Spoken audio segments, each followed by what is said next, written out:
Welcome back, brothers and heretics, to Grimhammer. Tonight we're diving into the lore of the Company of Misery. Before we get into the madness, be sure to like and comment any videos and topics you want to see in the future. Be sure to subscribe from the Emperor or the Dark Gods. I want to thank you guys for the support. I've been killing it like always.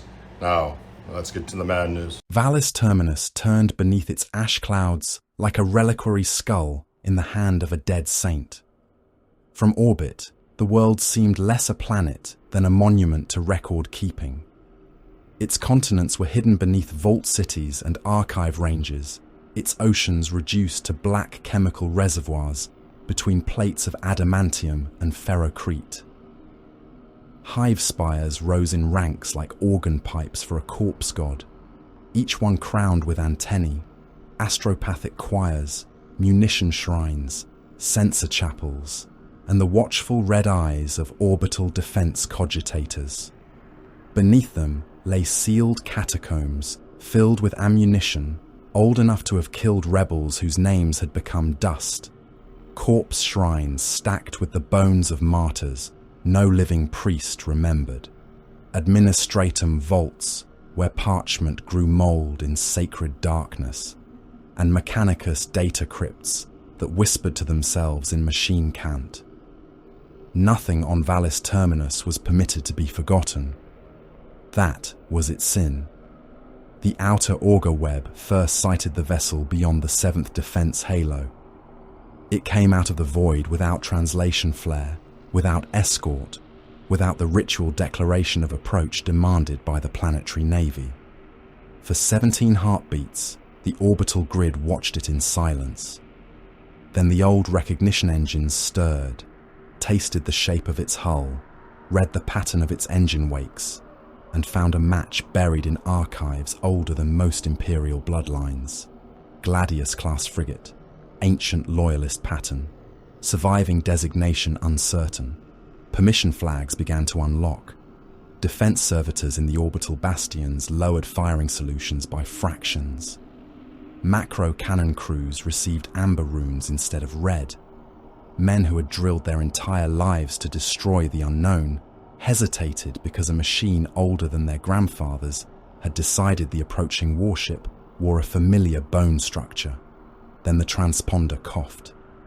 The signal was not broadcast so much as vomited through the Voxnet. Static flooded the orbital channels. Priests screamed as their hymn lines filled with wet, choking sounds. Cogitators sparked. Servo skulls spun in crazed circles until they struck the walls and shattered. Across the command decks of Vallis Terminus, the ship finally named itself, Herald of Anguish. The frigate's prow lit the void red. Lance fire came next. Not the wild fury of a raider eager for plunder. Not the inaccurate rage of the lost and damned. The first red beam touched the primary astropathic tower on Spire Nonus and bored down through its spine. Sanctified crystal, choir flesh, gold-plated warding cages, and the screaming bodies of chained psychers became one column of vapor. The choir did not die all at once. Some of them burned for long enough to send one final shriek into the Imperium, a sound that made every sanctioned dreamer on the planet bite through his tongue. The second lance strike cut the eastern relay crown from Spire Tertius. The third opened the void shield chapel above the orbital command bastion. The fourth struck no visible target at all, passing through a cloud bank and into the hidden Auspex monastery beneath Hive Canticum, where 300 blind adepts had spent their lives listening to the heavens. They died hearing the thing that killed them. Only then did the guns of Vallis Terminus answer. Orbital macro cannon silos opened like iron mouths. Plasma batteries thundered from defense moons. Missile shrines spat blessed warheads into the dark. The sky above the planet filled with contrails, flak bursts, and the brief false dawns of interception fire. The herald of anguish passed through it all like a knife being pushed through a lung. Its void shields flared crimson and black. Armor plates ruptured, debris peeled from its flanks. Still it came on. Inquisitorial savant, militant Cord Hellbrant felt the first impact through the soles of his boots. Dust fell from the ceiling of the archive cell in a pale curtain.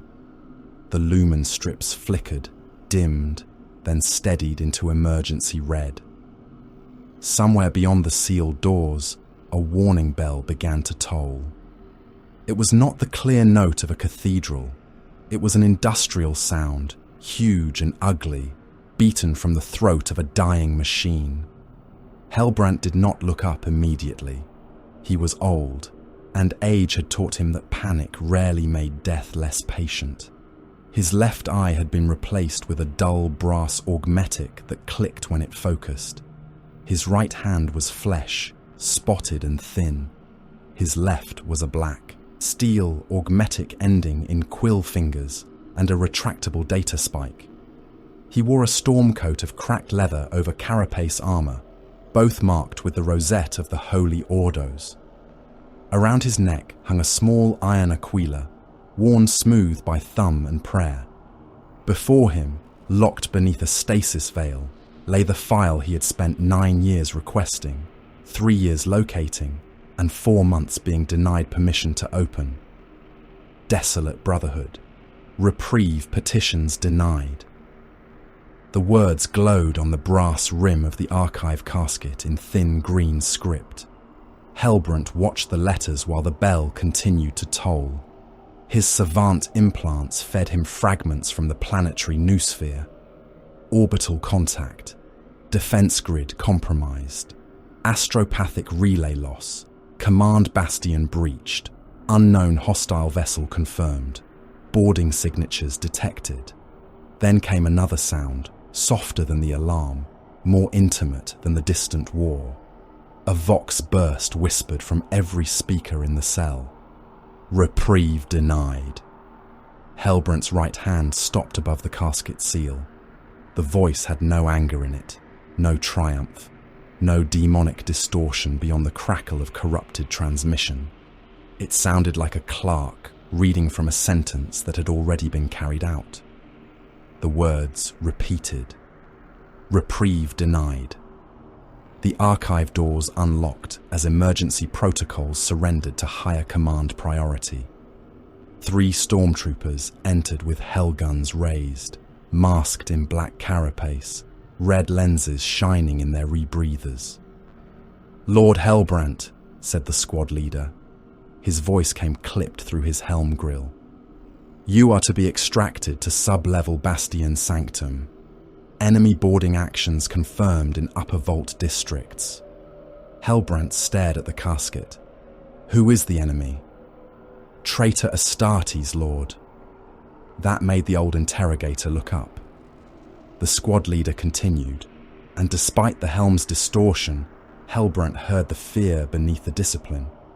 Blood-red plate, black trim, flame markings, no confirmed Legion heraldry. They are broadcasting on Imperial command channels. "Words?" The trooper hesitated. "Reprieve denied, Lord." The floor shook again, closer this time. The lights died, returned, and painted every face in the colour of butchered meat. Across Vallis Terminus, war unfolded with the cruelty of a plan long rehearsed.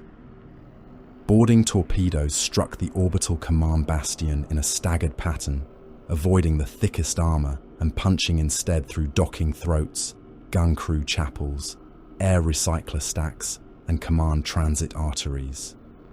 The first wave did not head for the bridge. They killed the officers who would have reached the bridge. They sealed blast doors with melter charges, vented entire decks, slaughtered damage control teams, and left the command throne intact but deaf, blind, and surrounded by corpses. The planetary defense force mobilized in numbers too vast for mortal comprehension. Billions of armsmen woke to sirens in barrack hives. Munition lifts rose from subterranean vaults, carrying shells the size of hab blocks. Servitors rolled from alcoves, with weapons grafted to their arms and devotional scraps stapled to their grey flesh. Skitari cohorts marched from forge cloisters in perfect lockstep, rad carbines held across their chests, their Binharic prayers stuttering through the smoke. Lehman Russ companies formed iron rivers through the avenue grids. Chimera columns growled beneath banners stiff with chemical rain.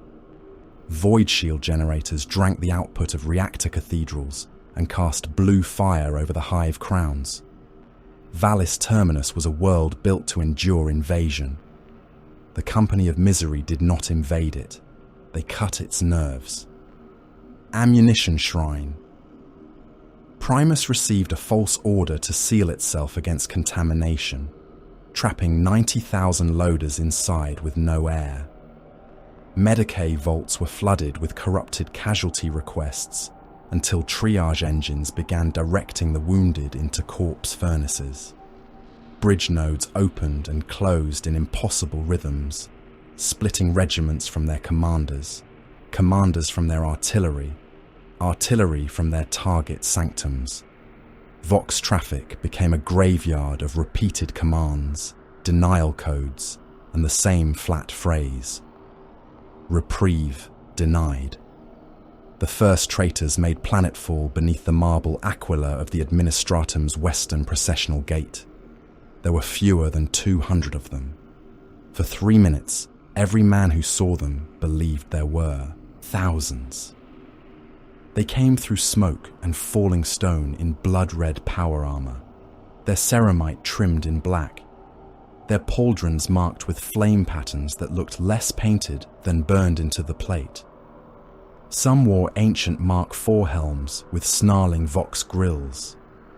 Others bore the heavier lines of Mark VII armor, patched with scavenged plates, chain links, flayed oathcloth, and strips of parchment turned inward so the old blessings faced the wearer.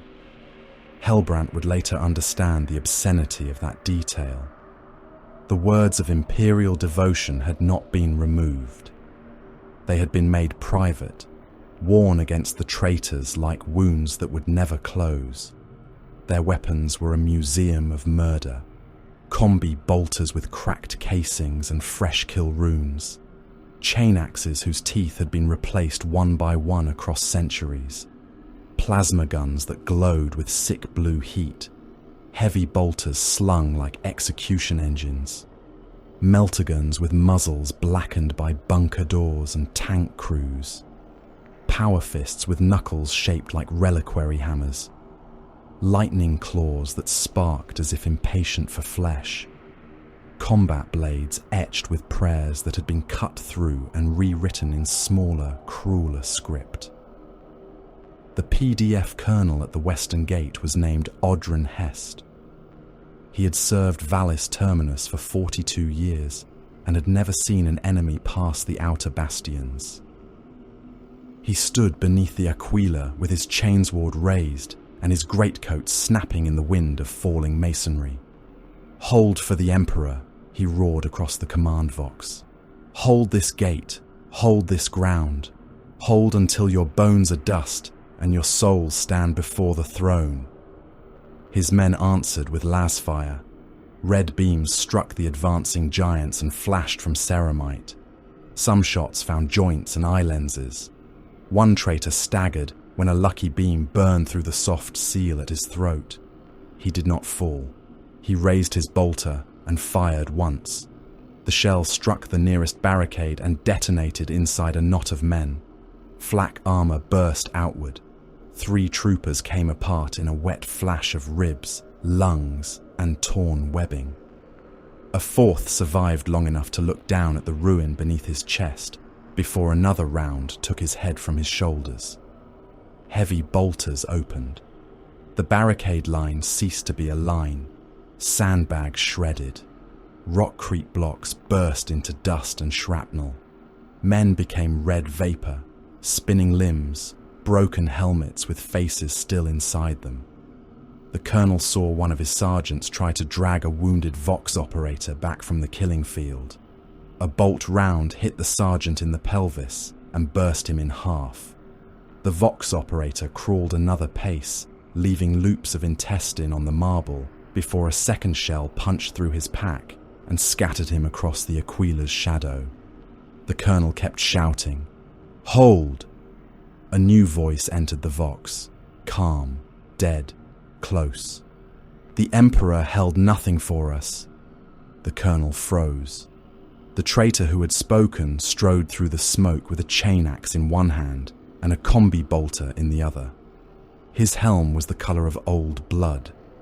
Black flames licked back from the eye lenses.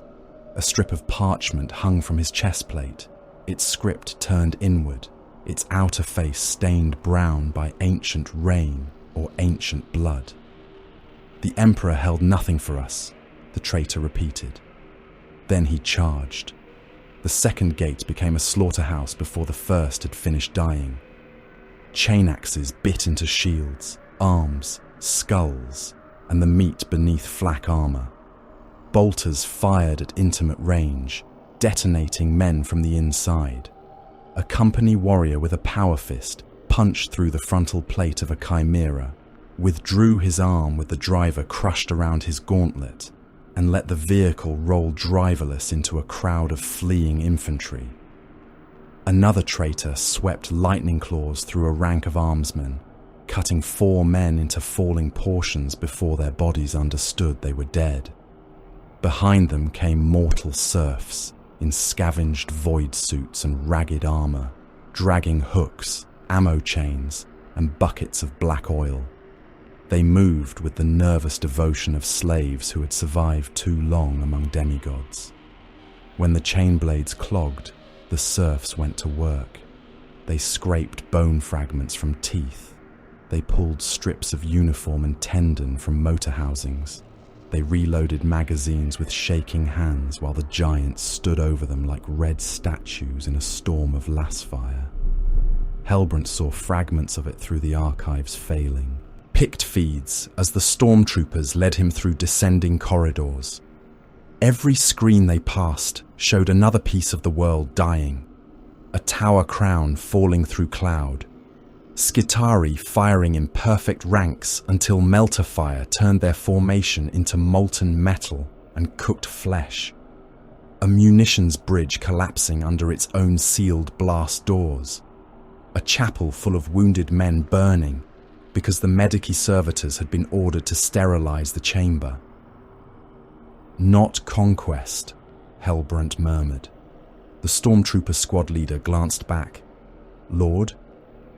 They are not taking the hives. They are not securing ports. They are not driving for reactor control. They are cutting records, communications, archives, command memory. Traitors are not known for reason, Lord. These are." They reached a junction lined with statues of Imperial commanders. Each marble hero held a sword, scroll, or skull. Dust shook from their carved faces as distant detonations rolled through the walls. Helbrant stopped beneath one of them. His augmetic eye clicked, refocused, and overlaid the assault pattern across his vision. Every strike, every landing, every sabotage burst. The lines formed a shape. Not a spear thrust into a world's heart, but a hand closing around a buried thing. A data tomb. Sub-level sanctum was not their target. The older vaults beneath it were. His breath caught. They came for the desolate Brotherhood file. The squad leader said nothing. He did not know the name. That ignorance frightened Helbrant more than the guns. The corridor ahead exploded inward. The first stormtrooper vanished in a rush of flame and stone. The second fired his hellgun into the smoke and was answered by a bolt shell that burst his torso against the wall. The third managed 3 shots before a red armoured shape came through the breach and broke him with the back of a chain axe. The squad leader pushed Helbrant down and fired on full charge, his hellgun beams scoring bright scars across corrupted plate. More figures emerged. They were not a mob. They did not howl. They advanced in disciplined silence, weapons covering angles, boots crushing glass, lenses burning red through the smoke. Their leader was taller than the others, broad even for an Astartes, his armor marked with black flame and a broken skull chained to his belt. A heavy cloak of scorched parchment hung from his shoulders. His right hand held a power maul whose head crackled with restrained thunder. His left carried a bolter so old its casing had been repaired with strips of brass and bone. Hellbrant knew him from half-corrupted reports and forbidden marginalia. Engvar, the destroyer of dreams. Around him moved the Misericordians, his chosen killers. They fell upon the remaining stormtroopers with the dreadful economy of executioners. One caught a power sword on his vambrace and head-butted the wielder hard enough to collapse the man's visor into his skull. Another fired a plasma pistol into a trooper's chest, and the body became a brief blue sun before bursting across the statues. A third drove a combat blade under a rebreather seal, lifted the man by the jaw, and let him kick himself empty onto the floor. The squad leader died last. He stood over Hellbrant, firing until his weapon clicked dry. Engvar crossed the distance without haste and struck him once with the power maul. The stormtrooper hit the wall in pieces, armor flattened, bones powdered, blood running down the marble beneath the statue of a forgotten Lord General. Engvar looked down at Hellbrant. The old interrogator reached for his pistol. A red boot pinned his wrist. Not hard enough to break it, hard enough to tell him how easily it could be broken. "You are the keeper," Engvar said. His voice was deep, dry, and almost gentle. Not kind, never kind. It was the voice of a tomb being opened. "I am a servant of the throne," Hellbrant said. "No, you are a servant of memory. That is why you still breathe." Behind the traitor, the Misericordians moved into the Hall of Strategic Martyrs. Hellbrant heard the fighting begin beyond the broken archway. More stormtroopers had held the hall in company strength, elite men with blessed ammunition, overlapping fire lanes, and faith hardened by years of inquisitorial service. They died like professionals. They died buying seconds. Their hellguns cracked, grenades boomed, shot cannons roared.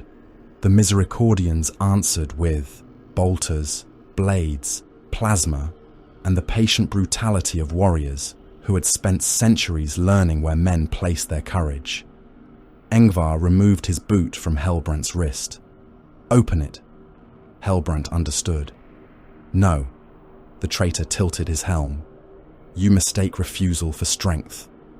You mistake hatred for purpose." For the first time, something like amusement moved through Engvar's Vox grill. "No, Keeper. Hatred was what remained after purpose was used up." The hall beyond fell silent. Engvar gestured with his bolter toward the archive casket Hellbrant had carried from the upper vault, still locked in its suspensor frame, still glowing with its forbidden label. "Desolate Brotherhood. Reprieve petitions denied." Hellbrant rose slowly. His ribs ached from the fall. Blood warmed his lip. Around him, the floor was a ruin of dead stormtroopers, broken statues, and drifting smoke. The old interrogator placed his augmetic hand against the casket's seal. His data spike slid into the lock. The machine spirit resisted. Hellbrant whispered the catechism of disclosure. He gave his rosette authority. He gave his blood through a thumb needle. He gave the name of an inquisitor dead for 2 centuries, and the override phrase that had cost him 6 favors and 1 friend. The stasis veil died. Inside lay parchment, crystal wafers, black sealed petitions, and a single opening document written in a firm hand by a warrior who had still believed loyalty could be answered. Hellbrant read. It was not a battle report, not a confession, not a heresy. It was a plea. A loyal chapter master, writing in the 32nd millennium, requesting rest, resupply, apothecarian aid, gene seed intervention, and temporary withdrawal from active crusade rotation due to catastrophic degradation and unsustainable losses. Helbrandt's mouth went dry. Engvar watched him. Beneath the plea, stamped in cold administratum authority, was the answer from Terra. Asset remains combat viable. Redeploy immediately. Carthax 5 burned beneath a sky the colour of old iron. The ash plains stretched from horizon to horizon, blackened by orbital fire and the dying heat of a war that had consumed 3 hive continents. Scrap fortresses lay split open in the distance, their jagged towers collapsed into mountains of rust, bone, and molten engine parts. Orc glyphs still glowed on plates of looted armour, half buried beneath grey drifts of cinder. Gargant wreckage smouldered in vast broken silhouettes, each one a dead idol of brute iron, its belly torn out by melter charges and Lascanon fire.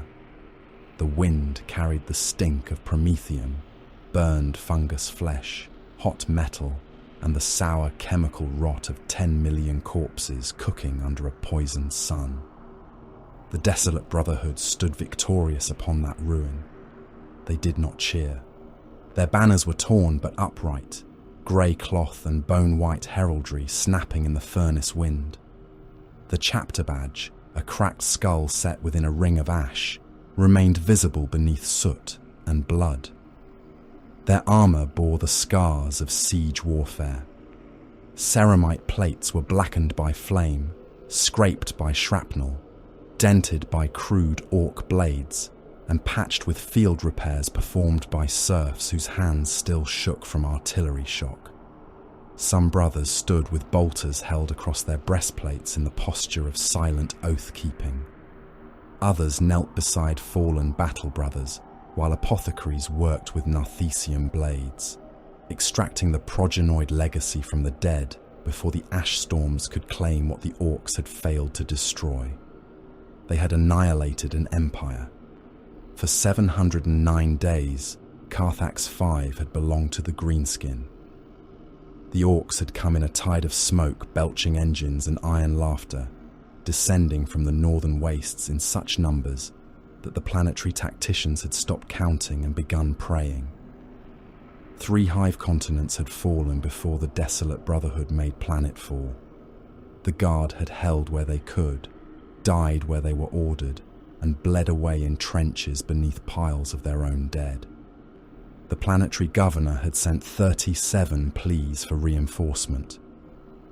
By the time the Astartes arrived, 2 of the hives were burning from foundation to spire, and the 3rd was surrounded by a ring of orc artillery that fired day and night until the sky shook itself raw. The Brotherhood had not saved Carthax quickly. They had saved it completely. Tactical squads advanced through promethium storms, firing in disciplined volleys while the fire washed over their armour.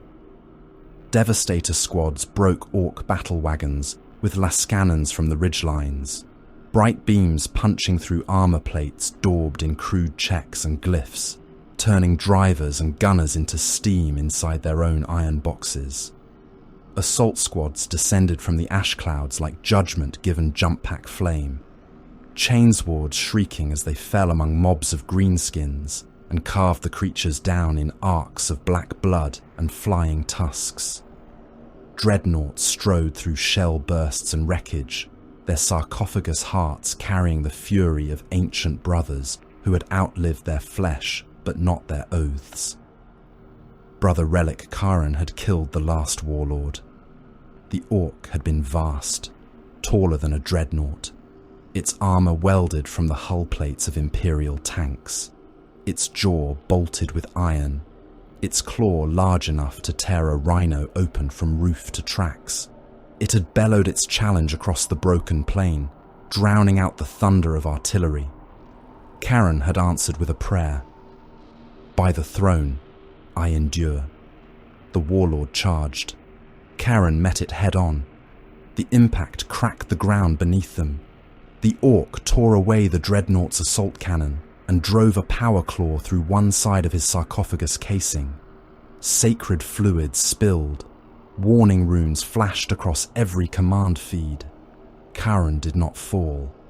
He locked his remaining fist around the warlord's throat, forced the beast down onto one knee, and crushed its skull beneath his adamantium foot while reciting the canticle of unbroken duty. The orc's head burst like rotten fruit under the weight, teeth and black brain matter spraying across the ash. No one had cheered then either. The desolate brotherhood did not wage war for glory. They had never been a chapter of feasts, boasts, or triumphal excess. Their reclusium taught that endurance was the purest form of devotion. Their captains spoke little. Their chaplains spoke less, unless the words were oaths, remembrances, or condemnations. Their serfs knew not to sing victory songs unless commanded. Their neophytes learned silence before they learned marksmanship. Even their battle cries were rare, reserved for moments when silence no longer served. Chapter Master Darek Morn, the Ashen Prior, stood at the centre of the plain with his helm mag locked to his hip. He was old by the measure of his kind, though age sat strangely upon an angel of death. His face was the colour of burial ash, crossed by old scars and newer burns. One eye was his own, dark and sunken beneath a heavy brow. The other was an augmetic lens of dull silver that clicked softly as it focused on distant fires. His head was shaved to the scalp, marked with oath scars cut into the skin and packed with pale ash from the chapter's dead. His armour was grey and bone white, more scar than paint, and across his shoulders hung a mantle made from the funeral cloths of fallen captains. He watched the last of the orc fortresses collapse. Beside him, Captain Akror removed his helm. He was younger than Morn, but not young. No true space marine remained young for long. Carthax had carved itself into him. One side of his face was peppered with burn marks, where a shell had burst close enough to melt the outer rim of his helm. His eyes were pale, cold, and steady. "The Xenos Empire is broken," Akror said. Morn did not answer at once. He listened to the wind, to the crackle of dying engines, to the far-off bark of bolter fire where kill teams finished the last pockets of resistance. Only when the final fortress sank inward in a plume of sparks did he speak. No empire dies until its memory is hunted.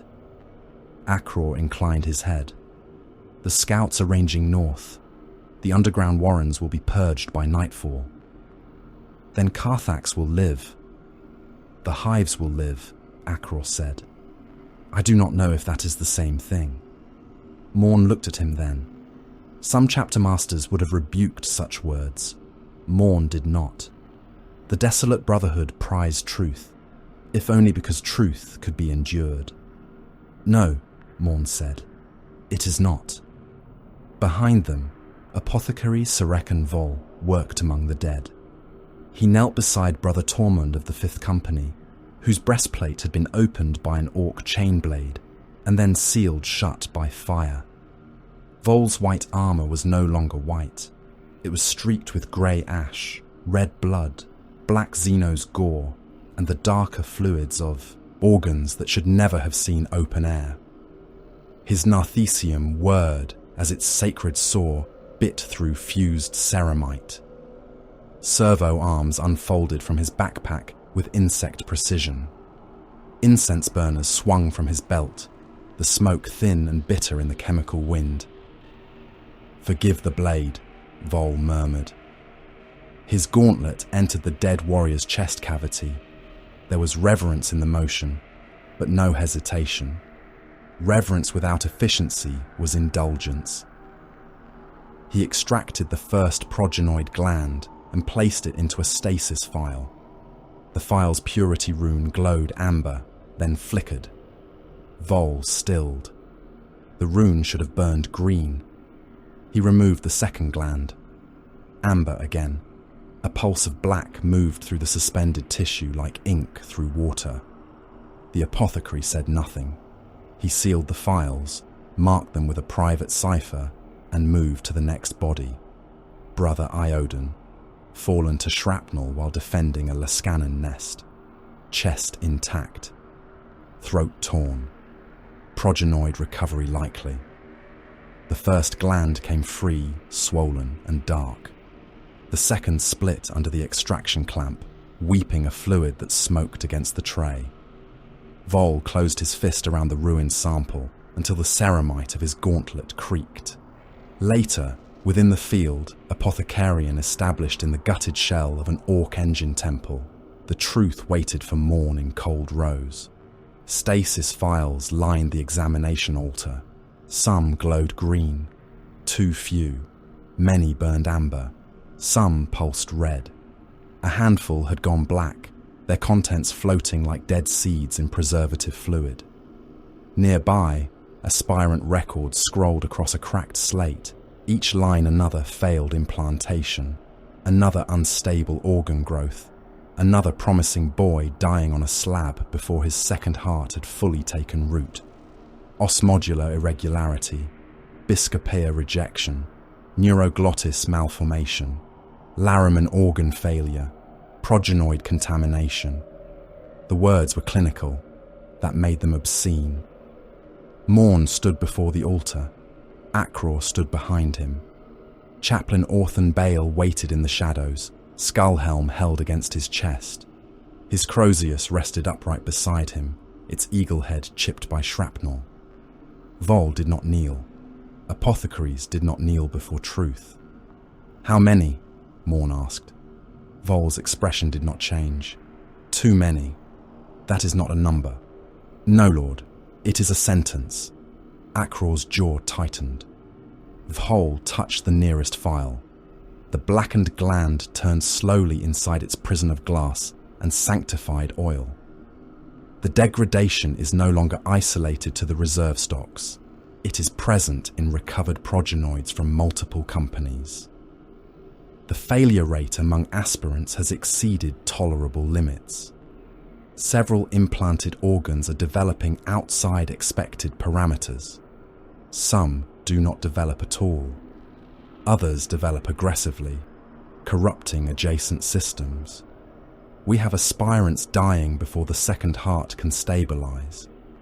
We have neophytes whose bones reject the osmodular's gift and grow brittle instead of dense. We have brothers whose progenoids cannot be harvested cleanly. Chaplain Bale's voice came from the dark. "Speak plainly, apothecary."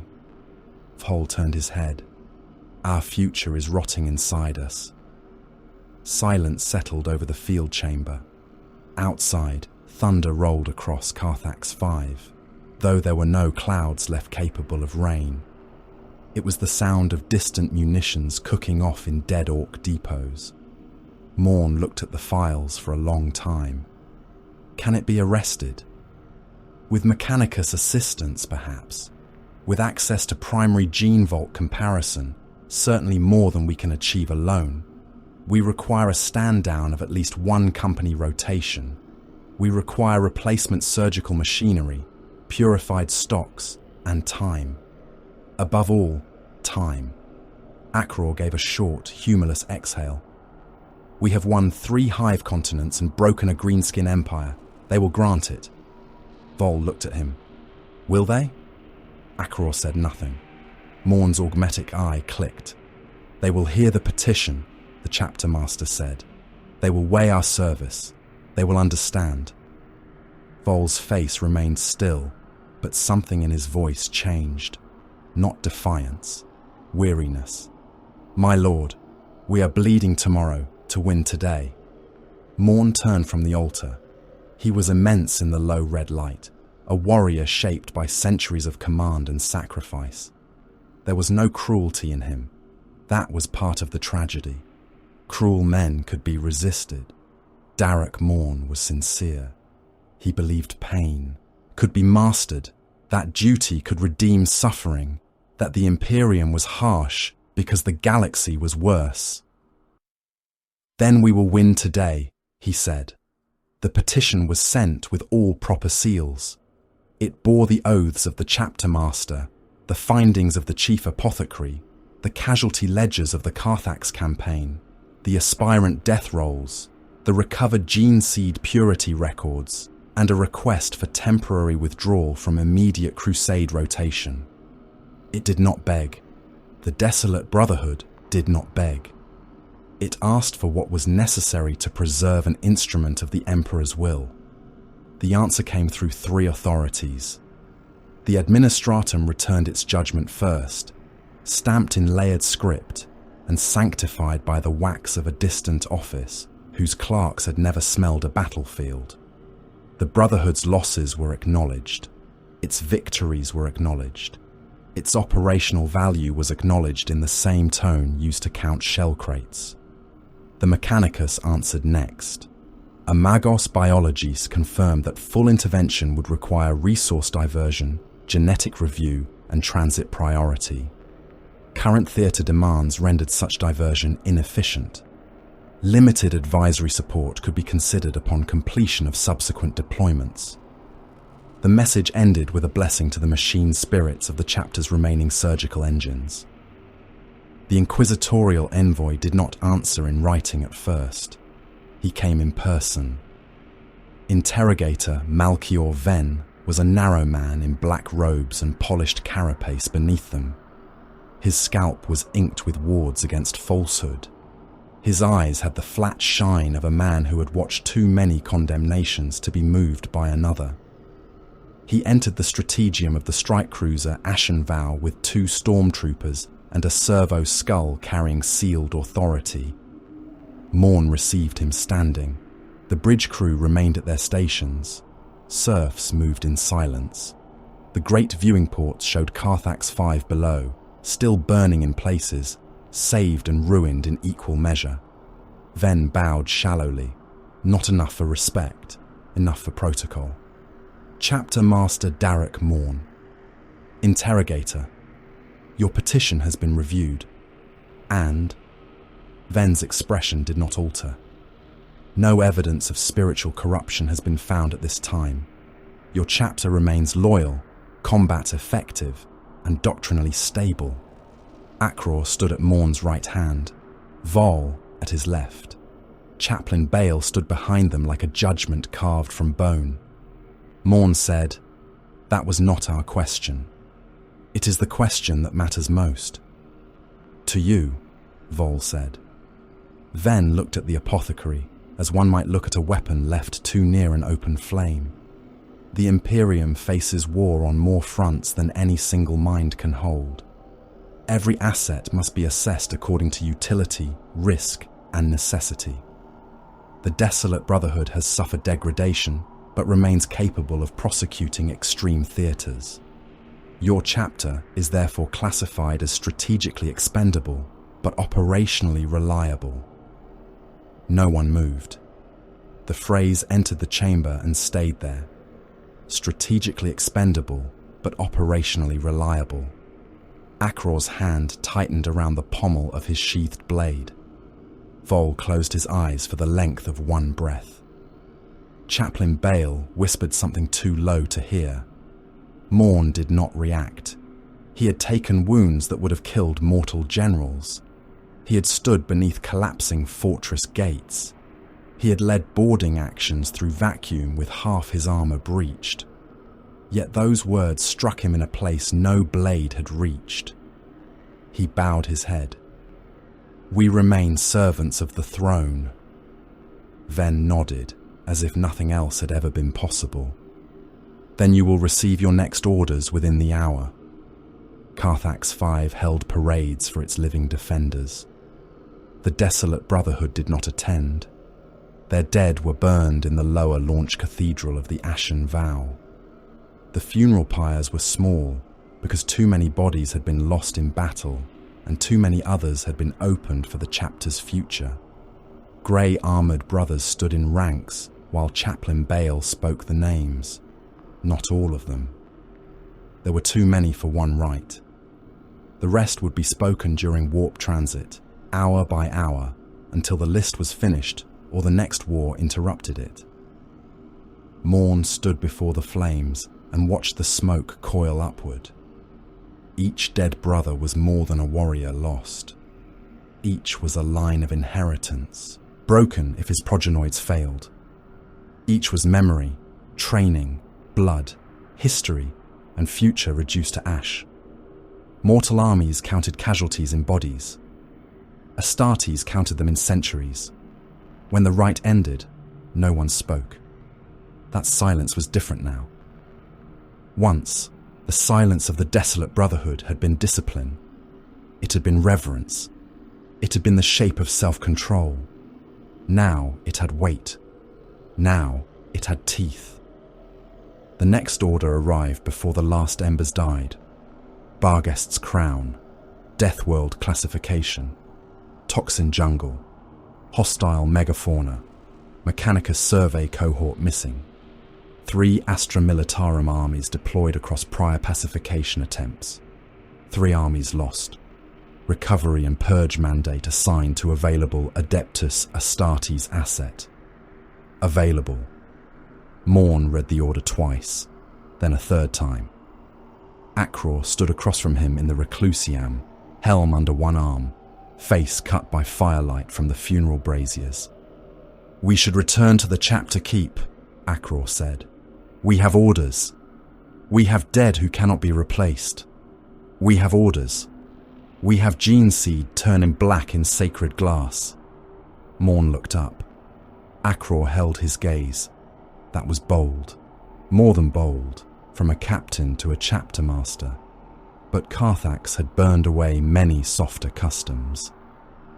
"My lord," Akror said, quieter now, "there will be nothing left of us to command if we obey every summons as though endurance alone can refill our ranks."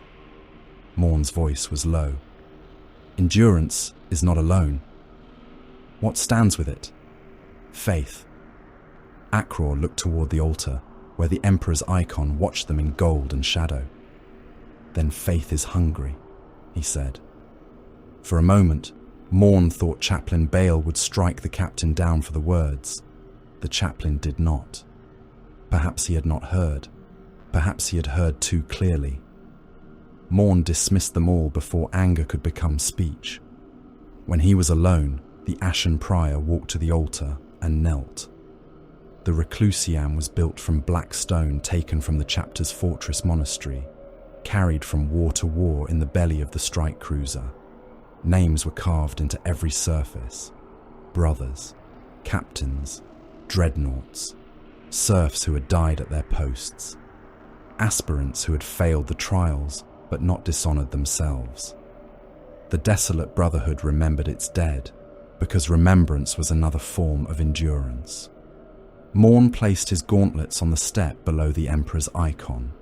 The master of mankind looked down in beaten gold, one hand raised in command, the other resting upon a sword. His face had no mercy in it.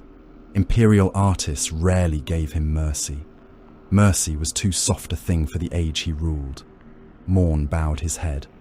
"Lord of Terror," he said, his voice barely more than breath. "Master of mankind, witness your sons, witness what we have given, witness what remains. If suffering is the blade by which we are sharpened, let us be made worthy. If endurance is our purpose, let us endure. But grant me one sign that our pain has meaning." The Reclusium answered with silence. Then the vox printer beside the altar began to chatter.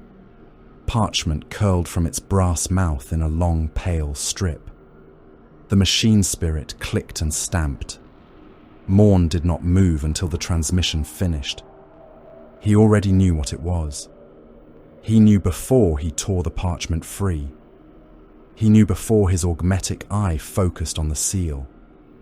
He knew before he read the deployment command that would send his dying chapter into the toxin jungles of Barghest's crown. The Emperor had answered, or something had. Darek Morn rose from prayer with the order in his hand, and for the first time in his long life, the silence around him did not feel holy. Barghest's crown was alive, and everything alive upon it existed to kill. The world filled the oculus of the ashen vow like a diseased eye. Its continents were not green, but black. Not the black of honest soil or knighted stone, but the wet black of gangrenous tissue and old clotted blood. Storm systems crawled across the equator in bruised spirals, veiling the land beneath curtains of acid rain. From orbit, the jungles seemed to pulse. Vast fungal towers rose through the canopy like the bones of buried giants, their caps splitting open to release clouds of yellow spores that drifted for leagues before settling over rivers, ruins, and the rusting wrecks of Imperial war machines. 3 Astra Militarum armies had gone down into those jungles. None had returned. Their bones remained below, if Barghest's crown allowed bones to remain. More likely, the world had drunk them, softened them in acid, threaded them with roots, and fed them to the things that moved beneath the canopy. Chapter Master Darek Morn watched the planet in silence. No honor guard stood behind him. No choir sang the canticles of planetfall. No mortal dignitaries waited below with banners and supplicant mouths. There would be no parade on Barghest's crown, no triumphal avenue, no planetary governor kneeling in the ash to thank the angels of death for salvation. There was only the world, the order, the mission clock, and the downward hunger of gravity. Around him, the bridge of the ashen vow moved with restrained purpose. Serfs whispered at their stations. Chapter sergeants stood before hololithic projections of the equatorial basin. Tech marines conferred with the ship's machine spirits in bursts of static binharic, their servo arms twitching as if already irritated by the corrosion that waited below. The atmosphere tasted of incense, recycled air, sacred oils, and old metal. The mission slate hung before Morn in cold blue light. Recover lost Mechanica survey cohort. Confirm status of exploratory data. Cleanse Xenos infestation from equatorial basin. Preserve recoverable assets. Morn had read the command 6 times. It did not improve with repetition. Captain Akror stood beside the hololith, arms folded across his scarred grey breastplate. His helm rested on the table before him, its bone-white faceplate still streaked with soot from Carthax.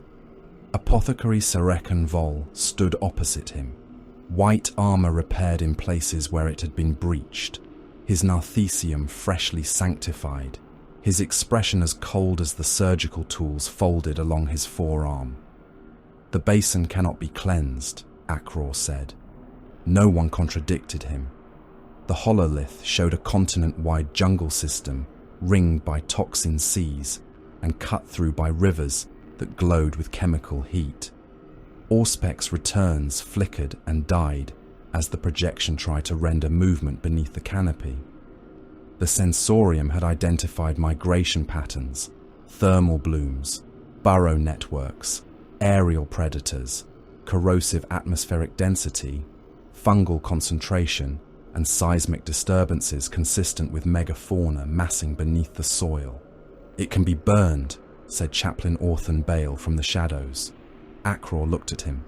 "A swamp can be burned. A nest can be burned. A forest can be burned. That thing below is not a forest. It is a continent with teeth." Bale's skull helm turned toward him. "Then we shall break its jaw." Vol did not look away from the hololith. "We lack ammunition for extended prosecution. We lack replacement armor seals. We lack sufficient promethium reserves for sustained biomass denial. We lack reliable survey data. We lack orbital clarity beneath the storm strata. Yet we have orders," Morn said. The words ended the argument, because in the desolate brotherhood, orders were not suggestions. They were chains made holy by obedience. Akror lowered his head.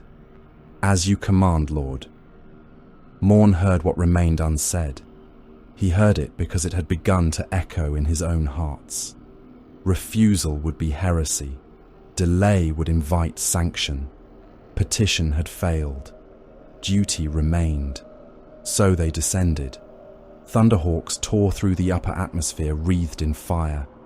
Acid rain struck their hulls in hissing sheets, boiling against ceramite plating and leaving long scars across the gunship's flanks. Lightning crawled through the cloud banks in green veins.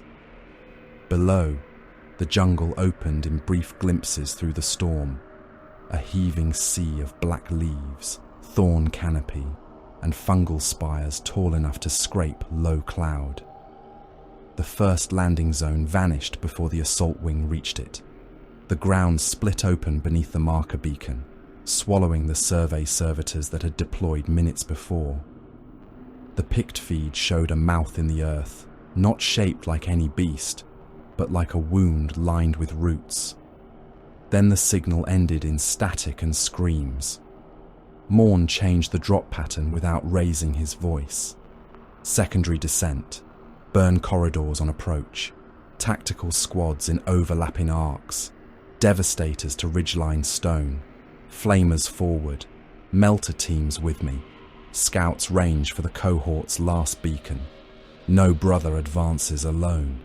No corpse is abandoned while recovery remains possible. Acknowledgement runes flickered across the command channel.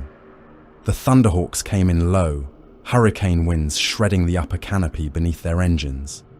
Heavy bolters roared from sponsons, cutting black leaves and winged predators into wet fragments. The forward craft loosed incendiaries. Promethium blossomed across the jungle floor, a rolling wall of orange light that made the rain scream as it fell through flame. The desolate Brotherhood landed into hell with bolters raised. Brother Sergeant Malrek Doe led the first line into the burned corridor. His squad advanced at measured pace, boots sinking into black mud that smoked where it touched their greaves. Auspec's clicks pulsed over the Vox. Flamers exhaled in short, disciplined bursts, not wasteful sheets, but controlled gouts that painted roots, hanging vines, and burrow mouths in burning fuel. Behind them, devastators took position on a ridge of exposed basalt. Lascannons braced against their shoulders, heavy bolters scanning the trembling wall of jungle. The world answered. The trees moved first. Root tendrils burst from the mud beneath Brother Caldus. They wrapped his legs, found the cracks where orc blades had scored his greaves on Carthax, and forced themselves into the damage. He fired downward, bolt shells blowing chunks from the ground, but the roots were already inside his armor. They split and thickened, growing with obscene speed. His left greave burst. His knee bent the wrong way. He did not scream until the tendrils reached his waist seal and began pulling him apart in opposite directions. Malrek turned, Chainsward snarling. "Hold formation!" Caldus was still firing when the roots drew him down. His bolter barked until mud filled the muzzle. His last transmission was a wet burst of static, then the sound of ceramite cracking like ice under a boot. "Mark the corpse," Malrek said. His voice did not change. "Apothecary recovery when ground stabilizes." The ground did not stabilize. Leech swarms fell from the branches in glistening ropes. They were pale, eyeless things with mouths like drill bits. Brother Othran's helm disappeared beneath them. He clawed at his faceplate, gauntlets scraping ceramite as the swarm found the intake vents and forced itself through filtration seals never designed to keep out something that chewed as it breathed. His helm filled from within. His Vox opened to the squad channel and carried a sound like a man drowning in insects. Vol reached him first. The apothecary drove his reductor spike through the side of Othran's helm and flooded it with sterilizing flame. The brother convulsed once, then sagged. When Vol removed the helm, what remained of the face beneath was a red mask threaded with white larvae, the eyes eaten hollow behind cracked lenses. "Dead," Vol said. "Progenoids?" Morn asked over the channel. "Recoverable, if the swarm has not reached the throat." "Then recover," Vol obeyed. That was the way of the desolate brotherhood. Horror did not halt duty. Pity did not slow the blade. By the second hour, the chapter had reshaped the jungle around them into a killing ground. Burn corridors cut through the canopy in a cross formation. Corpse piles of smaller predators were dragged into the open by combat servitors and used as bait.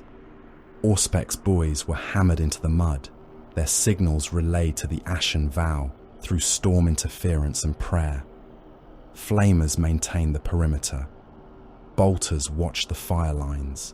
Melter charges sealed burrow nests with collapsing stone and vaporized mud. The larger things came when enough blood had soaked the ground. The first megafauna breached beneath a Lehman Russ wreck from one of the lost guard armies. The tank rose as though lifted by a siege crane, tracks dangling mud, its hull swallowed in vines. Then the creature beneath it emerged. It had too many legs, each joint reversed, each limb plated in bark-like chitin. Its head was a wedge of bone and fungal growth, with jaws wide enough to bite through a bunker door. The old tank fell from its back and rolled onto its side, spilling skeletal remains from the commander's hatch. Devastators fired. Lascanon struck the beast's skull and bored white holes through its armor. Heavy bolters chewed its throat into pulp. It kept coming. Brother Relic Karan met it at the edge of the fire line, his dreadnought body wreathed in rain steam, his power fist closing with a hydraulic growl. "By the throne, I endure," Karan intoned. The beast hit him like a falling hab tower. Karan slid backward, ploughing trenches through mud, then drove his fist beneath the creature's jaw and fired his built-in storm bolter into its mouth. Mass reactive shells detonated inside the skull. Black blood and pale brain matter burst across his sarcophagus front. The beast collapsed, crushing 2 burning trees as it died. The second beast came from above. It dropped from the canopy on membranous wings, seized Brother Rauk in its jaws, and lifted him from the ground before the squad could turn. Rauk's lower body vanished between serrated teeth. His upper body remained outside, both arms still free, bolter firing into the creature's neck at contact range. "Rauk!" Malrek voxed. "Report." Rauk answered through blood. "Still serving." His hand left the bolter. He drew a cracked grenade from his belt, armed it with his thumb, and shoved his arm deeper into the beast's throat. The creature swallowed by reflex. "Emperor, receive what remains." The grenade detonated inside it. The beast came apart in the air. Its head vanished in a burst of meat, bone, and burning membrane. Rauk's torso fell with it, struck the mud, and did not move. By nightfall, though the sky never truly darkened beneath the storm, the desolate brotherhood had found the Mechanicus beacon. It came from beneath a fungal tower that had grown around the wreckage of an Imperial crawler. The machine was the size of a cathedral nave. Its tracks snapped, its hull swollen with roots and biological resin. Skitari bodies hung from the nearby branches, stripped of their metal parts, but left with their robes fluttering in the acid rain. Servo skulls drifted in circles above the wreck, repeating the same damaged Binharik request for extraction until a flamer team burned them down.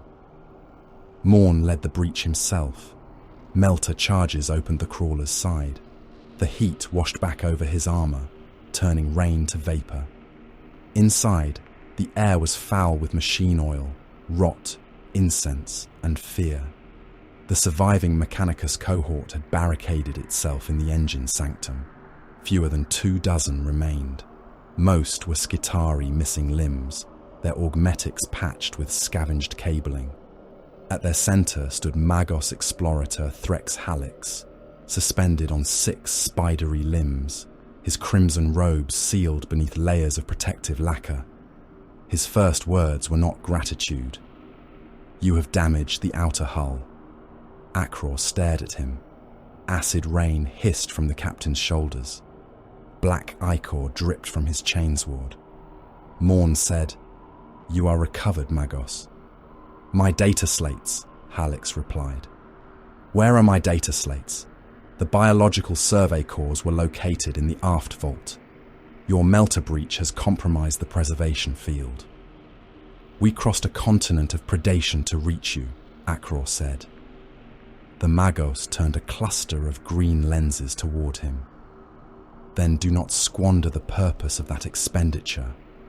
The specimens in this zone represent an unprecedented adaptive ecosystem. Orbital fire must be limited until retrieval of sample vaults is complete."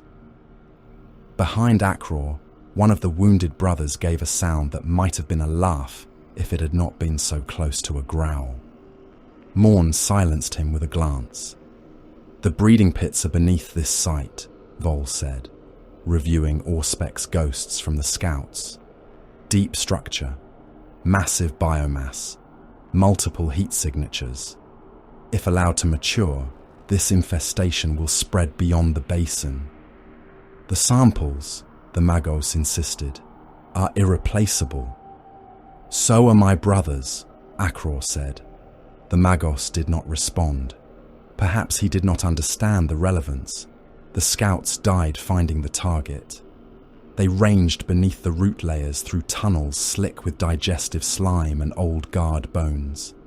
Their picked feeds showed egg chambers, larval pools, fungal wombs, and pits where Imperial armor had been dragged down and used as mineral feed. Scout Kale transmitted the final coordinates, while something tore open his abdomen. He continued speaking as his intestines slid into the muck beneath him. "Primary nest confirmed. Continent scale. Recommend immediate orbital sanction. For the chapter. For the throne." His signal ended beneath the sound of teeth. Morn gave the order. The Ashen Vow fired from orbit.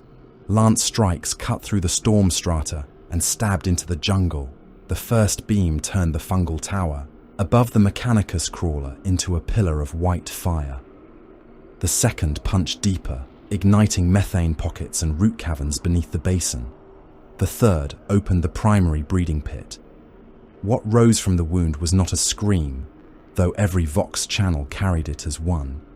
It was pressure, heat, psychic static, and the death cry of a living system large enough to hate. For 6 hours, the equatorial basin burned. The desolate brotherhood held the extraction site while the world convulsed. Predators fled the fire only to break themselves against bolter lines. Burning swarms came through the rain in sheets. The brothers fired until barrels glowed, until magazines ran dry, until combat blades came free, and chain blades bit through softened chitin and screaming mouths. Thunderhawks descended through smoke and acid to lift the survivors. One craft took a talon through its wing and crashed beyond the perimeter, its cargo of wounded brothers lost in the blaze. When the last extraction ramp closed, Morn looked down upon Barghest's crown from the ascending Thunderhawk. A continent was on fire because his sons had died to find where to place the flame. The Magos complained throughout ascent. Excessive bombardment, catastrophic sample loss, primary biological lineages destroyed, survey value reduced below acceptable thresholds. Akror stood across from him, one hand on a restraint rail, the other clenched so tightly the gauntlet joints creaked. "You live," Akror said. "Yes," Halix replied. Therefore, I am able to report the inefficiency. Akror took one step forward. Morn's voice stopped him. Captain. Akror did not look away from the Magos. My lord, by right of honor, by tally of service, by blood spent and gene seed lost, we should demand resupply before translation. We should demand it from this machine priest, from the administratum, from any authority that dares write another order while our dead are still warm. Morn's eyes were dark in the red troop bay light. A space marine does not bargain with duty. Akror turned his head slowly. No, lord. He accepted the rebuke. He bowed because obedience still lived in him. But his eyes went to the dead laid in the restraint cradles, to Rauk's recovered torso, to Othran's sealed helm, to the empty cradle marked for Kaldus, whose body the planet had swallowed before Vol could cut him free. Akror said nothing more.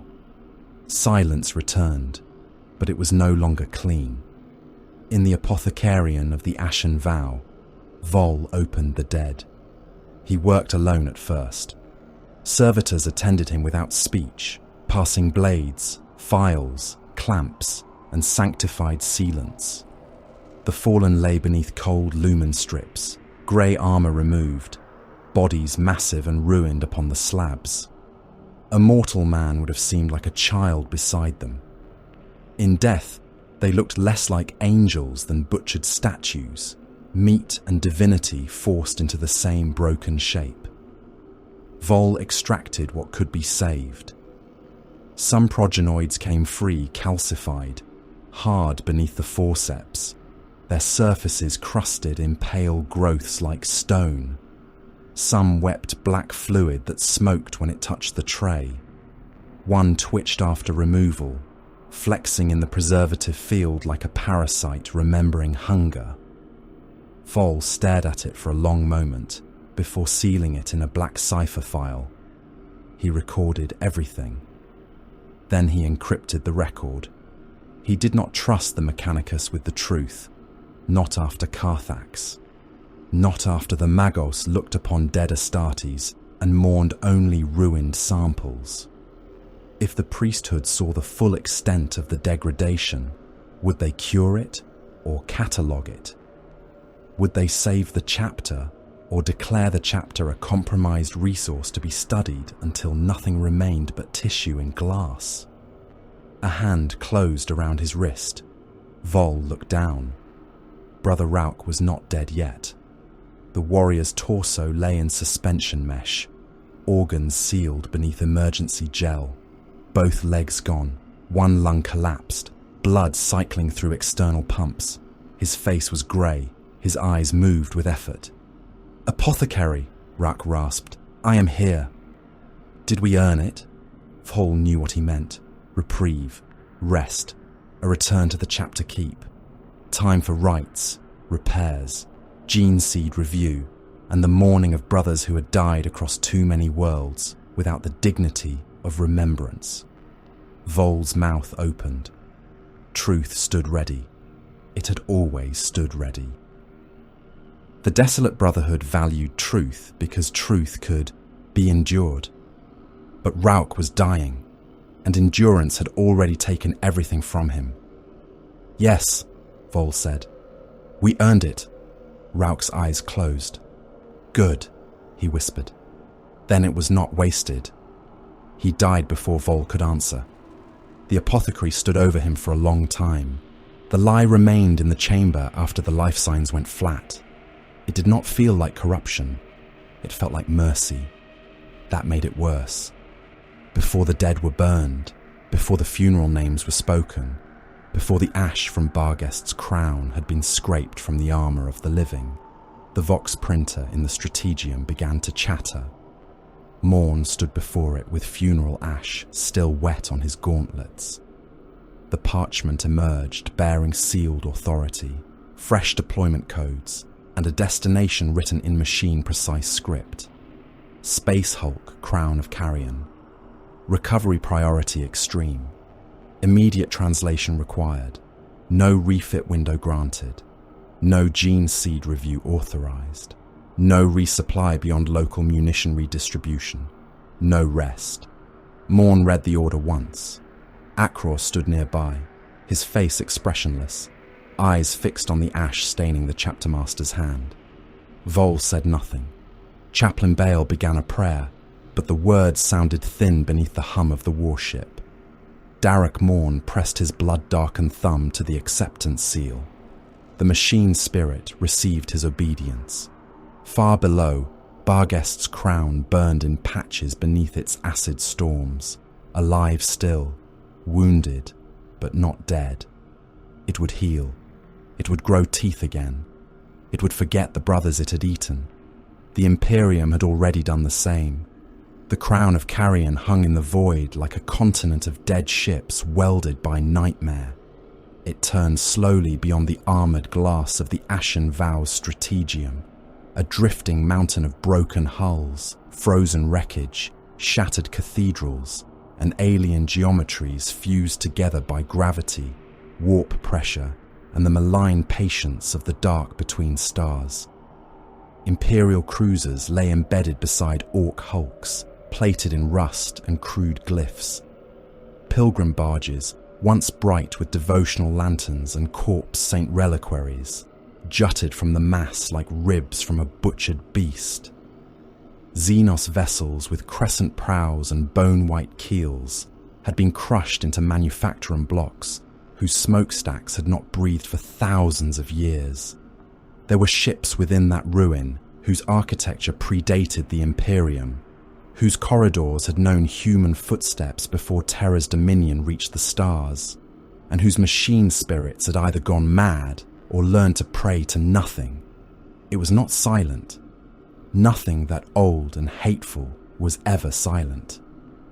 The Ashen Vow's augurs translated the hulk's emissions into sound for the strategium. Frost static whispered across the speakers. Metal groaned in deep tectonic notes.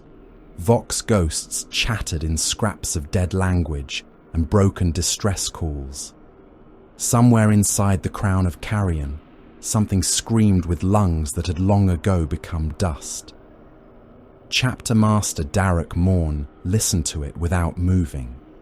Before him, the hololithic projection of the hulk flickered and failed in places, unable to resolve depths where overlapping hulls confused the auspex. Entire districts were rendered as red uncertainty clouds. Others were marked with Mechanicus priority sigils, all of them pulsing in the cold blue light, like wounds demanding attention. The order was plain. Recover a standard template construct adjacent data core from the Mechanicus survey vessel Omnissiah's Tithe, believed embedded within the hulk's inner mass. Cleanse suspected Xenos infestation. Preserve relic integrity at all costs. Yield no ground once contact with the objective was made. At all costs. Morn had seen those words too often. They did not mean the same thing to those who wrote them as to those who obeyed. Captain Akror stood with his gauntlets resting on the edge of the projection table. His helm was already sealed. The red lenses of his grey and bone-white warplate stared into the hulk's phantom depths. "These maps are lies," he said. Tech Marine Odremek made a low sound of static disapproval. His servo arms flexed behind him like iron limbs scenting insult. "They are incomplete," the Tech Marine replied. "Not false." Akror turned his helm slightly. "Incomplete maps kill like false ones." Apothecary Serekan Vol stood to Morn's left, white armour shadowed beneath the strategium lights. "The last reliable Auspex pass predates the current drift pattern. Internal architecture has shifted. Gravity is inconsistent. Atmosphere pockets are intermittent. Biological readings are masked by reactor bleed and fungal contamination." "Genus stealers?" Morn asked. Vol's jaw tightened. "Likely. The thermal traces match dormant brood clusters. There are also signatures I cannot identify." Chaplain Orthan Bale held his skull helm beneath one arm. His face was gaunt, scarred, and hard with the certainty of a man who believed doubt to be a wound that could be cauterized. "Then we cleanse what crawls," he said. "We recover what is sacred. We endure what is demanded." Akror's Vox grill gave a faint click, almost a laugh stripped of humour. "We endure much." Bale looked at him. Morn spoke before the chaplain could. "We descend by boarding torpedo and stormbird. First and second squads breach the outer pilgrim vessel. Third through sixth proceed by mag-locked advance to the inner Mechanicus hull. Devastators establish fire bastions in the reactor nave once secured. Terminator elements take point where corridor width permits. Karen breaks sealed doors. Apothecaries recover gene seed only where tactical conditions allow. No brother strays beyond Auspec's tether. No brother answers voices not confirmed by command cant. The order runes passed through the strategium. Acknowledgements returned, one by one. Outside, the crown of carrion drifted closer. Within the hour, the desolate brotherhood entered the corpse of the stars. Their boarding torpedoes slammed into the hulk's outer skin with the violence of judgment. Melter crowns burned through ancient hull plating. Assault ramps punched open into darkness filled with frost crystals and stale air. The first corridor beyond the breach had once belonged to a pilgrim barge. Saints had been painted along the walls, but the paint had peeled in strips, leaving the holy faces eyeless and leprous. Frozen bodies hung in the air where local gravity failed. Pilgrims in rotted robes turning slowly around prayer beads, ration tins, and skulls polished by centuries of drifting impact.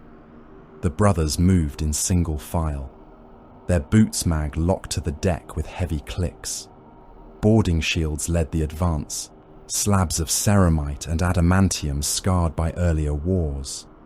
Flamers tracked overhead vents, shot cannons covered side passages. Chainswords remained idle but hungry, teeth glinting beneath underbarrel lumen beams. Auspec's pings whispered through the squad channels, each pulse returning too much movement, then nothing, then movement again. The Hulk breathed cold. Sergeant Malrec Doe led the forward file with a boarding shield raised before him. His squad advanced behind him in perfect intervals, every brother watching a different angle. Their armor lamps carved thin tunnels through the dark. Frost clung to their pauldrons. Old devotional parchment crackled beneath their boots. "Contact trace," Brother Jorek voxed. "Upper vent, 30 paces." "Confirm," Malrec answered. The vent burst open before Jorek could reply. The thing that came through moved faster than the lumen beam could follow. It was all talons, hooked limbs, armoured skull, and a mouth stretched wide in silence. Its claws struck Malrec's shield and carved deep enough to spray sparks across his helm. Jorek fired his shot cannon point blank. The blast took the creature in the chest and hurled it backward in pieces, its limbs still twitching as they struck the walls. "Genestealer confirmed," Malrec said. The corridor came alive. They hit from vents, ceiling cracks, coolant ducts, and doorways that had looked sealed until claws opened them from the other side. The desolate brotherhood answered with disciplined murder. Bolters fired so close that detonations painted the walls with bone dust, purple ichor, and the red of gene-enhanced blood when talons found seams in armor. Flamers roared in controlled bursts, turning whole duct mouths into shrieking furnaces. Chain blades screamed awake and bit into chitin with harsh, wet, grinding sounds. Every kill was immediate.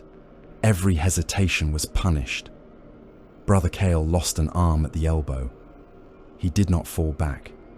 He clamped the stump against his breastplate, braced his bolter one-handed against Malrec's shield rim, and kept firing until a second Genestealer opened his throat.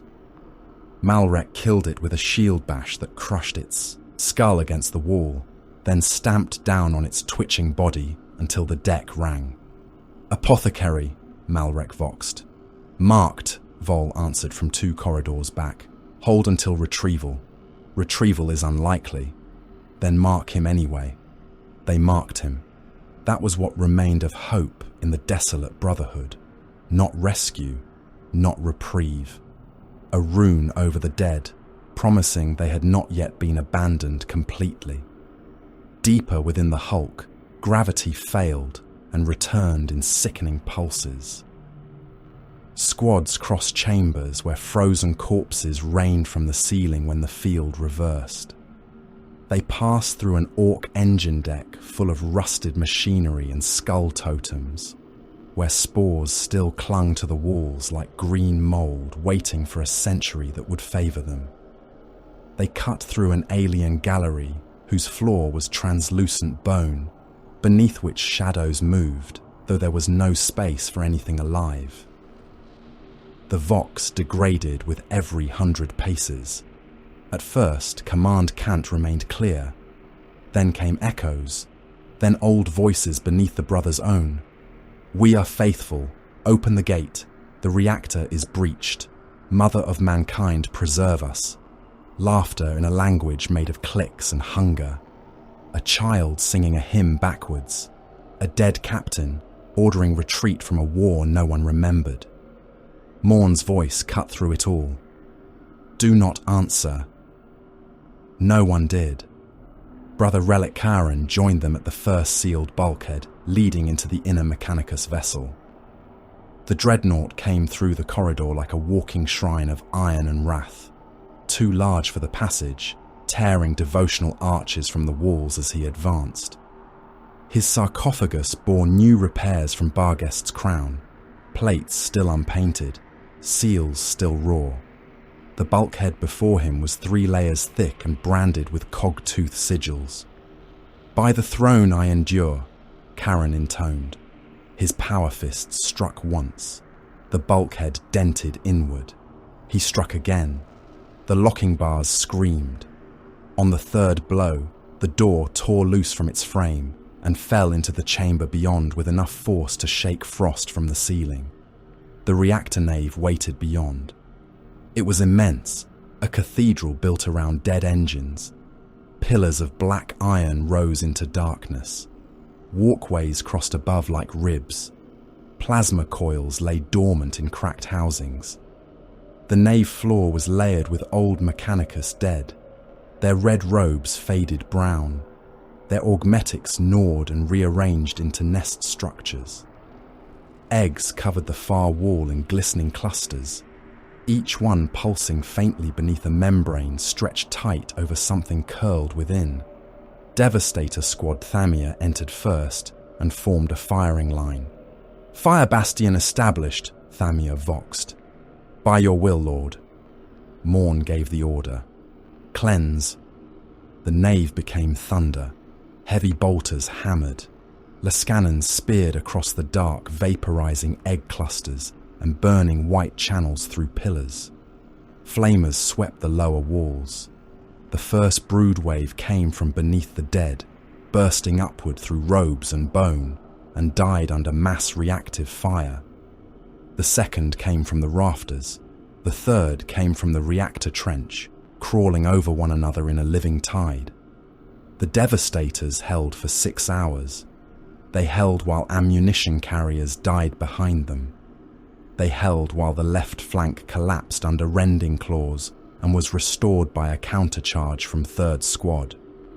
They held while Brother Thamia's helm was torn away and a Genestealer claw took his lower jaw, leaving him voxing orders through a throat filled with blood.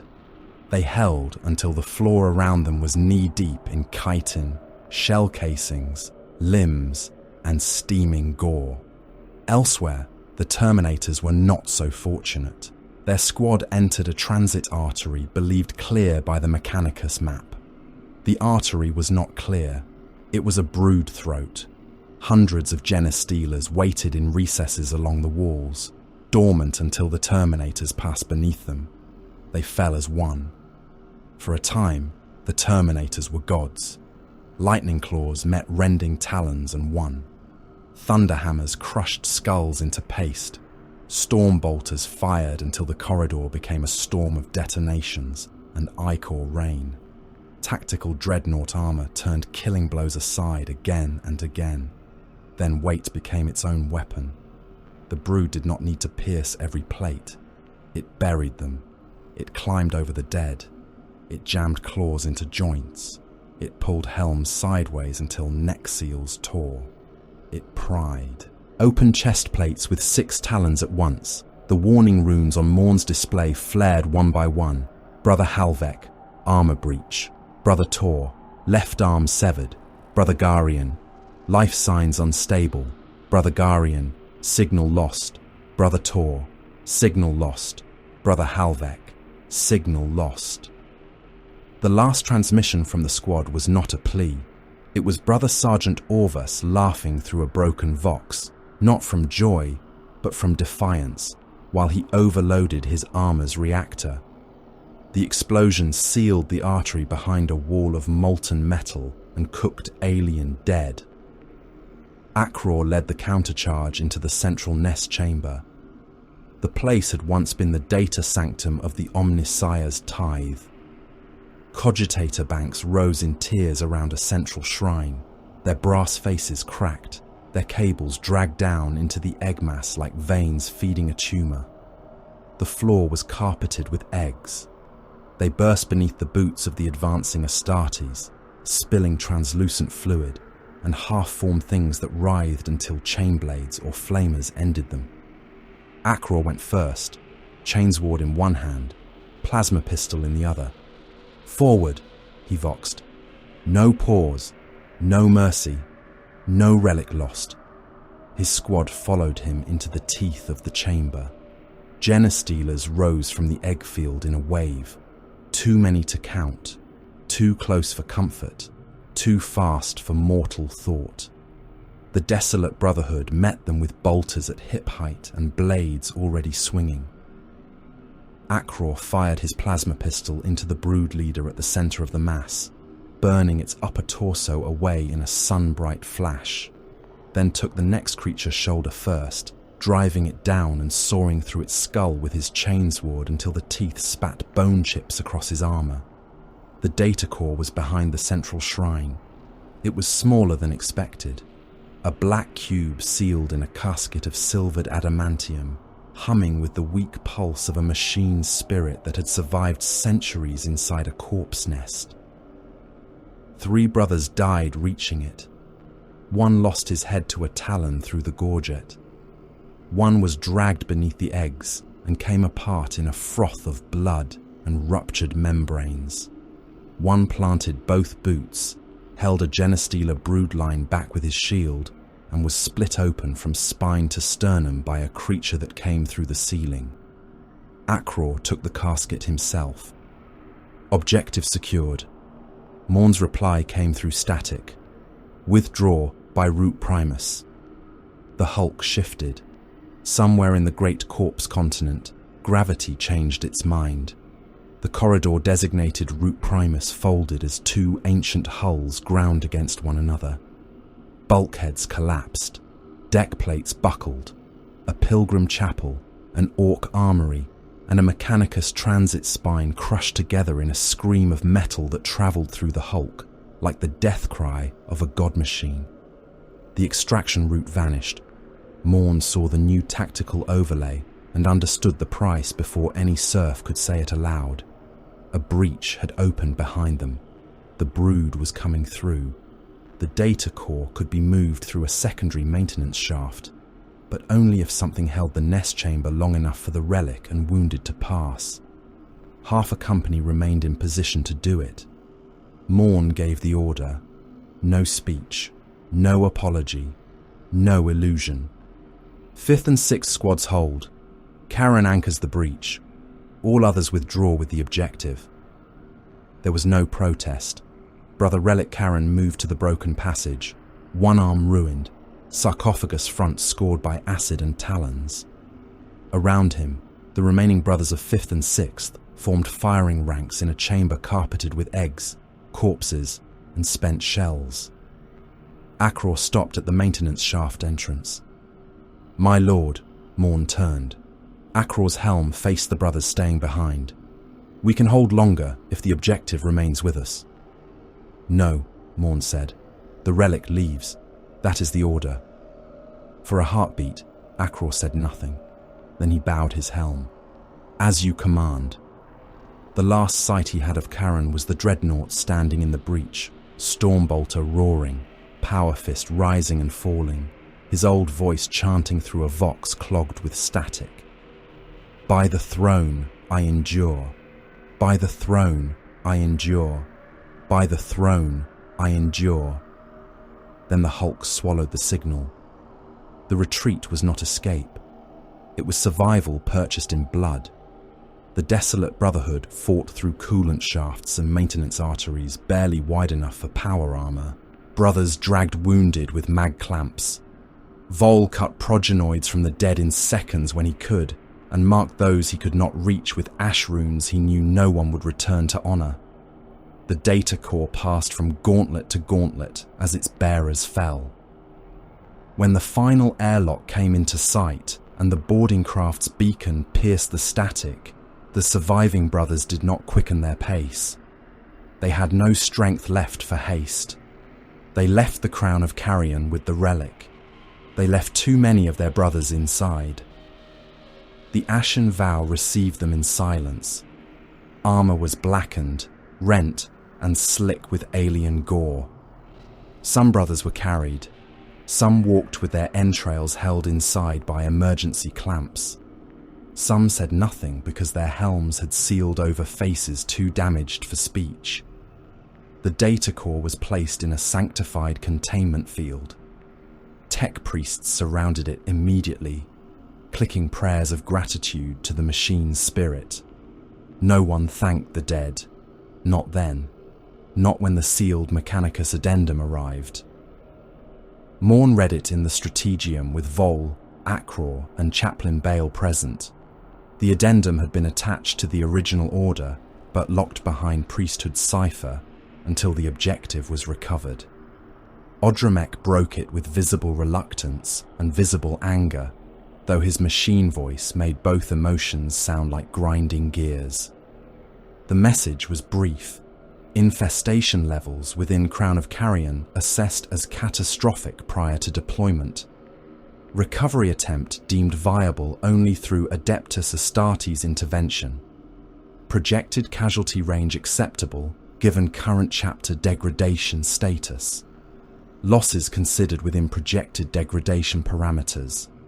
Akror reached for the projection table and gripped its edge until the metal dented under his fingers.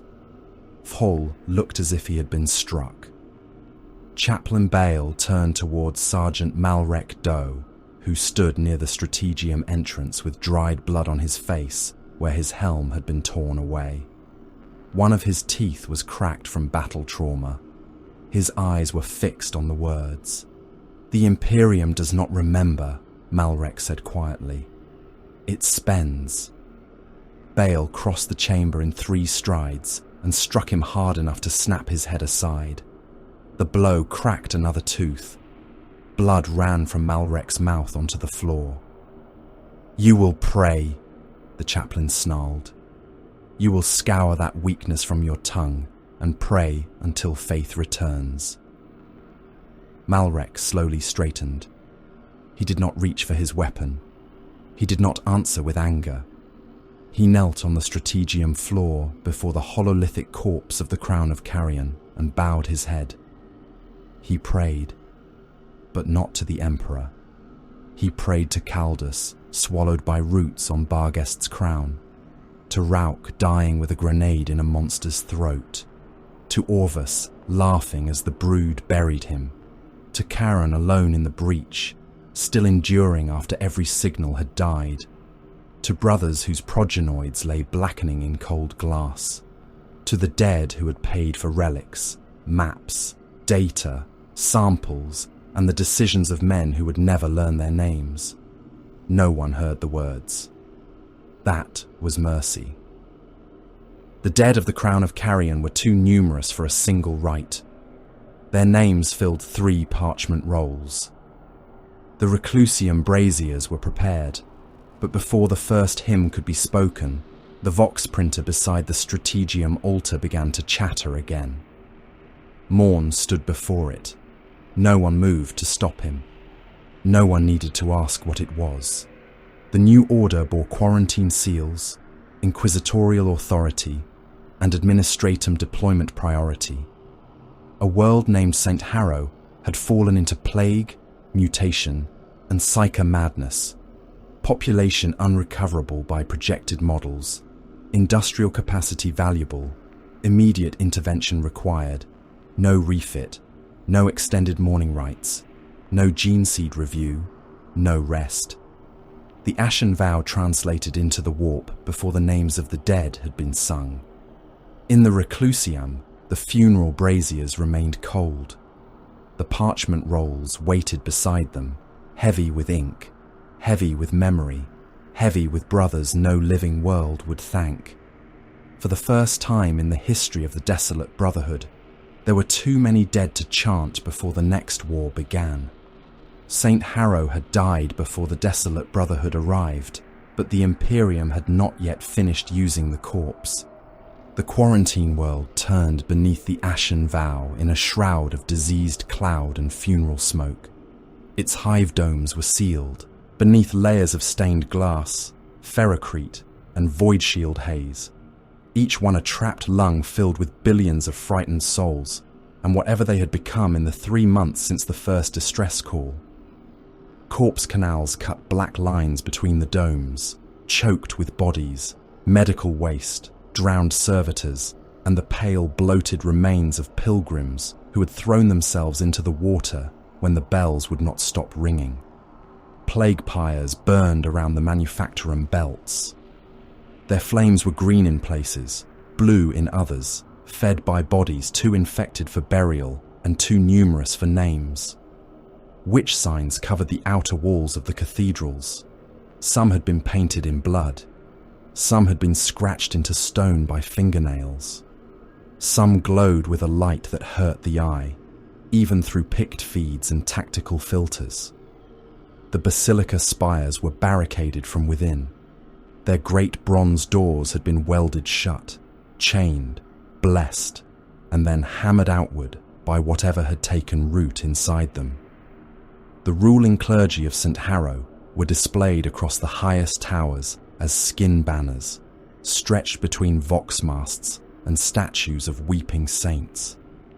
Their faces had been preserved, mouths open to the wind, as if they still screamed sermons to a population that no longer listened. The first distress signal had been simple: plague confirmed, mutations rising, psycho manifestations uncontrolled, requesting immediate sanction. The last signal had contained no words, only bells, laughter, and something wet breathing into the vox. Chapter Master Darek Morn stood in the Strategium with his helm beneath one arm and the world reflected in his augmetic eye. His armour still bore scars from the Crown of Carrion. Many of those scars had not been repaired. There had been no time. The grey and bone-white plate of the desolate brotherhood was becoming a record of denied reprieve, one wound layered over another, one campaign written across ceramite before the last could be cleansed away. The order slate hovered before him. Confirm contamination, terminate ruling cult, preserve manufactorum output where possible, avoid exterminatus unless explicitly sanctioned by higher authority. Morn read the words without expression. Preserve manufactorum output. Beneath those words, billions of humans rotted in sealed hives. Soldiers died in ash wastes. Priests hung from their own spires. Psychers burst open under the pressure of whatever gnawed at the veil. Yet the manufactoria remained valuable. The tithes mattered. The planet was damned, but its machines could still produce shell casings, ration tins, laser gun cells, and the cheap metal bones of imperial war. Captain Akror stood beside the projection table. His helm was sealed. The red lenses looked down upon the hololithic map where infection blooms pulsed across entire continents. "This world is lost," he said. Chaplain Orthan Bale's skull helm turned toward him. "Worlds are not lost while duty remains." Akror did not look at the chaplain. "Then duty has grown fond of carrion." No one struck him this time. Apothecary Serican Vol stood with his arms folded, white armour dulled by old bloodstains that no amount of cleansing oil had removed. His Narthesium had been repaired with Mechanicus parts taken from the crown of carrion, and its machine spirit clicked irritably whenever he flexed his hand. "The atmospheric readings are unstable," Vol said. "Multiple plague strains, chemical contaminants, warp exposure likely. Mutation density cannot be accurately measured from orbit. Vox patterns suggest mass hysteria and unsanctioned psychic activity in all major population centers." "Can the infection be contained?" Morn asked. Vol looked at the map. "No." The word sat in the strategium like a blade placed on an altar. Morn nodded once. "Then we contain what command has ordered us to contain." Akror's head turned. "My lord, we are not authorized for exterminatus. We are authorized to die preserving a forge line." Morn's voice hardened. "We are authorized to obey." The deployment began before the next cycle of orbital dusk. Below, in the outer ash wastes, the Astra Militarum was already dying. Regiments from 3 systems had been fed into the quarantine cordon. Their trench lines surrounded the hive domes in broken rings of mud, corpse wire, armoured barricades, and burning sanitation pits. Lehman Russ squadrons, ground forward through mobs of plague-corrupted civilians, their battle cannons firing at shapes that had once been workers, pilgrims, scribes, and manufactorum hands. Tracks crushed bodies into the ash. Plague mobs clawed at the hulls, their fingers breaking on armour, their mouths leaving smears of blood and yellow bile on vision slits. Some carried tools, some carried icons, some carried their own severed limbs as clubs. Basilisks fired from the rear lines until their barrels glowed dull orange beneath the poison sky. Every shell landed inside a dome breach or mob cluster, throwing bodies into the air in pieces. Commissars walked the trenches with bolt pistols drawn, executing deserters, cowards, men coughing black phlegm, and men who had simply stared too long at the witch signs. Medici servitors rolled between aid stations and burn pits, their logic engines overwhelmed by triage prayers. They placed the dead, the dying, and sometimes the still pleading into the flames because the difference no longer served the campaign. Then the desolate brotherhood fell from the sky. Thunderhawks split the cloud layer in formations of iron discipline. Their engines screamed through smoke. Drop beacons flared. Assault ramps opened above manufactorum plazas, cathedral roofs, and broken causeways, where guard units had been reduced to bloody knots of survivors around empty ammunition crates. The angels of death descended without heralds, without sermons, without comfort. Morn deployed in 3 vectors. Akror took the decapitation strike into the cathedral palace at Hive Sanctus Domin. He led 2 tactical squads, 1 assault squad, and a veteran cadre armed with combi weapons and breaching charges. Their task was to reach the Basilica throne, kill whatever ruled beneath the skin banners, and sever the cult's command structure. Vol descended with an apothecarian kill team toward the plague source beneath the eastern corpse canals. His orders were to secure viable gene samples, identify the contaminant, and determine whether the infection threatened Astartes' physiology beyond acceptable exposure thresholds. The dreadnought Talon, once led by Brother Relic Charon, anchored the Manufactorum breach at Forge Belt Harrow Tertius. Charon himself remained a dead signal inside the crown of Carrion, but his name endured in the Talon as a wound that had learned to march. Brother Deimos and Brother Grell, both entombed ancients of the chapter, strode at the head of the assault with sarcophagus fronts marked in mourning ash. Around them advanced devastators, tech marines, and line brothers with flamers and melter charges. Their strikes were perfect. The mission was not. Acror hit the cathedral palace through the western transept, blowing open a stained glass wall depicting St. Harrow receiving a crown from the Emperor's hand. The glass fell inward in a glittering storm. His squad entered through it with bolters firing. The nave beyond was packed with plague-corrupted faithful. They hurled themselves forward in waves, arms outstretched, faces split by extra mouths, bellies swollen with crawling movement beneath the skin. Many still wore pilgrim tags. Many still clutched prayer books. Some wept as they charged. Some laughed until bolt rounds burst them open. Bolter fire turned the first ranks into shredded meat and infectious mist. Bodies burst inside their robes. Pus sprayed across ceramite and hissed on purity seals. Flamers washed the steps in Prometheum, and the corrupted died burning, their mouths singing hymns in voices that were not their own. Acror advanced through the fire, chainsword idle in one hand, until something larger than the rest came over the altar rail on hooked limbs. It had been an abbot once. Fragments of golden vestment clung to its shoulders. Its head had split vertically into a wet flower of teeth and eyes. Acror shot it twice in the chest. The bolt shells detonated inside it, blowing out the spine and spraying the altar with thick black blood. It crawled another pace. He met it with his chainsword and cut it from crown to groin, the blade choking on bone, organs, and hidden metal reliquaries swallowed into its flesh.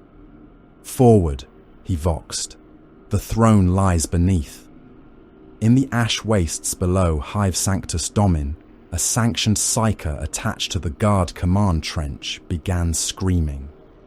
Vol heard it over the open vox while cutting through a corpse canal gate. The scream rose beyond pain, beyond fear, into a register that made mortal soldiers clutch their helmets and bite down until their teeth cracked. The psyker floated above the trench, chains snapping around his wrists, eyes burning white. Officers shouted for a null collar. A commissar shot him in the chest. The round entered and hung there in the air, spinning in a halo of blood. Then the psyker burst. Teeth, brain matter, fragments of skull, and burning warp light rained across the command trench. Men struck by it, convulsed. Some tore at their faces. Some turned their laser guns on one another. One Lehman Russ crew fired point blank into a friendly infantry block, shredding hundreds of guardsmen under heavy bolter fire before a commissar climbed onto the tank and shot the commander through the hatch. Vol watched the pict feed for 1 second. Then he returned to his work. The corpse canal gate opened with a shriek of metal. Beneath it lay the plague source, or one mouth of it. The canal had been dammed with bodies until the pressure turned them into a sloped wall of swollen flesh. Something moved behind it. Vol's kill team burned downward, flamers cutting tunnels through the mass, while plague flies burst in oily clouds. Their armor seals held. Their filters screamed warning runes. Every step downward was through human remains softened into paste. At the center of the blockage, Vol found the first true sample. A growth like a heart, large as a rhino engine, pulsed against the canal wall. Veins ran from it into the water and into the mouths of corpses fused around it. Each pulse released spores. Each spore carried plague, mutation, and a psychic trace so faint it should not have been there at all. "Sample secured," Vol said. His voice was calm. His hearts were not. The readings told him what the campaign brief had not. St. Harrow was not merely infected. It had been used as a crucible. Plague, mutation, and warp stress had been allowed to mingle for months while Command argued over production quotas and sanction thresholds. The world had become an experiment authored by neglect. He sealed the sample. Then he checked the status of his own gene seed monitoring runes. Several flashed amber. One flashed red. Vol stared at it longer than he should have. Their bodies were surviving. Their legacy was not. Every toxic world, every warp-tainted corridor, every acid jungle, every plague fog, every battlefield where Command had deemed them combat viable, had marked them deeper than wounds. The Astartes form could endure what would kill a mortal 100 times over. But gene seed was not merely flesh. It was lineage, succession, the sacred bridge between the dead and the unborn. If that bridge rotted, victory became sterilization. The chapter could win wars. It could not preserve itself. At Forge Belt Harrow Tertius, the dreadnought Talon held the breach.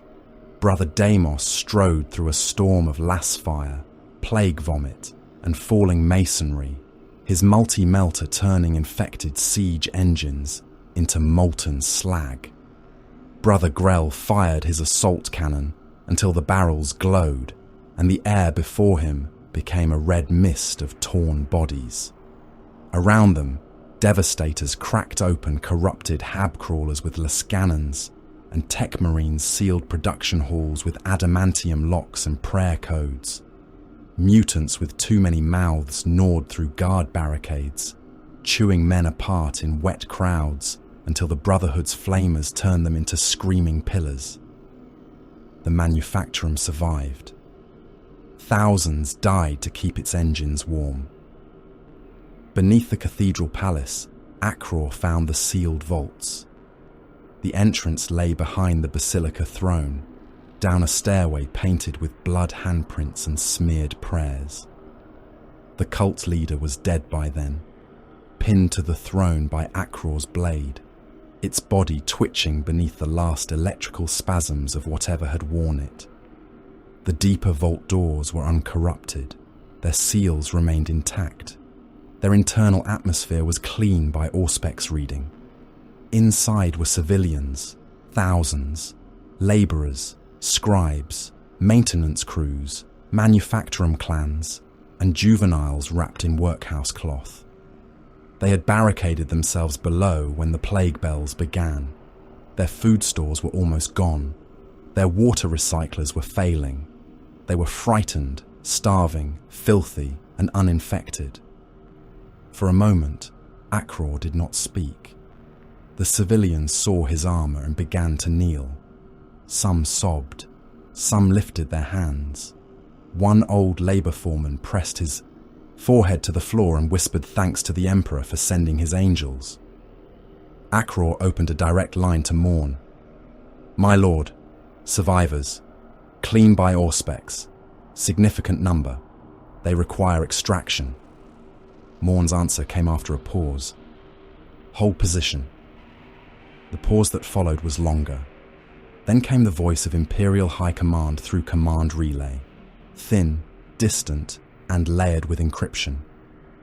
Extraction assets are reserved for Mechanicus equipment, plague samples, and Manufactorum control personnel. Civilian vaults are to remain sealed until quarantine review. Primary objective remains preservation of production capacity. Contamination risk unacceptable.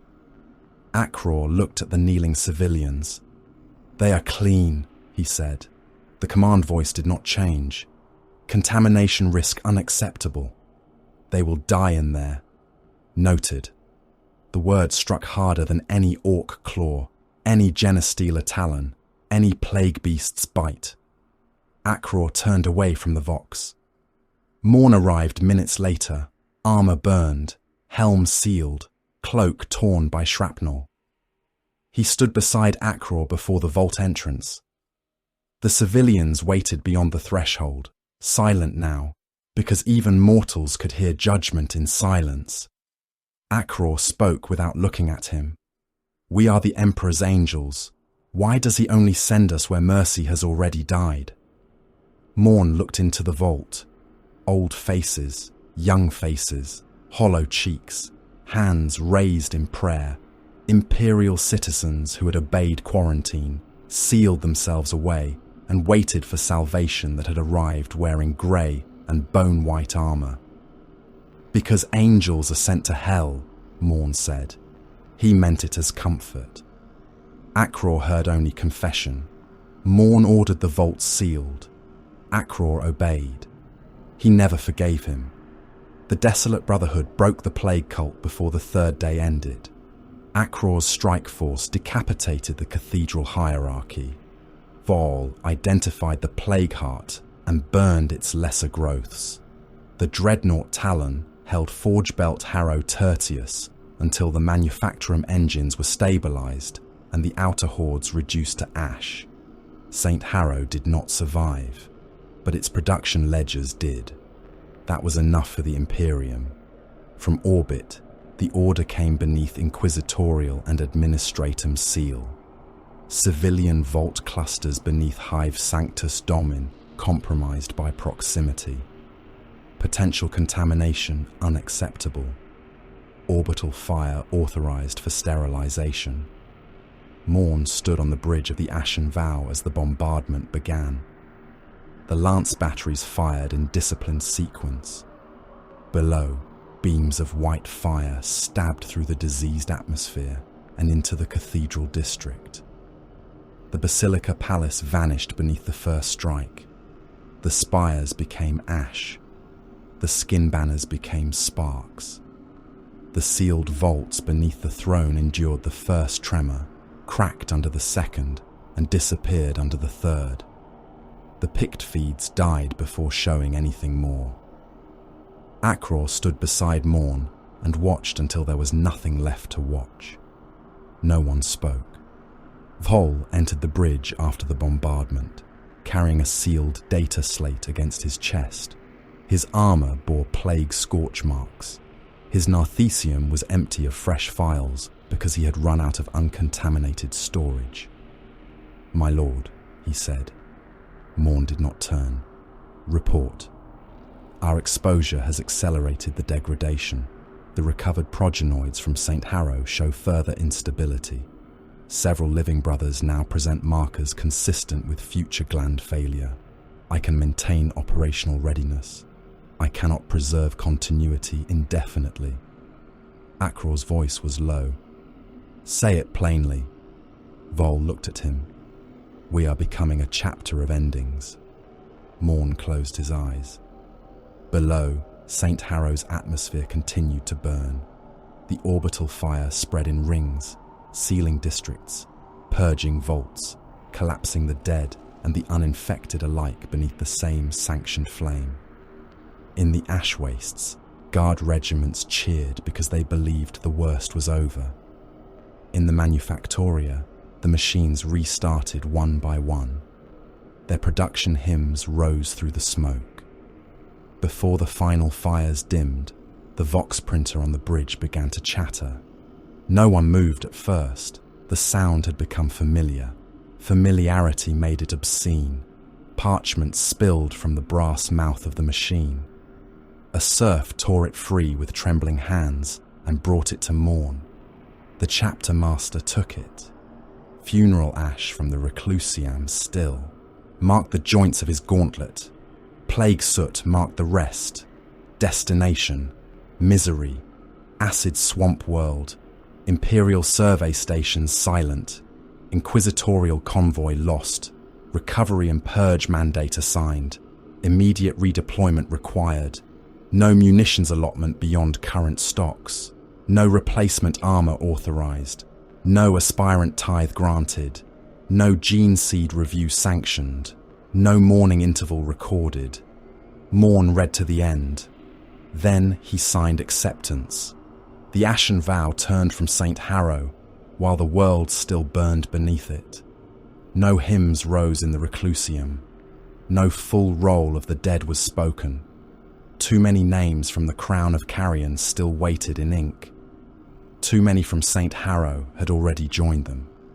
The brothers moved through the ship in silence, repairing weapons, sealing armor, sharpening chain blades, and scraping plague residue from ceramite that had never been properly cleansed of jungle acid or hulk frost.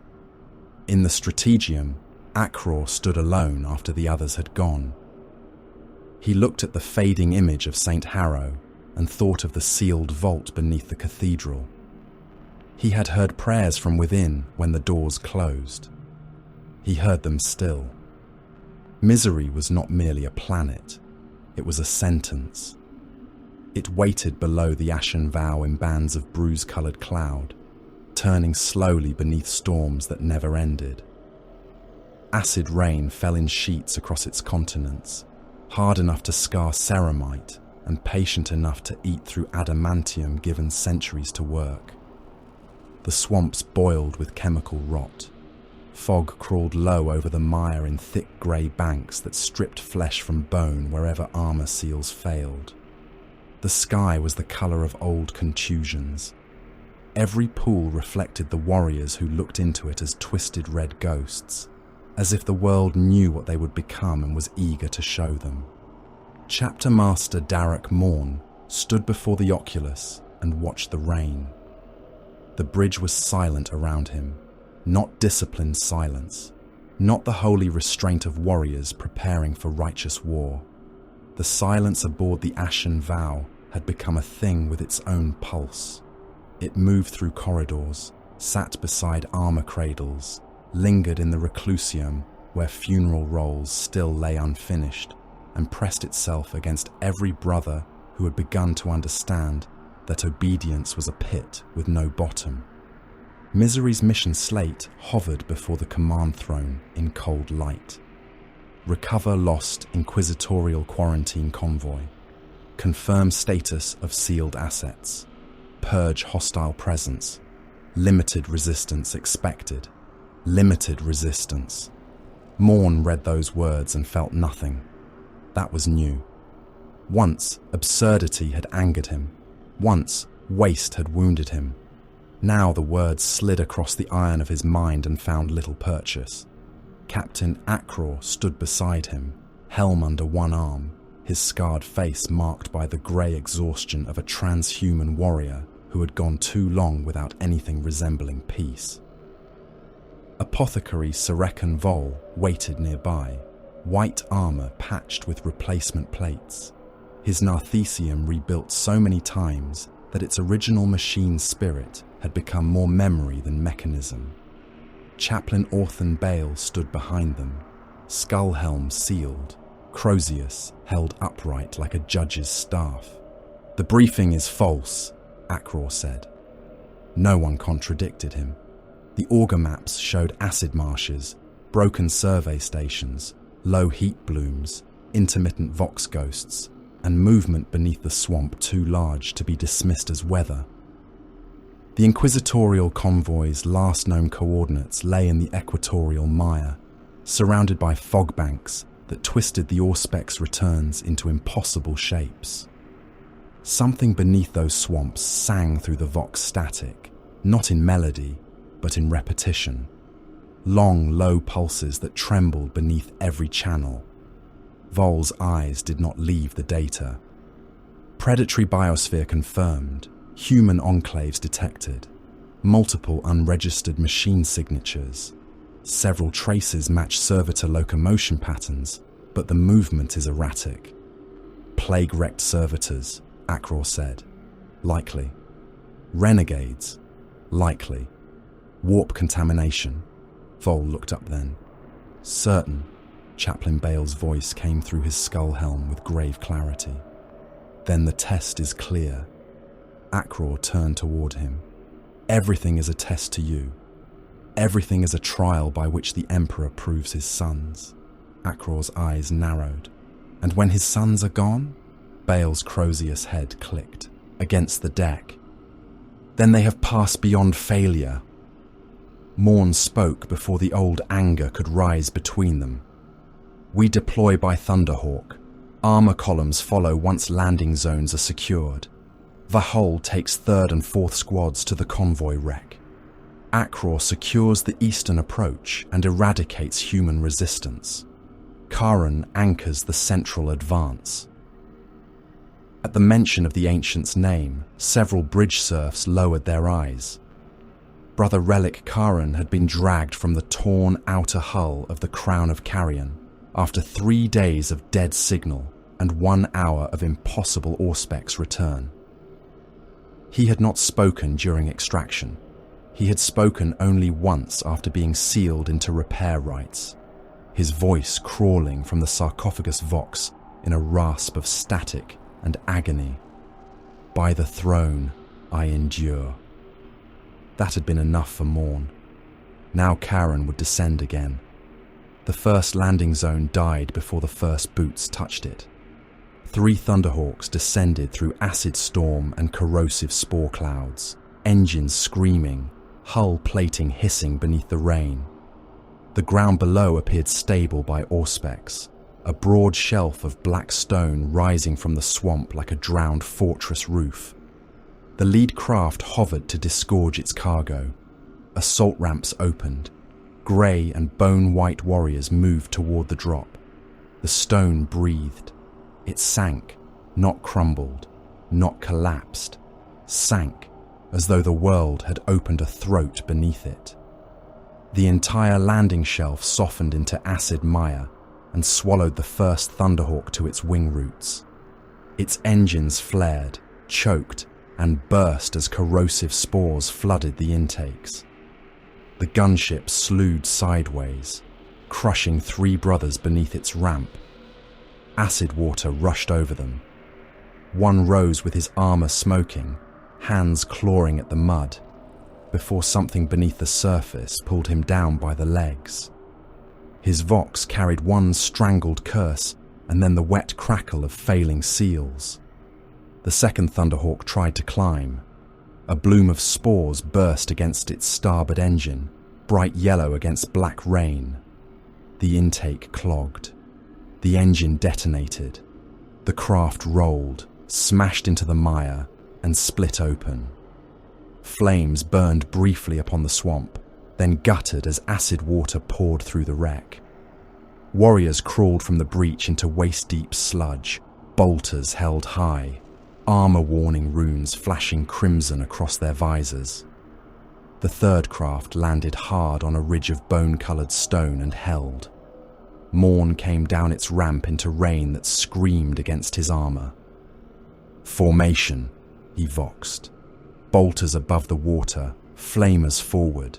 Recover the living, mark the dead. The desolate brotherhood obeyed.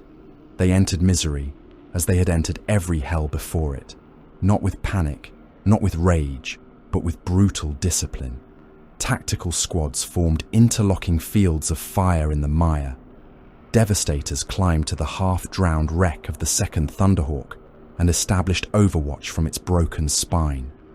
Flamers washed the waterline in burning promethium, the fuel spreading in bright sheets across the sludge before the acid chewed it apart. Rhinos deployed from the surviving landers and immediately began to sink, tracks grinding, engines roaring, hulls descending until only turrets and hatches remained above the bubbling surface. Power armor seals began to fail within the first hour. Not everywhere. Not all at once. That would have been merciful. Misery preferred patience. Acid entered through bullet cracks from Carthax, talon marks from the Crown of Carrion, plague pitting from St. Harrow, and all the small, unrepaired wounds the chapter had carried because no one had granted them time to heal their war plate. Warning runes pulsed. Brothers sealed sections manually. Some cut away damaged armor plates and fought with exposed undersuits steaming in the rain. The first swamp beast rose from beneath second squad. It had no eyes, or else its entire head was an eye filmed with black membrane. Its body was a knot of muscle, chitin, and rope like tendons, wide enough to overturn a baneblade and long enough that most of it remained submerged when its jaws breached the water. Brother Maros vanished up to the waist in its mouth. He braced his bolter against its palate and fired until the weapon jammed with meat. Brother Halvek cut into the creature's jaw with a chain blade, teeth shrieking as acid steam rose around the weapon. The beast thrashed, splitting Maros open inside his armor. His blood pumped into the swamp in dark bursts before the creature swallowed what remained of him. Karen met the second beast. The dreadnought waded through the mire like a walking shrine dragged from its own grave. Acid water lapped at his sarcophagus chest. His assault cannon had been replaced with a heavy flamer and a chain fist after the crown of carrion. Smoke rose from his armor where the rain ate fresh repair seals. His vox was a low growl of static and old pain. "By the throne," he intoned. "I endure." The beast came at him with limbs like scythes and a mouth full of translucent teeth. Karen drove his chain fist through its chest and tore upward. The weapon screamed. The creature opened from belly to skull, spilling organs that writhed like independent things into the acid.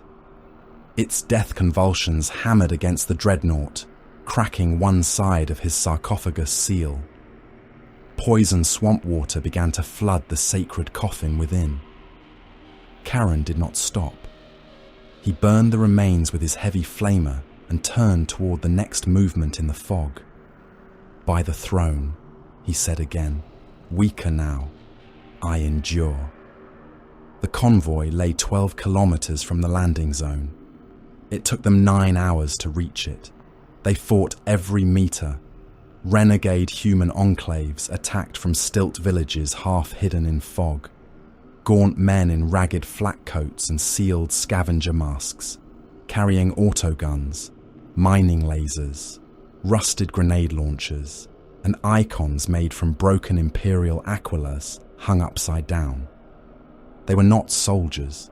They were descendants of forgotten survey crews, deserters, condemned labourers, and quarantine survivors who had learned to worship anything that kept them alive. They fired from fungus towers and sinking bunkers. They screamed praises to the rain. They died when Akror reached them. He did not waste ammunition where blades would serve. His squad entered the largest enclave across a bridge made from tank hulls and skeleton trees. The renegades opened fire. Rounds sparked from ceramite. A mining laser cut a line across Akror's breastplate deep enough to glow. He broke the gunner with his fist and hurled the body into 2 others hard enough to knock them from the platform into the acid below. His chainsword came alive. Men became halves, quarters, red spray and falling limbs. One tried to kneel. Akror shot him through the skull before the first word of surrender left his mouth. "Traitors!" Chaplain Bale voxed from the central column. "Cleanse them!" Akror looked across the stilt village at the starving men dying in the rain, and for one dangerous instant, he wondered when treachery began. Was it the raising of a weapon against Imperial authority, or was it the moment Imperial authority left men in a swamp until the only law remaining was hunger? He killed the thought. Then he killed the survivors. Vol reached the first plague-wrecked servitors near the convoy's outer beacon. They came from the fog in a stumbling procession, their flesh swollen around iron augmetics, their eyes replaced by sensor lenses filmed with pus. Some still wore inquisitorial ownership brands. Others had Mechanicus serial plates nailed through their cheeks. Their tool arms twitched. Bone saws spun. Injector needles clicked empty against the air. Their vox emitters whispered prayers, distress codes, and the swamp song all at once. Vol ordered flamers. The servitors burned poorly. Their flesh split and ran, but their machine parts kept them walking. One reached Brother Corvin, and drove a bone saw through the soft seal beneath his arm. Corvin crushed its head against his chest plate, but the saw continued running inside him. Another servitor opened its abdomen and released a cloud of pale larvae that ate into armor joints and exposed cables. Vol cut, burned, harvested, and sealed. He was not fast enough. 2 dead brothers sank before their progenoids could be taken. The swamp accepted them with obscene gentleness. Vol waded after one until the acid rose above his waist and warning runes flared across his helm display. He reached into the mire and found only a gauntlet still closing and opening around nothing. He marked the location. The rune vanished beneath bubbles. Inside his sealed canisters, recovered gene seed began to boil. At first, he thought it was environmental contamination. Then he saw the truth through the trembling glass. Failed progenoids, already unstable, reacted to misery's warp-tainted chemistry, as though the rot inside them recognized a cousin in the swamp. One gland blackened while he watched. Another split and curled like a dying insect. A third pulsed against the container wall, pushing outward with no muscle to move it. Vol encrypted the data without thought. Then he opened a command channel. "My lord, I must speak plainly." Morn stood waist-deep in acid water near the central wreck, firing his bolter at shapes moving through the fog. "Speak." "The gene seed stores are approaching collapse. Not degradation. Collapse. The recovered glands from the last 3 theaters are increasingly non-viable. Living progenoid markers among the brothers are worsening. Further exposure will accelerate failure. If we continue at this operational tempo, the chapter will retain warriors but lose succession." A bolter round struck Morn's pauldron and detonated. He barely moved. "How long?" Vol did not answer immediately. "Not long enough to matter if we are sent into another hell after this one." Akror's voice entered the channel. "There will be another. There is always another." Chaplain Bale cut across him. "Enough. This is despair given tongue. Obedience is the final test." "No," Akror said. "This is murder by paperwork." The channel fell silent except for rain static and distant gunfire. Bale's voice lowered. "Repeat that, Captain." Akror did. "Murder by paperwork, not by blade, not by Xenos claw, not by heretic sorcery, by seals, orders, denials, and the hands of men too far away to hear us die. You shame your oaths. My oaths are drowning in this swamp. Then pray harder. I have prayed. The answer is always another order." Morn closed the channel. He stood in the acid rain, and for the first time he could not make obedience holy in his thoughts. If they obeyed one more order after misery, perhaps the chapter would survive as a roster for another century. Perhaps some warriors would fight on. Perhaps banners would still be raised over another corpse field. But the desolate brotherhood would be dead. Not slain in glorious last stand, not corrupted by temptation, not broken by cowardice, reduced, recorded, spent. A statistic moving through administratum columns until no living brother remained to remember what the chapter had been. He requested extraction. The reply took 37 minutes. Denied. He requested quarantine fire support. Denied. He requested emergency resupply and permission to withdraw surviving gene seed from theatre. Denied. The final notation arrived in the same cold format as every judgment before it. Reprieve denied due to ongoing combat viability. Morn read the words in the rain. Something in him did not break. Breaking was too loud, too merciful, too dramatic. It simply ended. The inquisitorial convoy lay half submerged in a basin of black acid beneath a ring of dead survey pylons. Armoured crawlers, sealed vault haulers, stormtrooper transports, and data shrine carriers had been dragged into a circle around a central command vehicle. Their hulls were scored by claws, melted by corrosion, and marked with symbols that had not been painted by human hands. Yet the inner vault remained sealed. Morn entered alone. He cut through the command vehicle's hatch with his power sword and descended into darkness lit by emergency red. The air inside tasted of rust, old blood, preservative gas, and corpse rot. Stormtroopers lay dead in their restraints, armor intact, throats opened with surgical precision. Inquisitorial scribes were strapped to data thrones, their skulls drilled, their neural plugs still connected to the cogitator stack.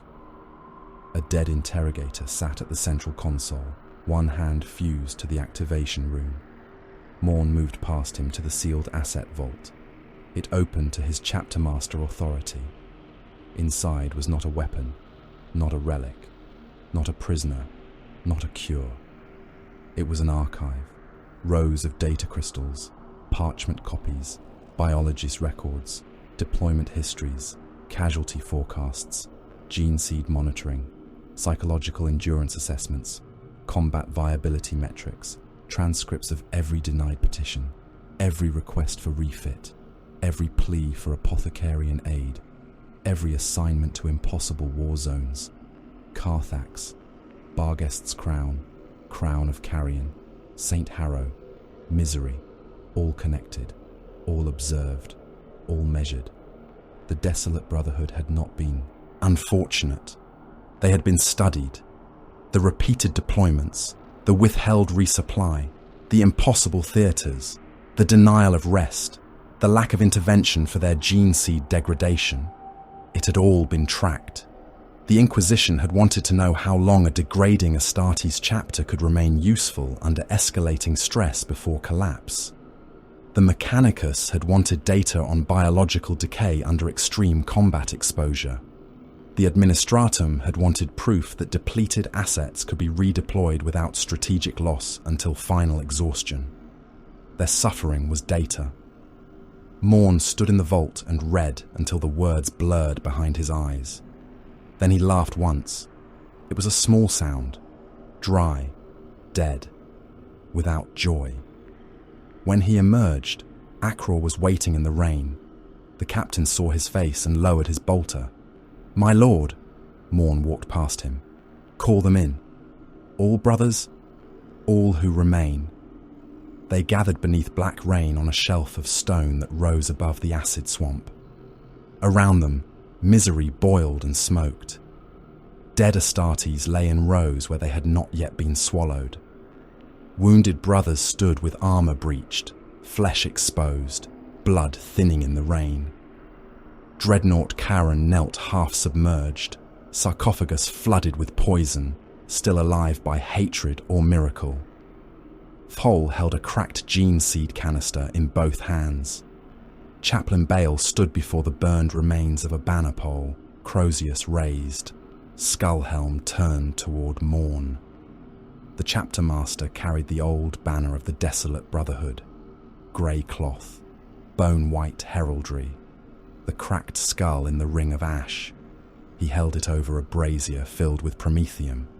Bale stepped forward. "My lord." Morn did not look at him. "Do not. You stand at the edge of damnation." "No," Morn said. "I have been standing there for years. I mistook the edge for a road." Akror watched in silence. Morn lowered the banner into the flame.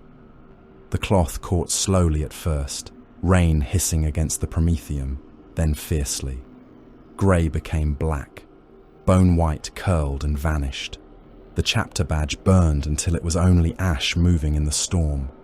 Bale raised his Crozius. "By the authority of the Reclusiam, I command you to kneel and repent." Morn turned then. His face was calm. "Orthan Bale, you have mistaken obedience for faith, as I did. You may kneel to ghosts if you wish. I will not." Bale lunged. Akror moved first. His chainsword did not ignite. He used it like a bar of iron, smashing the chaplain's crozius aside. Bale struck him with his free fist, cracking Akror's helm lens. Akror answered with a headbutt that staggered the chaplain. Around them, no brother intervened. Not yet. The duel lasted only moments. Bale was old, devout, and furious. Akror was colder. He drove his combat blade under Bale's gorget, through the throat seal, and up into the skull helm. Bale died standing. Akror withdrew the blade and let the chaplain fall into the acid rain. No one prayed. One by one, the brothers carved away their imperial eagles. Power knives scraped ceramite. Blades broke Aquila wings. Oath seals were torn free or turned inward. Chaplain litanies were burned. Armor plates were stripped, repainted in blood-red pigment mixed from primer, rust, and the contents of Mediki stores. Black flames were marked across helms, pauldrons, and breastplates. Not the flames of worship, not yet. The flames of cremation, the colour of everything they had been denied time to give their dead. Morn stood before them in armour no longer grey. "The desolate brotherhood is dead," he said. The rain fell harder. "We asked for rest. We were given war. We asked for healing. We were given theatres of poison, plague, and nightmare. We asked that our dead be remembered. We were rendered into numbers. We asked if our suffering had meaning." He looked toward the wreck of the inquisitorial convoy. It did, but not the meaning we were taught. Vol lowered his head. Akror's broken eye lens glowed red through the rain. Morn drew his sword. Its blade reflected the fire, the swamp, and the warriors who had ceased to be loyal. "We are the company of misery. We are what remains when duty is fed into the machine until only hatred comes out alive. We owe the Imperium nothing. We owe the throne nothing. We owe hope least of all." No cheer answered him. The company of misery did not cheer. Their first act as traitors was not a scream to the dark gods. It was not a blood rite beneath a warp-torn sky. It was not madness, not laughter, not the frothing collapse of lost souls eager to be owned by new masters. It was disciplined murder. They hunted the inquisitorial observers through the convoy wrecks and survey stations. Stormtroopers who had survived in sealed bunkers died under bolter fire before they could understand the change in their executioners. Mechanicus data priests were dragged from their vaults, their memory cores ripped free, their bodies left twitching in the acid with Binharic prayers still clicking from their teeth. The magos assigned to the endurance study tried to bargain with Vol, offering intervention, cure, preservation, even forgiveness through proper channels. Vol opened him from throat to pelvis and removed every data crystal by hand. Akror led the seizure of the surviving landers and orbital shuttles. Brothers in red and black stormed the support craft with the same precision that had once taken Xenos fortresses and plague cathedrals. Serfs who resisted were killed. Serfs who knelt were spared and chained to new service. The Ashen Vow's bridge crew received Morn's command transmission and obeyed because their masters had returned from misery as something terrible, and because mortals aboard Astartes ships learned quickly that survival and loyalty were often the same shape. The final transmission left misery on every Imperial channel the company could seize. Don't forget to like, comment, and subscribe. Support really helps. Morn stood in the strategium, armour wet with acid rain and drying blood, the burned remains of the chapter banner hanging from his fist. Behind him stood Akror, Vol, Karen's damaged sarcophagus feed flickering in the background, and the warriors who had crossed the line no map had ever marked. His voice entered the void without rage. That made it worse. "You would not let us rest," Now none of you will. The message repeated as the Ashen Vow turned its guns upon the remaining Imperial stations around Misery. Lance fire fell, survey towers vanished, observation bunkers split open, data vaults burned, the acid rain continued below, patient and endless, washing grey ash into red mud, carrying away the last colours of a chapter that had once believed sacrifice would be honoured. Misery kept the dead. The company took the lesson. Madine 4 had believed itself too small to matter. That was the first lie it told itself, and perhaps the kindest. It was a tired world of manufactoria, ration vats, coffin nail presses, capacitor foundries, and habstacks built in the shadow of industries that fed wars no one on Madine 4 would ever see. Its skies were low and brown with factory smoke. Its rivers carried coolant, chemical runoff, and the grey slurry of corpse starch reclamation. Its workers woke before dawn shift to the tolling of labour bells, marched beneath cracked statues of imperial saints, and spent their lives assembling lasgun capacitors, stamping ration bricks, cutting coffin nails, and binding munitions crates for distant regiments dying beneath alien suns. War was something that passed through Madine 4 in ledger form. War was a tithe increase. War was another shipment of bodies pressed into uniforms. War was a mourning slip delivered by a clerk who did not know the dead man's face. War was not supposed to walk through the smoke at dawn. The first red giant appeared in Manufactorum District Gallows Mark as the morning klaxon sounded. Workers on the capacitor line saw him through the soot haze beyond the loading arches. At first, they thought he was a statue being hauled by servitors, some devotional engine meant for a shrine parade or morale observance. He was too large to be a man, too still to be alive, and the colour of his armour was wrong in the dawn light. Blood-red plate, black trim, black flames licking across the helm and shoulder guards. Oath parchments hanging from his breastplate, turned inward so that the blank sides faced the world. Then he raised his bolter. The loading yard vanished into thunder. The first shells struck the overseer gantry and burst the men upon it into scraps of meat, brass buttons, and shredded command coats. The second volley punched through the press servitors, dragging capacitor crates from the warehouse, detonating inside their vat-grown torsos and spraying oil, bone paste, and machine fluids across the loading rails. The third volley cut into the workers because the workers had begun to run. The red giant did not shout. He did not laugh. He did not call upon gods. He walked forward through the smoke while men broke against his fire. More came behind him. Madine 4 learned the forbidden name within the hour, Company of Misery. At first, the planetary command staff did not believe the reports. The enemy was not a traitor Legion force.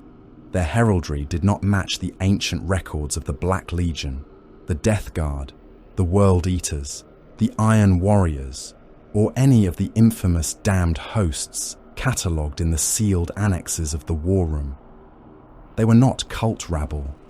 They were not mutants. They were not demons. They were Adeptus Astartes, or something that had once been Adeptus Astartes, moving with the discipline of loyalist angels and killing with the restraint of executioners. That restraint frightened the officers more than frenzy would have. Frenzy could be predicted. Hunger could be baited. Madness could be waited out behind bastions. The company did not behave like madmen. They struck the world's courage. Their first orbital bombardment spared the central armories. It destroyed the district hospitals. Not all of them. That would have been crude. They struck the largest Medici vaults in 3 hive districts, collapsing triage domes and sterilization wards under precise lance fire. Hundreds of thousands died in burning beds. in surgical restraints, beneath falling St. Glass, and in recovery halls, where medical servitors continue trying to apply bandages to corpses with no limbs. The armories remained intact, well lit, and stocked with laser guns, shells, grenades, and promises. Then the company opened the public Vox channels and broadcast the distress calls from the dying hospitals back to the HAB blocks. Citizens heard Medici priests choking on smoke. They heard children crying for fathers already dead on distant fronts. They heard surgeons begging for power. They heard orderlies praying as plague shutters sealed and the fire consumed them. The pleas repeated until they became part of the factory rhythm, layered beneath shift bells and devotional hymns. Madin 4 armed itself while listening to the people it could not save. That was the lesson Captain Akror wished to teach. He stood atop the broken spire of Precinct House lawn, watching the planet's defenders mobilize through the haze below. His armor had changed in the centuries since Misery. The grey and bone white of the desolate Brotherhood was gone, hidden beneath blood-red ceramite and black flame. The Aquila had been carved from his breastplate, leaving only gouged scars beneath layers of lacquered crimson.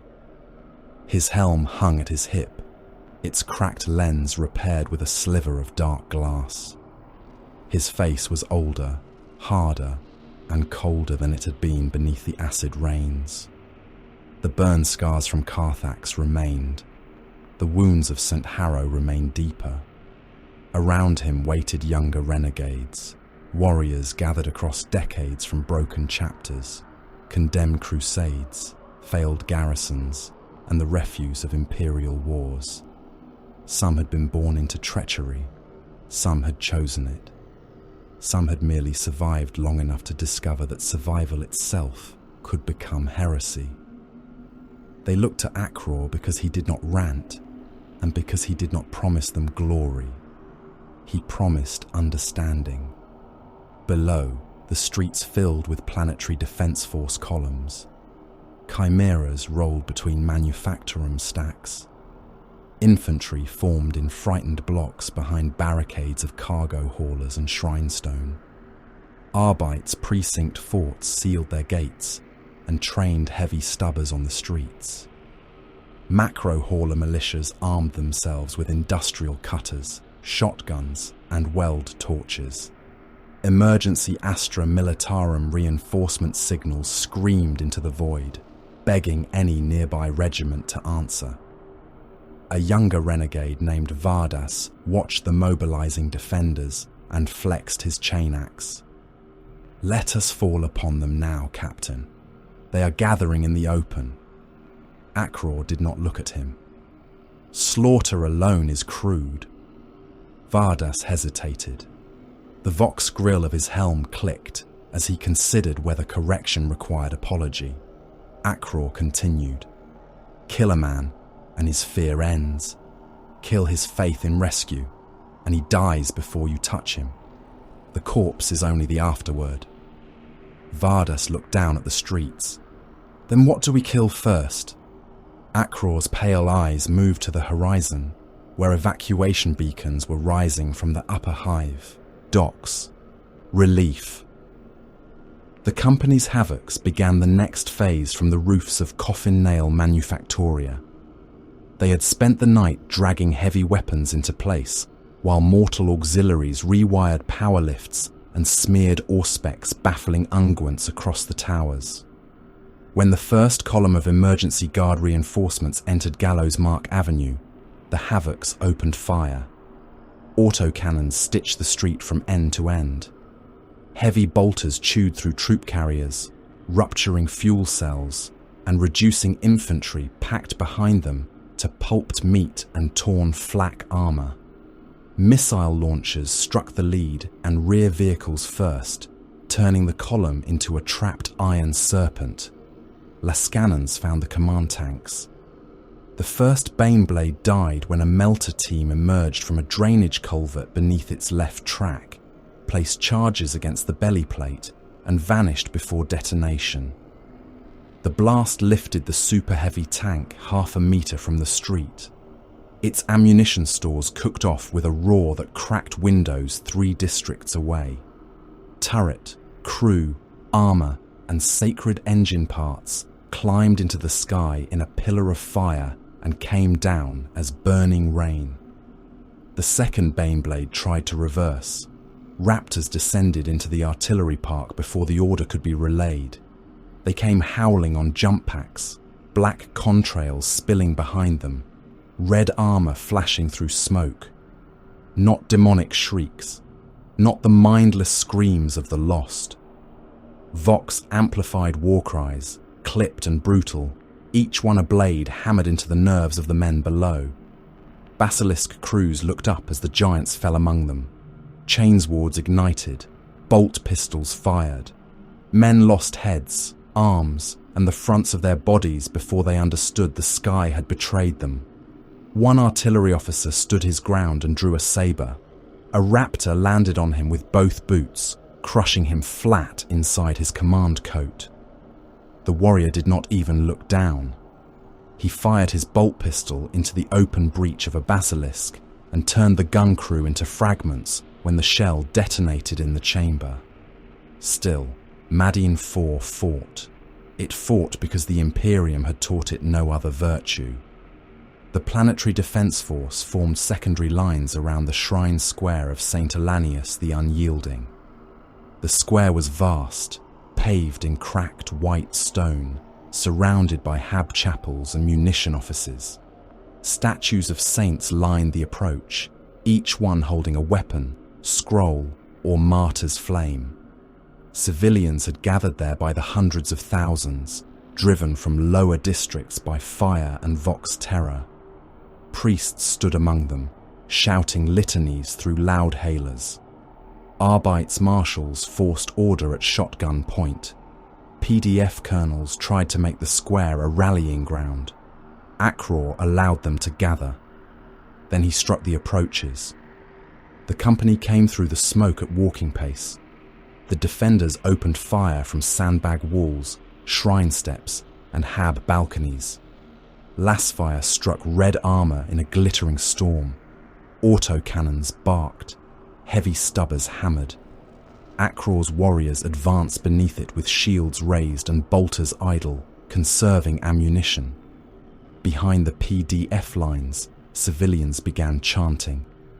The sound rose thinly at first, then stronger as priests shouted themselves hoarse. The Emperor protects. The Emperor protects. The Emperor protects. Akror heard it through his helm audio and thought of sealed vault doors beneath St. Harrow. He ordered the charge. Not at the civilians, at the defenders.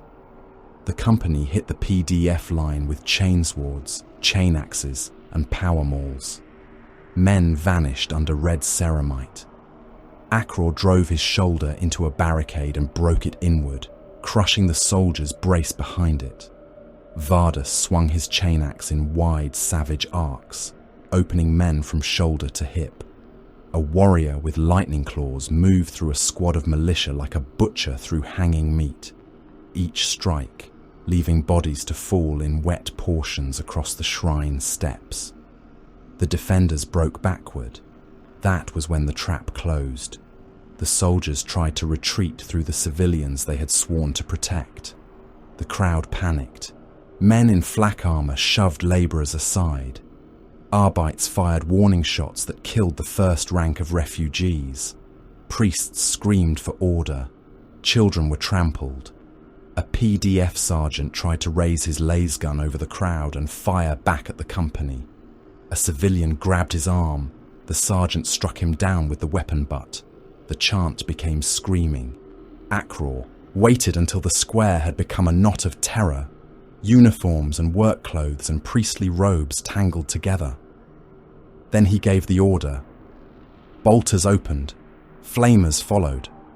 Mass reactive shells burst inside fleeing soldiers, and the civilians pressed around them. Bodies came apart in blossoms of blood, fabric, splintered bone, and cooked fat. Flamers washed the lower steps of St. Elenius in liquid fire. Men ran burning through the crowd, spreading flame with their hands, mouths open wide enough to tear their own cheeks. A barricade of corpses formed near the central statue, not built by intention, but by weight, as the dead piled where the living tried to climb over them. The company walked through the ruin. A priest in scorched robes stood beneath the statue of the saint and raised an aquila in both hands. His beard was singed. His face was streaked with soot and blood that was not his own. "The Emperor protects," he screamed. "You are damned! You are nothing! The Emperor protects!" Akror stopped before him. Around them, the square died. The priest thrust the aquila toward the captain as if the symbol could burn him. Akror removed his helm. His face was calm. That terrified the priest more than rage. "He protects symbols," Akror said. "He spends flesh." The priest spat at him. Akror did not kill him. He took the priest by the back of the neck and turned him toward the distant hive docks, where evacuation ships were rising through the smoke. Their engines glowed like small suns. Their hulls were marked with Administratum Priority sigils, Mechanicus cargo seals, and Noble House identifiers. They lifted from the upper platforms, heavy with data vaults, machine components, senior clergy, industrial magnates, and command personnel. Below them, the lower hive bridges were sealed. Crowds pressed against the gates, waving work permits, ration cards, children, relics, anything that might be mistaken for worth. The ships rose, the gates remained closed. Akror forced the priest to watch until the last evacuation flare vanished into the cloud. "Say it again," he said. The priest sobbed. Akror tightened his grip just enough to grind vertebrae together. "Say it." "The Emperor protects," the priest whispered. "No," Akror said. "The Emperor departs." He left the priest alive among the dead. By the third day, Imperial records ceased agreeing with themselves. One report identified the attackers as a Night Lord splinter force because of their terror tactics. Another rejected that conclusion because the enemy did not flay civilians for display or broadcast laughter over open vox. A Mechanicus observation cell suggested Iron Warrior's methodology based on the precision strikes against infrastructure. The Arbites claimed renegade Astartes of unknown origin. A half-burned administrator message referred to possible contact with something called the Brethren of Misery, though later copyists argued over whether the word had been corrupted by vox damage, cult cipher, or deliberate data poisoning. Centuries later, Cord Hellbrant would read those fragments beneath the red emergency lights of Valis Terminus. He would understand what the record keepers of Madian IV had not. The uncertainty was part of the weapon. The company wanted the Imperium to misname them. Every incorrect designation was another delay, another command dispute, another failure of response. They were not trying to become a legend yet. Legends attracted crusades. Rumours travelled further. Rumours entered barracks and shrine queues. Rumours made men wonder what command was not telling them. Median IV's capital did not fall because the company lacked the strength to take it. It fell because the defenders could no longer agree on what defence meant. Command Vox channels filled with distress calls rebroadcast out of sequence. Some were real, some were old. Some were harvested from hospitals and artillery parks and played back with altered coordinates. Relief columns drove toward ambushes. Arbites precincts refused to open gates to guard units for fear of infiltration. PDF colonels countermanded one another. Commissars executed officers for retreating from positions they had already been ordered to abandon. The Astra Militarum reinforcements that reached orbit found the planet's command hierarchy speaking in contradiction, fear, and static. Akror watched the confusion from the roof of the Administratum Tithe Hall. Below him, Madine IV's capital burned in selected places, not everywhere. That mattered. Too much fire made enemies simple. A world entirely aflame understood itself as doomed. A world burning in pieces hoped the unburned districts might yet be spared. Hope kept civilians in place.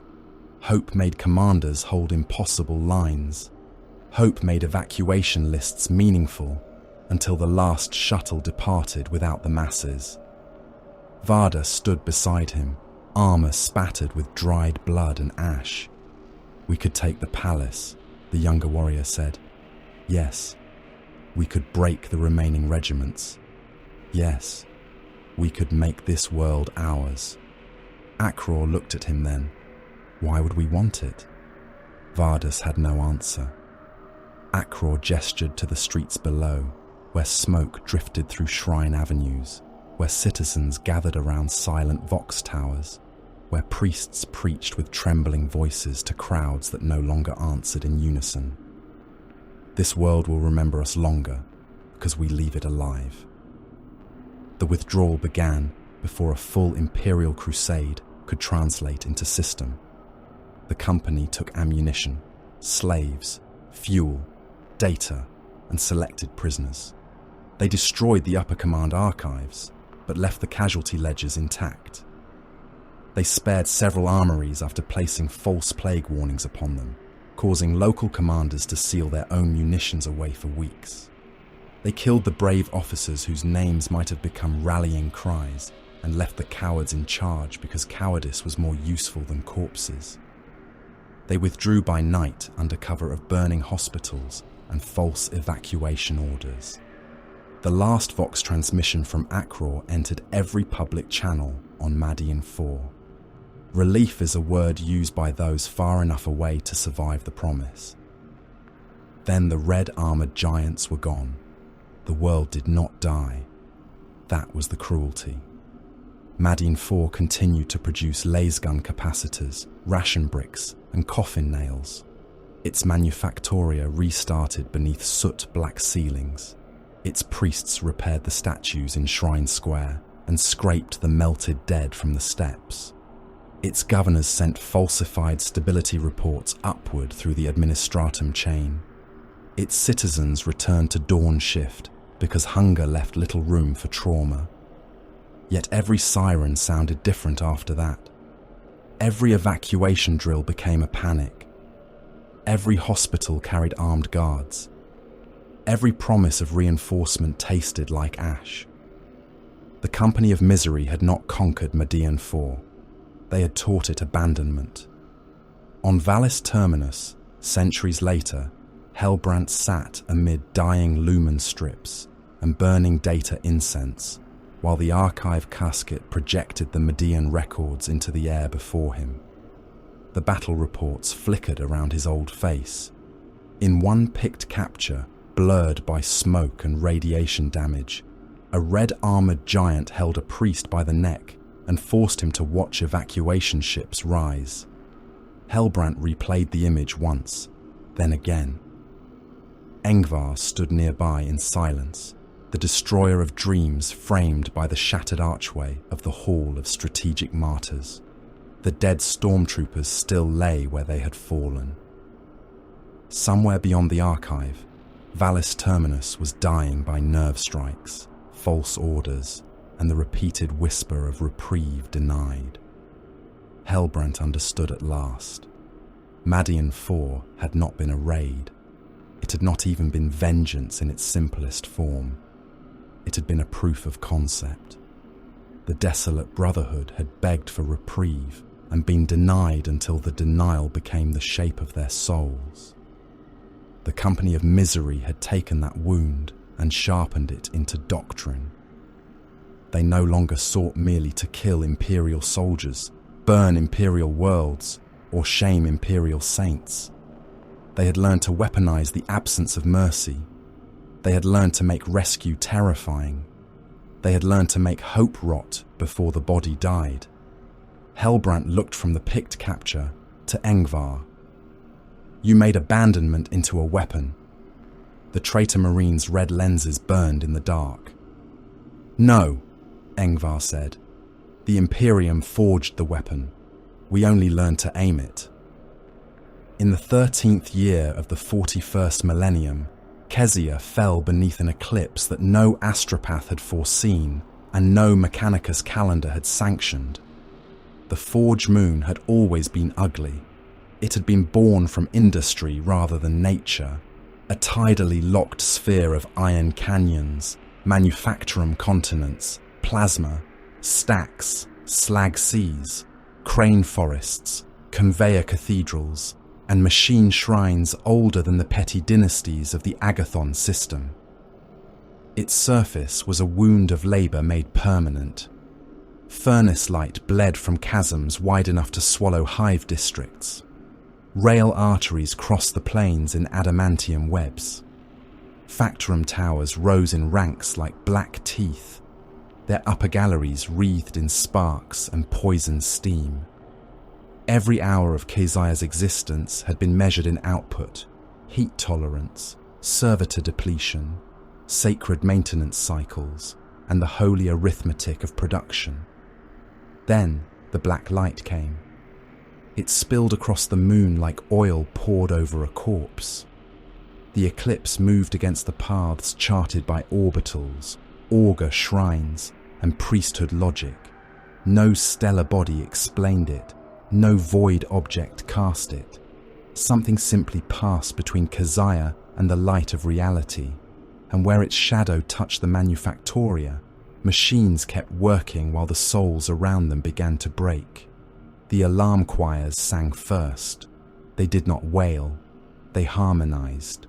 Machine sirens rose from forge stacks and assembly vaults in layered metallic notes that sounded almost devotional. Servitors continued feeding ammunition belts into stamping presses, while their organic components bled from the eyes. Engine seers walked into plasma baths reciting Binharic praise until their robes ignited and their augmetics melted into their bones. Labour crews turned on one another with rivet guns, chain hoists, spanners, cutting torches, and bare teeth. A supervisor in Manufacturum Kappa ordered his entire shift to continue production while he nailed his own hands to the quota board. The work did not stop when he died. The line simply stepped over him. Across the Agathon system, the moon's black light crawled across augur lenses and prayer glass. On Agathon Prime, tens of billions looked up through smog and saw Keziah hanging above them like an eye filled with ink. Hysteria began in the lower habs, then spread upward through devotional channels, ration queues, and command networks. Men dreamed while awake. Fathers heard dead sons calling from the Vox. Soldiers saw enemy armor moving between their own ranks. Workers threw themselves into ore grinders because they believed the machines were opening gates to paradise. Priests preached until their tongues split. Governors issued curfew decrees that no one obeyed, then called for military suppression, then vanished behind their palace shields while cities rioted beneath them. Keziah had become the witching moon. Upon its surface, the company of misery ruled amid the nightmare, and beside them moved the Tenebrae.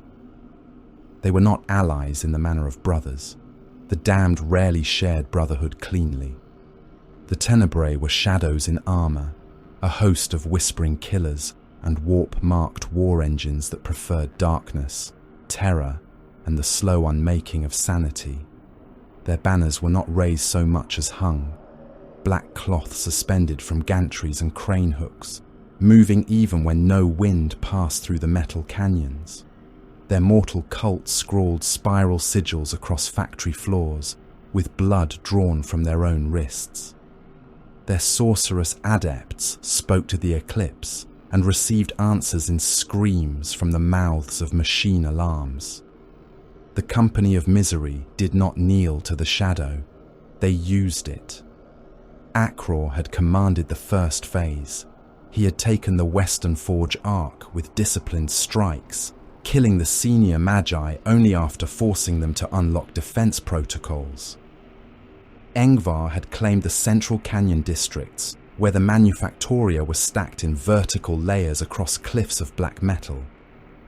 The Misericordians moved through them like red knives through a throat. They rigged assembly halls to detonate inward, so Imperial assault troops breaching the doors were not thrown back, but crushed beneath their own avenue of entry. They awakened corrupted defense servitors and gave them new target catechisms. They blinded Auspec's grids with warp static harvested from Tenebrae rites and rebroadcast it through loyal Mechanicus Vox towers. They seeded mine galleries beneath tank routes and lured armoured columns into kill zones where the floor, walls and bridges had all been prepared to become weapons.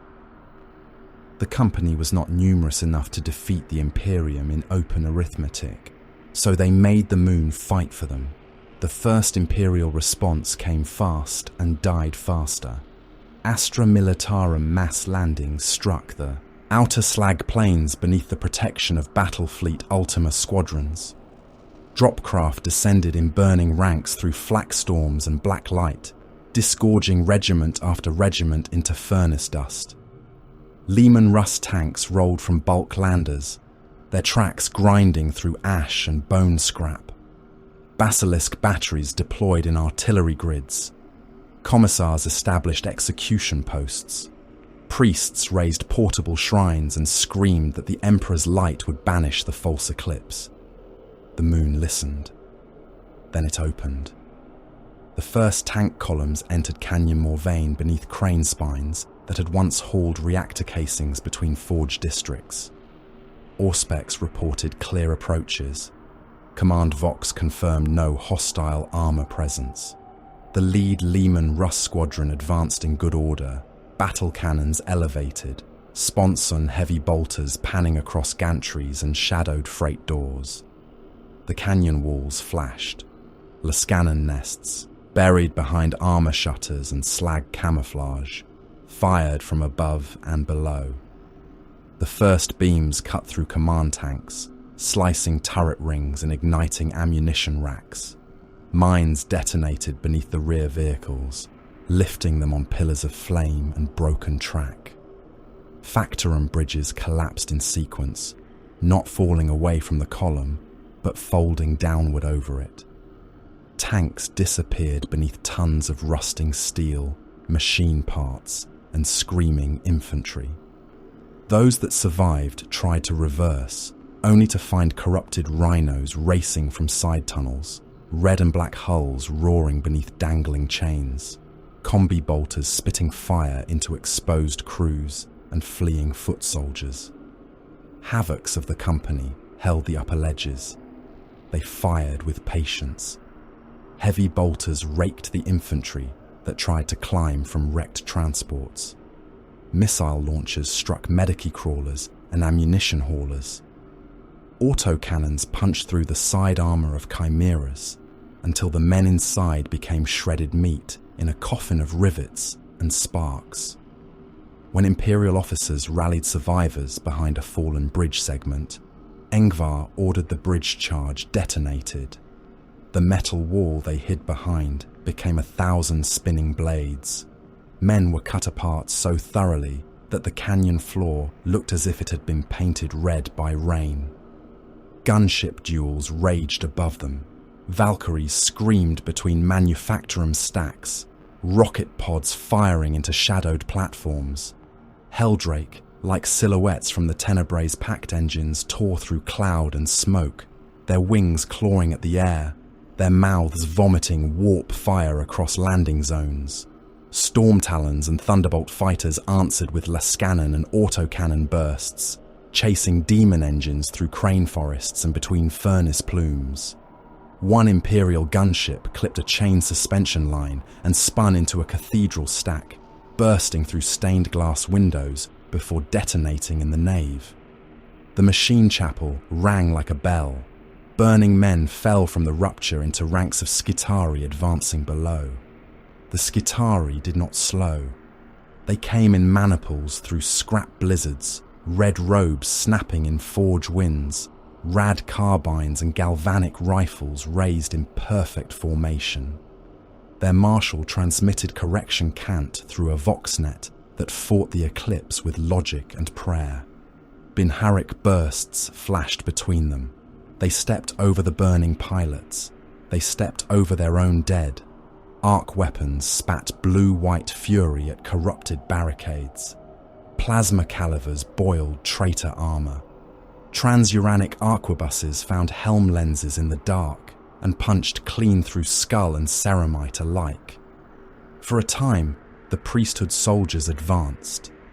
Then the manufactorum doors opened.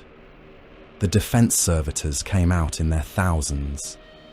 They had once been the property of Kazia's forged shrines, heavy labor patterns, war-grade sentry frames, and surgical munition handlers. The company and the Tenebrae had remade them without artistry and without mercy. Their flesh was blackened. Their augmetics were overclocked. Some had industrial saws grafted where loader clamps had been. Others carried heavy stubbers welded into their rib cages. Their mouths repeated Binharic error prayers, while their targeting lenses glowed with enemy recognition runes rewritten in madness. They crashed into the Skitarii line. Rad carbines fired. Arc weapons snapped. Servitors burst, burned, and kept coming. One Skitarius was seized by 3 loader claws and pulled apart in a spray of oil, blood, and red cloth.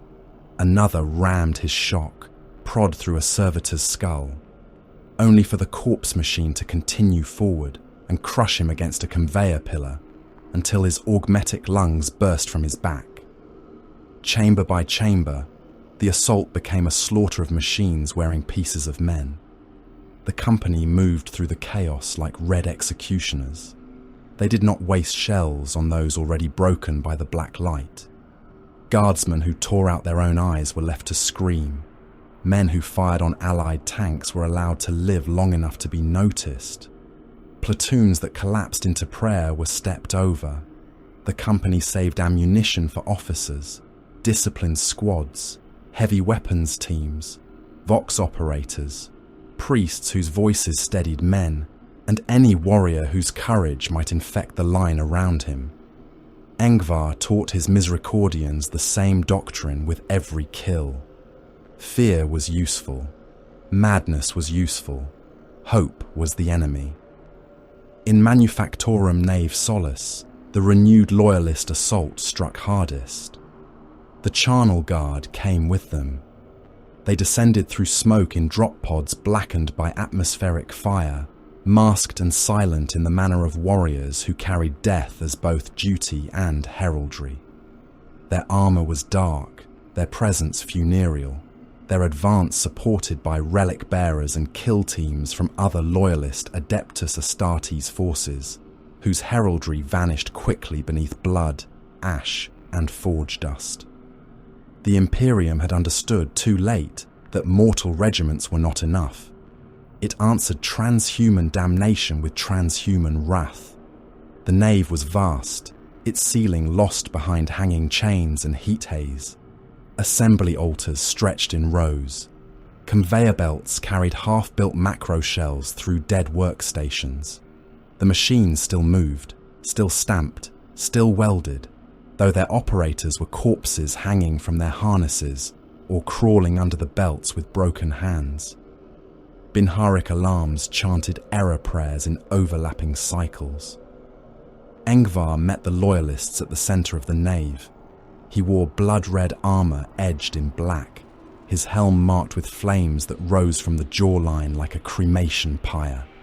His maul crackled with caged force. Around him, the Misericordians fought in disciplined brutality, not berserkers, not worshippers lost to blood frenzy, but executioners whose hatred had been honed until it resembled serenity. The loyalist sergeant who reached him carried a power sword and a storm shield marked with wax seals and kill scripture. His armor was dented from the breach, but unbowed. He struck first, shield forward, sword flashing in a clean arc toward Ingvar's helm. Ingvar turned the blade aside with his maul haft. Sparks showered across them. The loyalist rammed the shield into his chest, driving him back a pace. Around them, bolters roared at point-blank range. A company warrior took an arc weapon, burst to the torso, and collapsed, armor convulsing as electricity cooked the flesh inside. A loyalist lost his arm to a chain axe and continued fighting until a bolt shell detonated beneath his chin. The sergeant struck again. Ingvar blocked, shifted, and drove his knee into the shield hard enough to crack one of the Saint Seals. The loyalist did not yield. He slammed the shield edge into Ingvar's helm and drew a line of sparks across the black flame paint. "Oathbreaker!" the sergeant snarled through his vox. The machines answered with error chants. Ingvar caught the next sword strike on his vambrace. The power field bit into the armor, carving deep, but not through. He leaned close enough that their helms almost touched. "An oath is a chain," he said. "Yours still has a master." He headbutted the loyalist, cracking the sergeant's visor. The storm shield came up again. Ingvar's maul struck it once, twice, then a third time with a burst of force that shattered the shield's field and broke the bones of the arm behind it. The sergeant tried to stab with the power sword. Ingvar caught the wrist, crushed it, and drove the maul into the loyalist's breastplate. The ceramite caved inward. Ribs, secondary heart, and fused armor collapsed together. The sergeant fell to one knee but remained alive. Ingvar looked down at him. The loyalist spat blood through his broken grill. Ingvar did not grant him a speech. He brought them all down and pulped the helm into the floor. The renewed Imperial assault did not fail as the first had. The Charnel Guard and their allied forces fought with the terrible patience of Adeptus Astartes. They did not rout under black light. They did not answer false distress calls. They did not fire upon shadows wearing the faces of their dead. They advanced chamber by chamber, sealing behind them, burning what could not be held, marking corrupted machinery for orbital destruction. Sacred relics were carried beneath stasis veils and shielded by veteran formations. Servo skulls bearing warding incense drifted through the worst of the warp haze. Librarians and sanctioned assets, masked and guarded, pushed back the psychic pressure 1 meter at a time, while tech marines and magi reclaimed command loops through prayer, force, and sacrifice. The company inflicted catastrophic losses. They collapsed Factorum bridges onto Lehman Russ squadrons. They drowned Skitarii cohorts in molten slag. They turned Manufactoria into inward exploding tombs. They lured guard regiments into canyons where the walls themselves opened with gunfire. They boarded Imperial landers before they finished unloading, killing pilots, command staff, and infantry in the cramped red light of troop bays, while the ramps still descended. The moon drank blood by the river, but the company could count.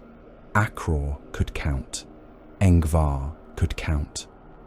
Morn had taught them, before misery, that endurance was not the same as blindness. The Imperium had committed enough force to bury the moon under bodies until every trap was sprung, every corrupted servitor was destroyed, every firing nest exposed, every red warrior forced from one prepared position to the next. Battlefleet Ultima tightened its cordon. Macro batteries began saturation bombardment of forge districts already deemed unrecoverable.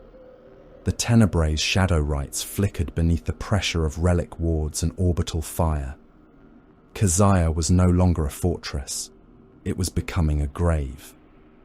Akror stood in the command nave of a half-collapsed data foundry, while the retreat coordinates burned across the hololith. His armor was cracked across the chest. One pauldron hung by cables. His sword was notched from loyalist plate. Around him, the surviving company warriors prepared for withdrawal with silent efficiency, dragging ammunition crates, wounded brothers, and chained mortal serfs toward the lower transit arteries. Engvar entered through a door cut open by melter charge. He carried something beneath one arm, a Mechanicus data core. Its casing was scorched, its cog sigils defaced by soot, but its memory seals remained intact. He offered it to Akror without ceremony. Taken from the reclamation vault beneath Solace, Engvar said. It named archives tied to our old designation. Akror looked at the core. Our old designation is Ash. Not everywhere. The retreat alarms pulsed through the foundry. Above them, the moon shook under orbital impacts. Below them, the transit arteries opened into the darker paths the Tenebrae had prepared, routes through corrupted machine space and warp-thinned shadow. Akror reached out and placed his gauntlet on the data core. What name? Engvar's red lenses fixed upon him. Mnemosyne. For a moment, the battle faded. The screams became distant. The guns became weather. Akror remembered an archive beneath acid rain. He remembered Darek Morn reading the truth of their suffering. He remembered banners burning. He remembered the first message sent into Imperial space by warriors who had once believed endurance was holy. Mnemosyne, an archive world, a place where memory was kept, a place where the desolate brotherhood might still exist in ink, in ledgers, in petitions, in pity. Akror smiled. It was the first time in centuries. Then the dead have one more grave to burn.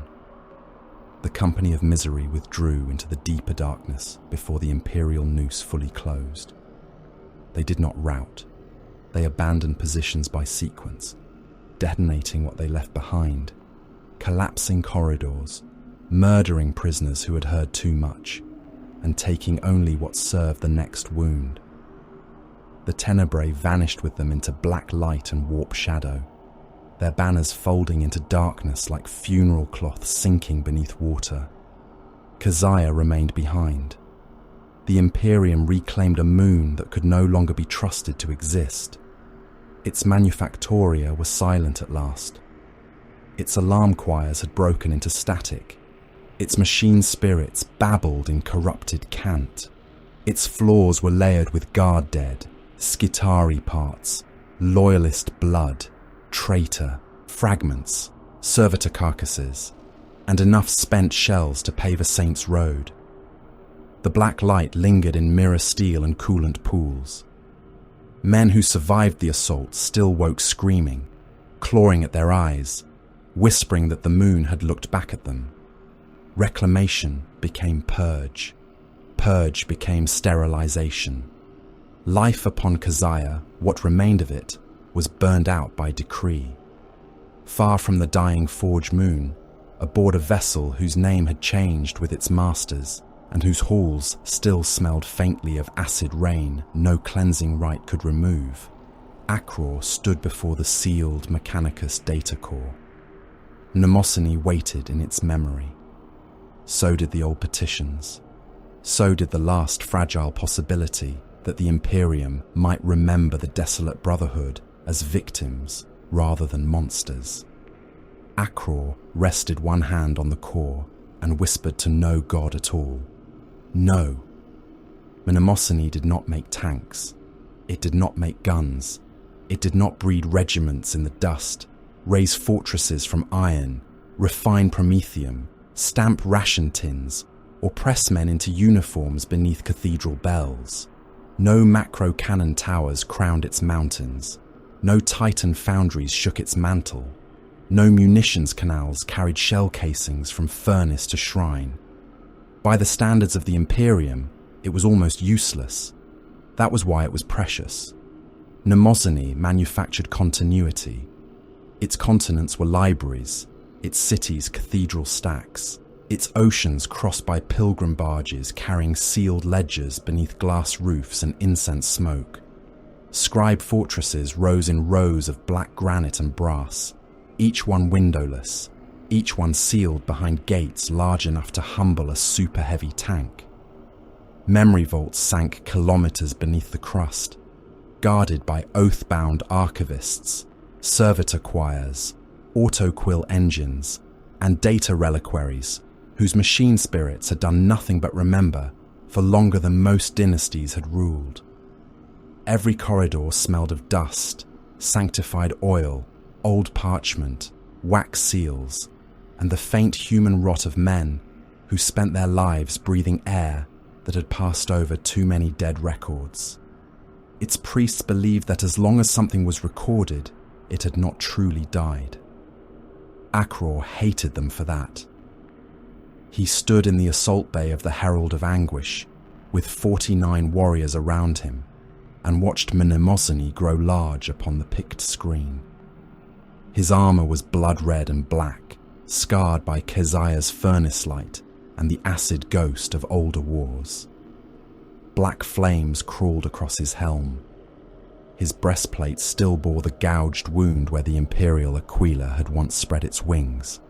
The mark had never been smoothed away. He wanted the absence visible. He wanted every eye that looked upon him to understand that loyalty had been torn out, not forgotten.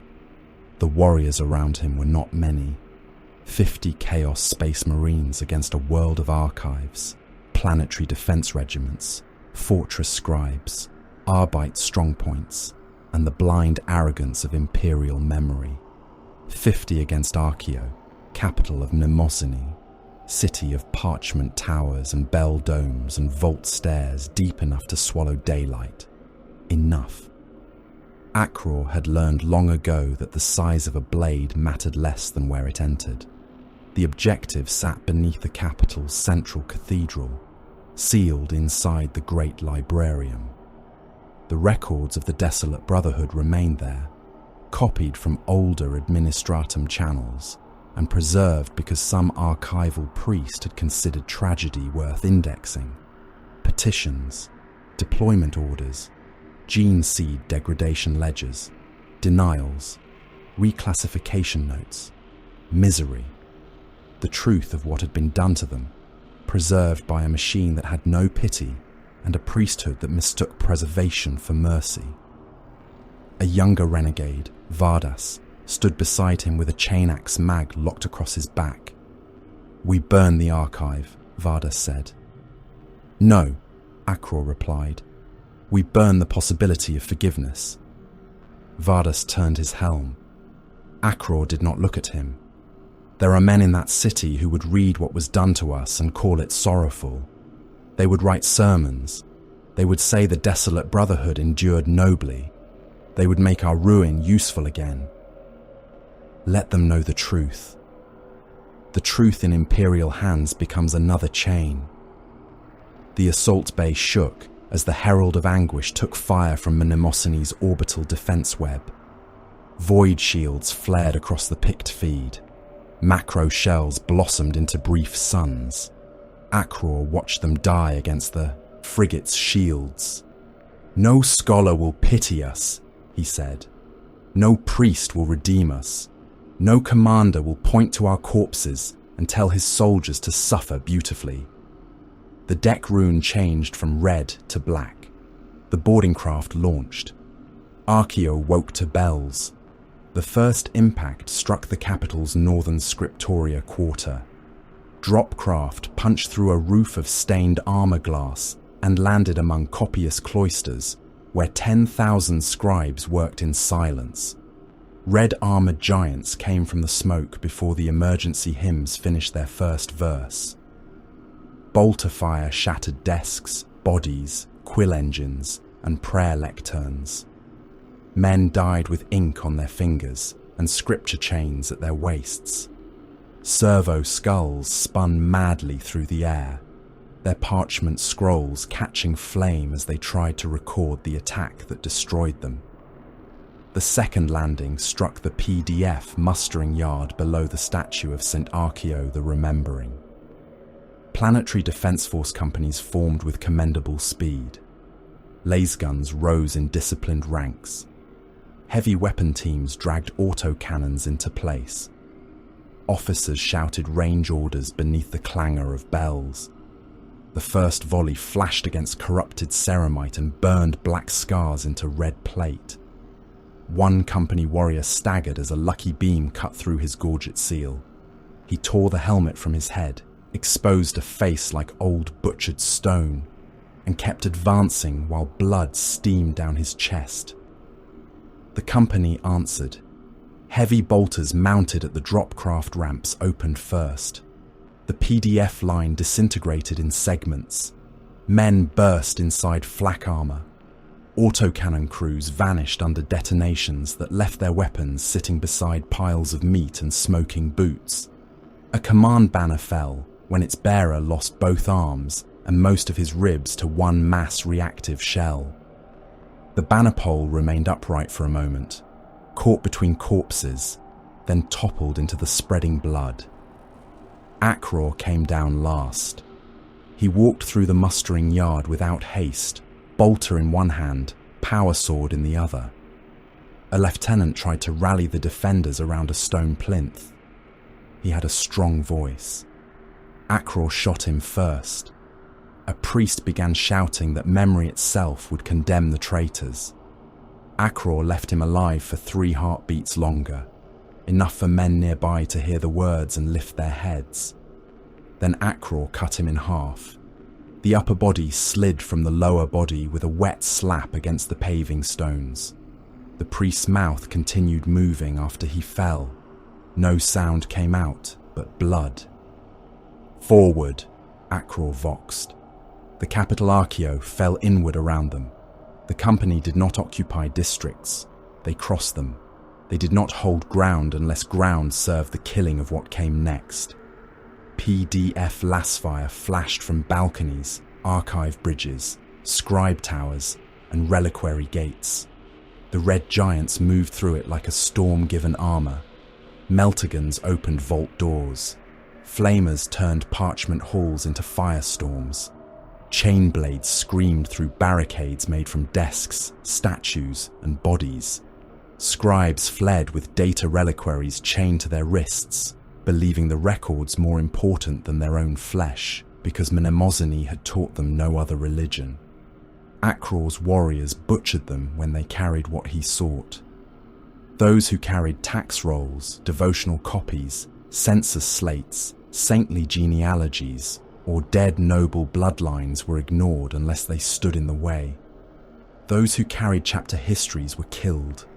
Those who carried sealed Astartes records were taken apart with care. Servo clamps tore reliquaries from their chains. Human wrists came with them. A scribe with 3 data caskets bolted to his spine crawled across a burning nave until Vardus put a boot on his back and ripped the caskets free one by one. The man lived long enough to hear his bones crack beneath each pull. The Cathedral of Archeo became a charnel nave by the 2nd hour. It had been built to honour memory as a holy burden. Its ceiling rose high enough to lose incense clouds in shadow. Its pillars were carved with the names of dead crusades. Its floor was a mosaic of imperial victories, each tile placed by a different generation of archivists. Statues of saints stood in rows along the aisles, their stone eyes turned toward the great librarium gate at the far end. Akror's warriors painted those statues with arterial spray. PDF defenders died in the aisles. Arbite's shock troops held the western transept. For 11 minutes before combi bolters and plasma fire turned their shield wall into molten metal and cooked bodies. Voxcasters gargled prayers through severed cables. A wounded officer tried to crawl beneath the pews while calling for artillery that would never fire on the sacred cathedral. He found only a company boot descending onto his spine. Spent bolt casings gathered ankle-deep with teeth, glass, bone fragments, and brass name tags torn from dead scribes. Vardus laughed once as he cleared his chain axe of intestines against a lectern. Akror turned his helm. The laugh died. "Not for joy," Vardus said. "No," Akror answered. "Never for joy." They reached the great librarium gate through smoke and falling ash. It stood 3 stories high, a wall of adamantium, brass, parchment seals, and stasis locks. Cherub servitors hung dead above it, their little wings still twitching in the heat. The gate's machine spirit refused Akror's stolen codes. It refused the Mechanicus overrides taken from Keziah.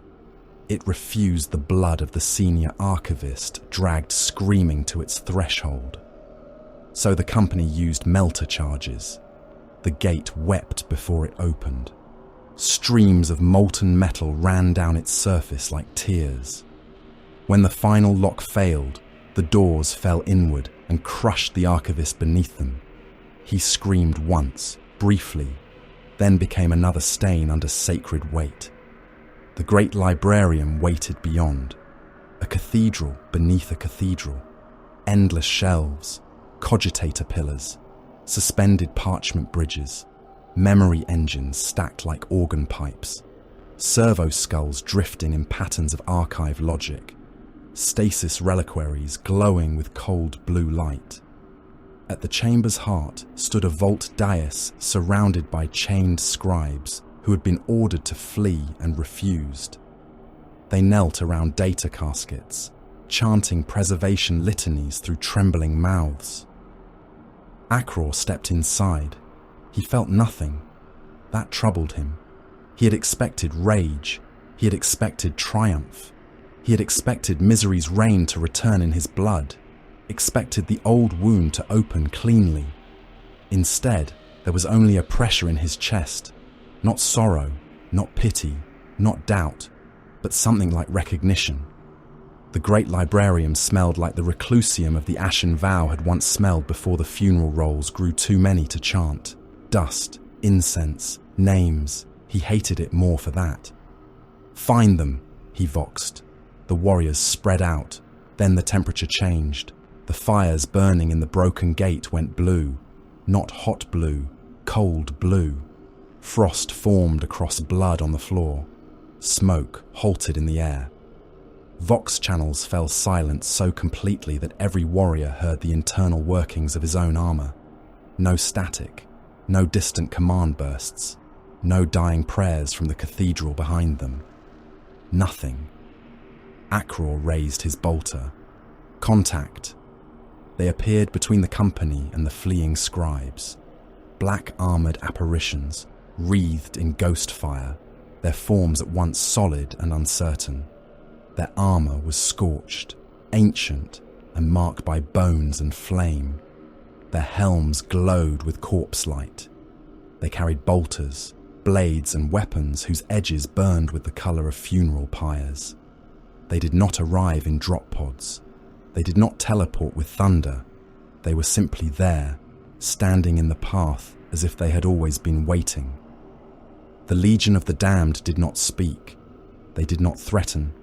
They did not explain. They raised their weapons. The company fired first. Bolter shells crossed the space between the living damned and the dead damned. Some struck black armor and vanished into ghost flame. Some detonated, but the blasts folded inward as if swallowed by cold light. Plasma struck one apparition in the chest and burned through nothing, leaving a smoking hole that closed behind fire. A melter gun beam washed over another and revealed, for one instant, the suggestion of a skeleton burning inside the armor before the figure continued forward. The Legion answered. Their bolters sounded wrong, not louder, older.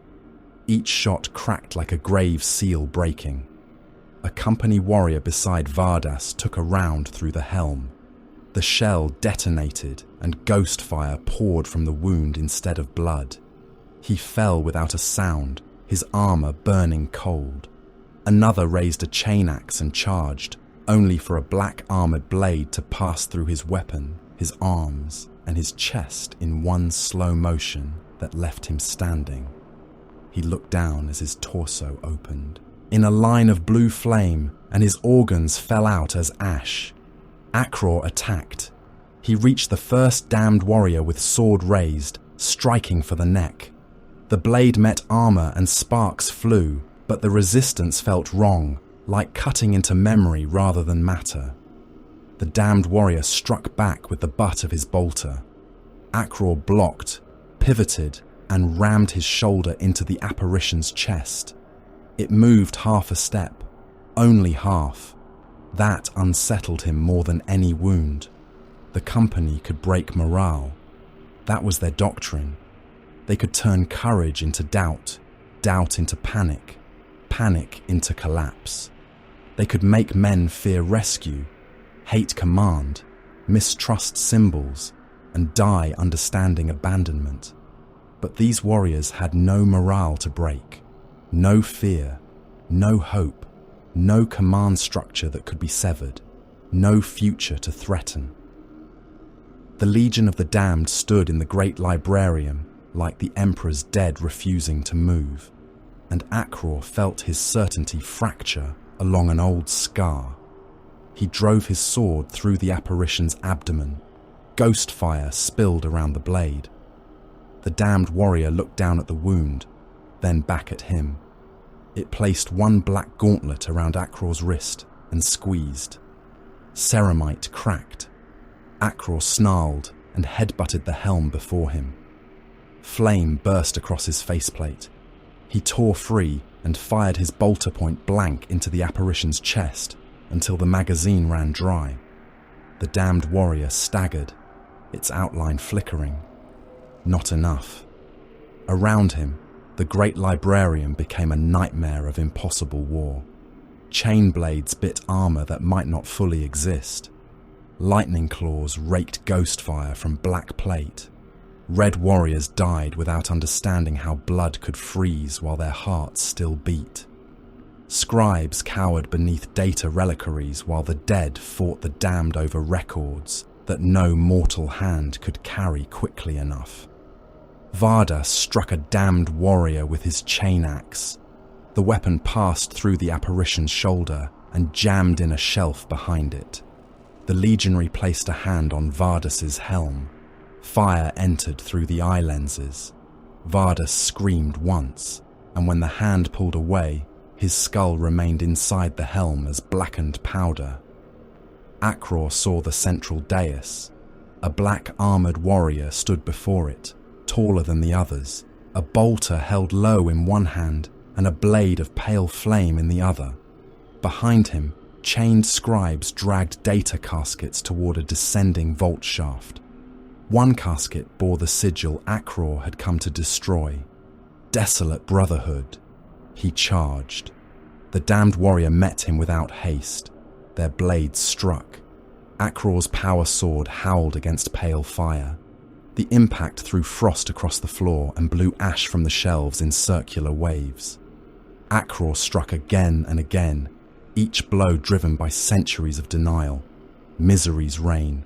St. Harrow's sealed vault. Carthax's ash. Barguest's hunger. The crown of Carrion's dead corridors. Keziah's black light. Every order. Every refusal. Every brother rendered into a statistic.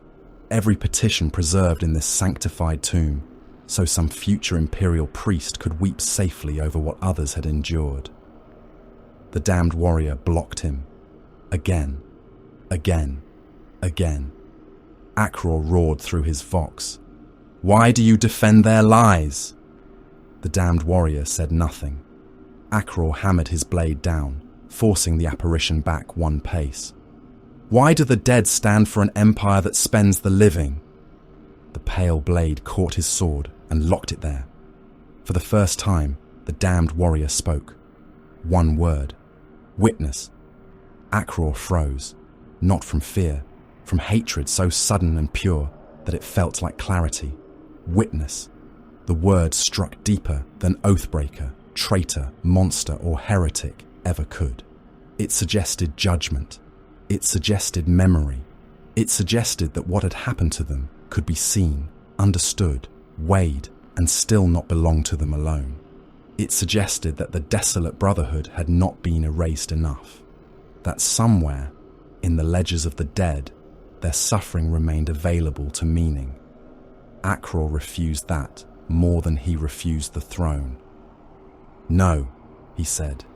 He released his sword with one hand and drew a grenade from his belt. Not fragmentation, not crack. A vortex charge, stolen from a relic armory 2 centuries before and never used because some weapons were too rare for mere survival. Akror armed it with a thumb rune. The damned warrior moved. Too late. Akror drove the charge into the data casket marked with his chapter's old name and slammed his broken gauntlet over the activation seal. The great librarium screamed. Not the scribes, not the warriors, the archive itself. Machine spirits wailed through dead vox lines. Stasis fields collapsed. Parchment lifted in a storm. Cogitator stacks burst open, vomiting sparks and memory wafers. Ghost fire and vortex darkness met at the center of the dais and folded the world into a wound. Akror's last vox transmission escaped through channels that should have been silent. They would not let us die forgotten. Then the great librarium vanished in white flame, black fire, cold light, and the roar of records burning faster than time could preserve them. No imperial account agreed on what happened after. Some claimed the Legion of the Damned consumed the traitors and saved the vital records. Others claimed the company destroyed the great librarium and was annihilated by its own spite. Some said the vault survived. Some said the records burned. Some said black-armored ghosts walked from the fire, carrying data reliquaries in their hands. Some said no one walked out at all. The Company of Misery lost Captain Akror and every warrior who entered the librarium. It also lost something more dangerous: the belief that hatred alone could conquer every battlefield. On Valis Terminus, centuries later, Cord Hellbrant found the fragment buried where no ordinary archive search would have touched it. The shard was small, a sliver of blackened memory crystal fused into the interior wall of a sealed reliquary casket. Its outer label referred to shipping audits from Mnemosyne, but the cipher beneath was older, hidden by a dead archivist or a machine spirit that had learned fear. Hellbrant's augmetic fingers trembled as he freed it. Around him, Valis Terminus shook under the company's assault. Distant bolter fire rolled through the archive levels. Vox systems whispered reprieve denied in tones stolen from dead administratum clerks. The hall of strategic martyrs lay behind him, full of corpses cooling beneath shattered statues. Engvar was elsewhere in the complex, killing his way toward the central data tomb. Hellbrant knew it without needing a report. He set the Mnemosyne fragment into the reader. For a moment, nothing happened. Then a voice emerged through static, cracked by fire, crushed by impossible pressure, but alive enough to wound the silence. "They would not let us die forgotten." Hellbrant leaned closer. The line repeated once, weaker. "They would not let us die forgotten."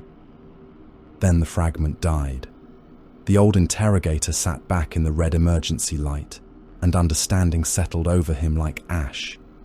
Akror had gone to Mnemosyne to erase pity.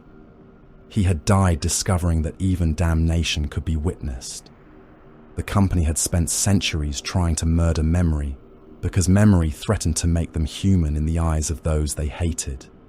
Not innocent, never innocent, not redeemed, not forgiven, understood. That was what Engvar was coming to destroy. Not a file, not a relic. The last surviving proof that the Company of Misery feared being remembered almost as much as they feared being forgotten.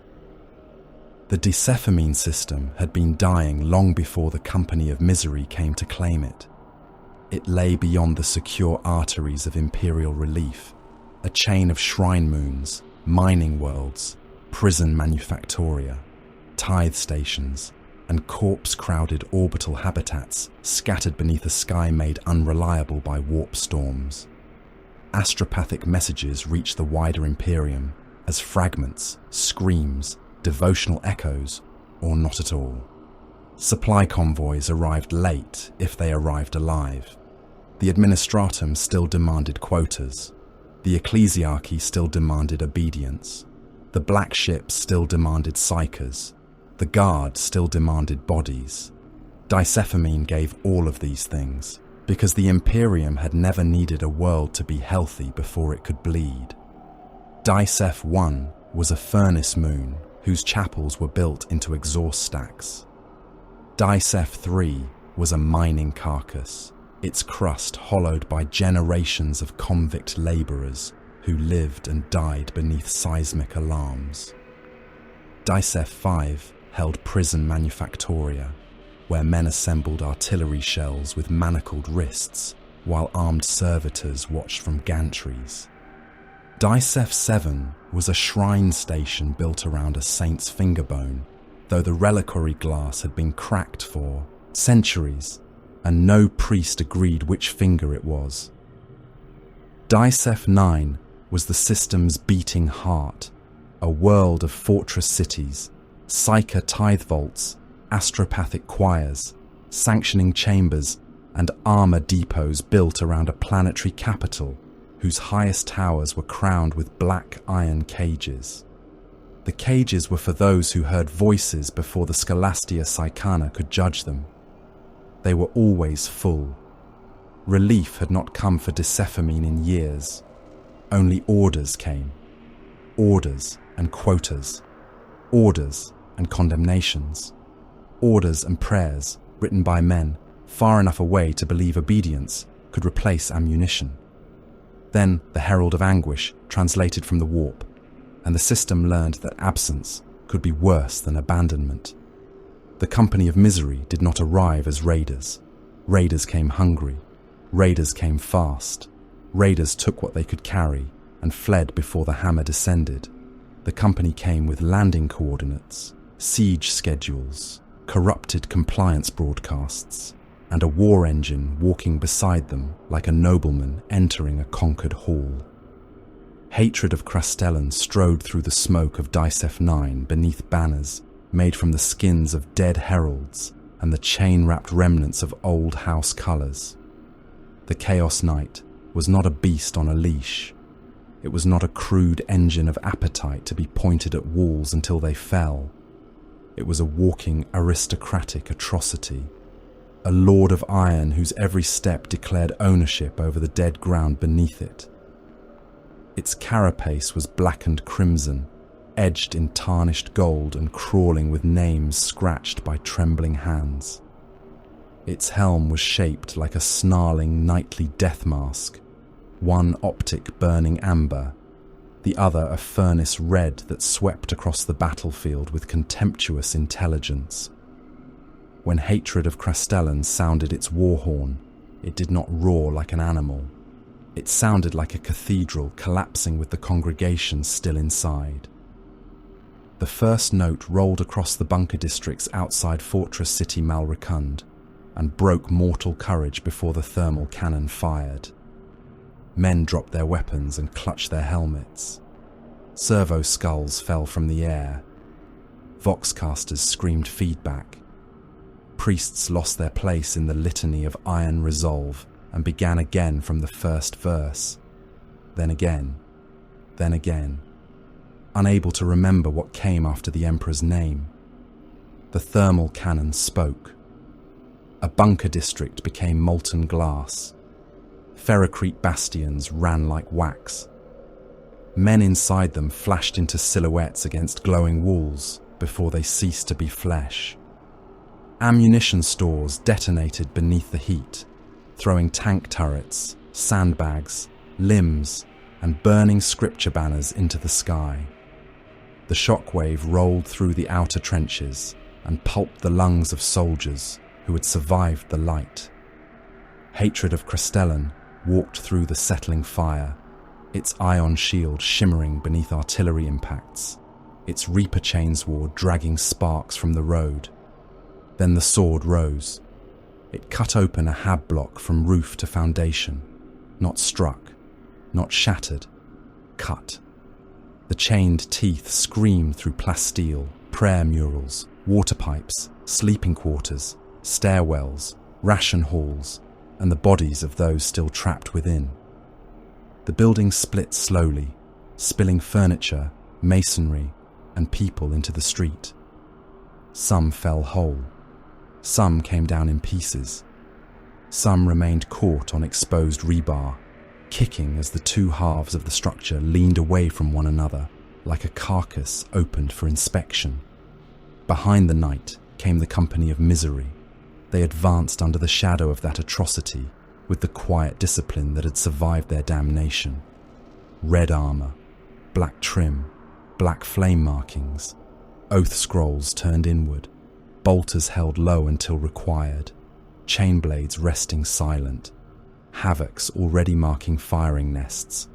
The Misericordians moved with Engvar at their center, not running, not chanting, not laughing, their helms reflecting the fires of Dicef 9, as if each warrior carried a burning world behind his eyes.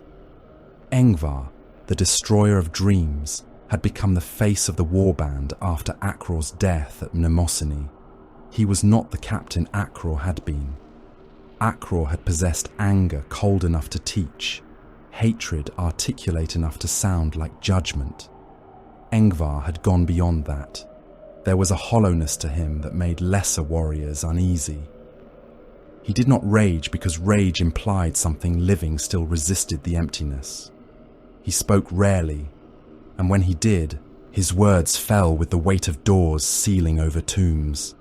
He stood upon a ridge of broken shrine stone, while hatred of Crestellan shattered the outer bastions, and watched Dicef 9's defense grid reveal itself through panic.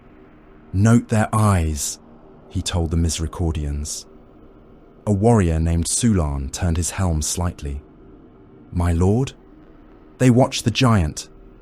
Below, Imperial commanders did exactly that. Vox traffic surged toward the night. Artillery priority surged toward the night. Artillery priority codes shifted. Lehman Russ companies redeployed to face its advance. Fortress militia abandoned secondary corridors to reinforce the bunker roads.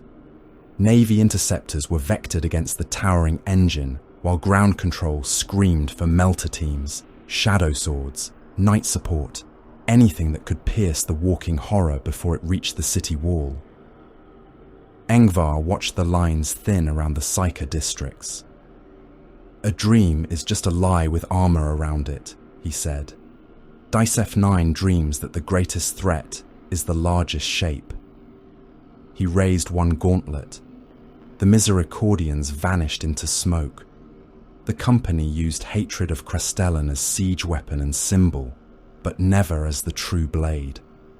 While Imperial command fixed its terror and its guns upon the Dreadblade, Engvar's kill teams entered the city through drainage arteries, collapsed pilgrim tunnels, munition lifts, and sealed quarantine ducts, mapped by captured adepts before the first bombardment. They did not seek the palace. They did not seek the armory. They did not seek the governor's head, though they would take it later. They sought the mouths by which Decephamine could scream. The astropathic choir of Malrakund occupied a tower of black glass and bone-white stone. Its upper vault held 300 soul-bound psychers chained in concentric rings around a golden astrolabe. Their eyes had been sewn shut with silver wire. Their tongues had been branded with imperial ciphers. Their minds were pointed outward through the warp under the supervision of robed overseers, sanctioned minders, and kill servitors programmed to execute any choir member whose soul flared beyond approved thresholds. When the Misericordians arrived, the choir was already trying to send distress. Engvar entered through the ceiling. The first psychic overseer looked up as red armor fell through shattered glass. He had enough time to raise a warding stave before a bolt round entered his chest and detonated him across the astrolabe. The choir screamed in one voice. Their chains rattled. Warp light flared beneath their sewn eyelids. Kill servitors rotated, heavy weapons rising. The company killed the machines first, not from mercy, but efficiency. Bolters cracked. Servitor skulls burst. Heavy weapon mounts jerked and fired into the walls, cutting down robed adepts and psychers alike. The choir tried to resist. Some of them did not know they were doing it. Terror opened them. Pain made them bright. One psyker rose from his restraints, chains snapping, body bending backward as a column of blue-white light erupted from his mouth. The light struck Brother Sulan and passed through his armor without heat. The warrior staggered, his helm lenses filled with images of Misery's reign, St. Harrow's vaults, and a brother he had killed a century earlier to take his war plate. Sulan screamed, not from pain, but from recognition. Engvar crossed the chamber and took the psyker's head off with one sweep of his maul. The light died. "Do not listen to them," he said. A misericordian drove a blade through the next psyker's throat. Another opened fire into the chained rings. Psychers died screaming in their restraints, skulls bursting, limbs convulsing, blood running down black glass channels meant for sacramental oils. One exploded into warp light that liquefied two nearby guards and reduced a third to a steaming outline inside his armor. Another begged not for mercy, but for the black ships. "They will come," he sobbed. "They will take us. We are tithed. We are marked. We are the Emperor's burden." Engvar stood before him. "That is why you die." He crushed the man's skull against the restraint frame. They did not kill the psychers because they served corn. They did not kill them as plague offerings, or as fuel for sorcery, or as meat for demons. The Company of Misery slaughtered them with bolters, blades and ritual, contempt because the psychers represented the Imperium's appetite in its purest form. Take the broken, chain the dangerous, spend the useful, call the consumption sacred, call the screaming necessary, call the survivors blessed. By the time the choir tower fell silent, Dicef 9 had lost one voice. The sanctioning chambers were worse. They were built beneath the eastern quarter, miles of null cages, interrogation cells, restraint slabs, branding rooms, and furnace pits, where psychers too unstable for transport were processed into ash, components, or confession. Engvar's second team breached the lower galleries during the height of hatred of Krastellan's second assault. Above, the Dreadblade walked through a storm of battle cannon fire, its ion shield flaring. Below, psychers died in rows. Null cages made their screams small. That did not make them less human. The company went cell by cell, chamber by chamber. They shot overseers. They cut down execution cadres. They burned record vaults. They killed the psychers, whether the prisoners begged, cursed, laughed, prayed, or simply stared with the vacant eyes of men who had already spent their souls, waiting for ships that never came. Some tried to touch the company's minds and found nothing they could use. The warband had no hope to twist. Others saw too much and died choking on visions of acid rain and black fire. In one execution pit, a sanctioned psyker chained beside a furnace looked up at Engvar and smiled through a mouthful of broken teeth. "I saw you," the psyker whispered. "I saw you before the red." Engvar paused. The psyker laughed softly. "Grey armor, bone white, ash on your hands. You asked them to stop." Engvar's maul descended. The head burst against the pit floor. Outside, Dice F9 fought with everything it had. Guard regiments from the inner fortress zones counter-attacked beneath banners scorched by thermal wash. They advanced with discipline, laser guns firing in volleys, heavy weapons braced in rubble, officers dying with swords drawn, and command phrases still on their lips. Fortress militia held the prison manufacturing approaches until corrupted rhinos smashed through their barricades and disgorged red-armoured killers into the assembly halls. Arbite's execution cadres fought from precinct towers, shotguns, and shock mauls cracking against mortal cultists and warband serfs until the company's melter charges brought the towers down. Knights sworn to local defence entered the field by the second day. They came through the smoke in noble colours, war horns answering hatred of Crastellan's challenge with high, clear notes of defiance. Their battle cannons struck the Dreadblade's shield in rippling blossoms of force. One loyal knight drove forward with a Reaper chainsword raised, its pilot chanting lineage oaths over an open vox. Hatred of Crastellan turned with aristocratic slowness, as though insulted by the presumption. Their blades met. The impact broke windows across the district. The loyal knight pushed, pistons screaming, banner snapping in the heat. Hatred gave ground one step, then another. Its thermal cannon fired point blank into the loyalist's torso. Armour became molten. The pilot's scream passed through the vox in a burst of static and boiling blood. Hatred's Reaper chainsword came down through the softened carapace and split the knight open from shoulder to hip. The dying engine fell to its knees before collapsing sideways into a chapel district, crushing 3 streets and everyone still hiding within them. Navy interceptors screamed overhead. They struck at the Herald of Anguish's blockade elements, duelled with traitor craft, and tried to open a corridor for distress buoys. The company allowed one channel to survive. Every other cry for help was cut, jammed, or redirected into dead space. Astropathic backup nodes burned. Vox towers collapsed. Choir vaults fell silent. Sanctioning chambers ran red. Command relays were severed not by chance, but according to a pattern laid down before the first shot had been fired. One beacon remained. Engvar wanted it alive. On the third day, Fortress City Malrakun's commander was taken beneath the broken statue of an imperial saint whose face had been burned away by thermal glare. Lord General Ossian Rauk was dragged before Engvar by 2 Misericordians.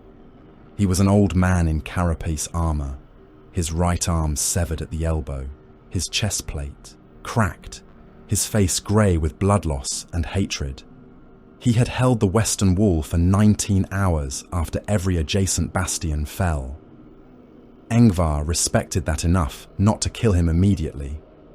The old general spat blood at Engvar's boots. "What do you want?" Engvar looked down at him. Around them, Dice F9 burned. Hatred of Crastellan strode through the distant haze, its silhouette vast against the fire. Psyker vaults vomited smoke into the sky. Arbite's precincts fell one by one. The last loyal knights sounded dying war horns in the eastern districts. "The same thing we asked for when we were loyal," Engvar said. "An end. You denied it then. You will beg for it now." Rauk laughed, though the sound became a cough halfway through. "I denied you nothing, traitor." "No," Engvar said. "That is the genius of your Imperium. No single hand needs to hold the knife. Each clerk, priest, general, and judge moves only a finger. Together, they make a fist." The general sagged between his captors. "You will not hold this world." "We do not need to." "Then why?" Engvar crouched, bringing his helm lenses level with the old man's face. "To leave the record deeper than ash." He rose and gestured. They let Rauk live long enough to hear the outgoing distress call. It carried the images Engvar wanted preserved. hatred of Krastellan walking through Dice F9's bunker districts. Psyker vaults opened and emptied. Astropathic choirs cut down. The population of Dice F9 chained in kilometre-long columns beneath red-armoured overseers and traitor serfs. The Imperial defence broken not by numbers alone, but by the surgical removal of every means of hope, except the one cry the company allowed to leave. Then, hatred of Krastellan added its own message. The Dreadblade's war horn sounded across the transmission first, deep enough to distort the beacon's signal. Its voice followed through a throne mechanic vox, noble, cruel, and swollen with ancient pride. Sir Hector, Canis Rex, hear me in whatever court of carrion shelters your honour. Dice F9 kneels. Its psychers are ash, its people wear chains. Come and find whether your legend has weight, or whether it is only another tale told by frightened men beneath broken banners. The bridge officers aboard the Herald of Anguish went silent when the challenge transmitted. A warband champion turned toward Engvar. My lord, that call may draw more than record keepers. Engvar watched the beacon flare into the warp. Yes, Canis Rex has humbled traitor engines before. Yes, then hatred's pride risks the campaign. Engvar's red lenses did not move. Disaster is acceptable if it survives in Imperial records. The champion understood and bowed. Dis F9's population was enslaved in the aftermath. Those who could labour were chained and sorted. Those too weak were shot, burned, or fed into corpse grinders to supply those who remained useful. The psychers were gone. Every sanctioned mind, every caged witch, every trembling child marked for tithe, every choir slave and condemned oracle had been annihilated. The black ships, when they came, would find ledgers without cargo and cages without voices. That absence would need to be explained. That explanation would become record. That record would lead somewhere.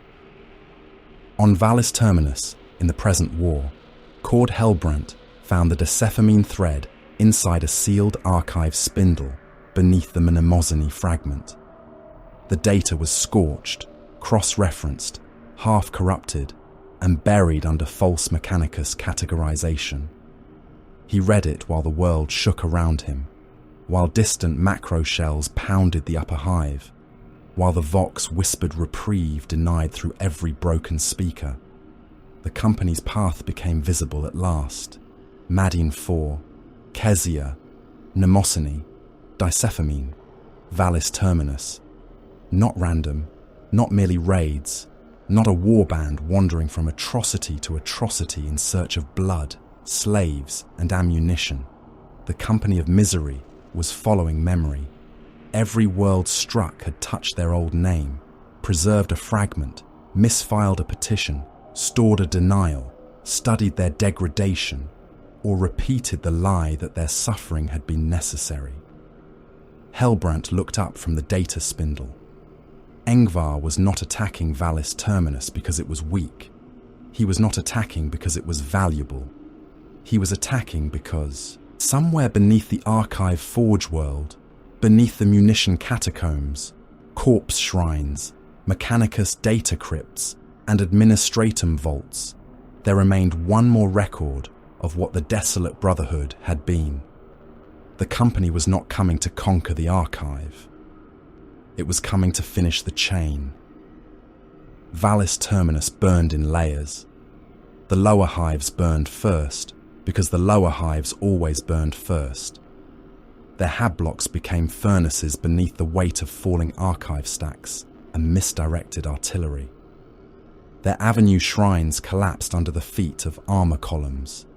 Their manufactorum gutters filled with blood, promethium runoff, rainwater, loose teeth, parchment ash, and the ground meat of men who had been ordered to hold intersections no commander could still name. Above them, the mid-spires vomited smoke through broken transit arteries. Higher still, The administratum vault tiers cracked open one by one, spilling centuries of paper into the wind until the sky snowed with burning memory. The orbital ring was split across its eastern span. Its broken half hung above the planet in a slow dying arc, venting atmosphere, bodies, cargo crates, gun crews, and liturgical debris into the void.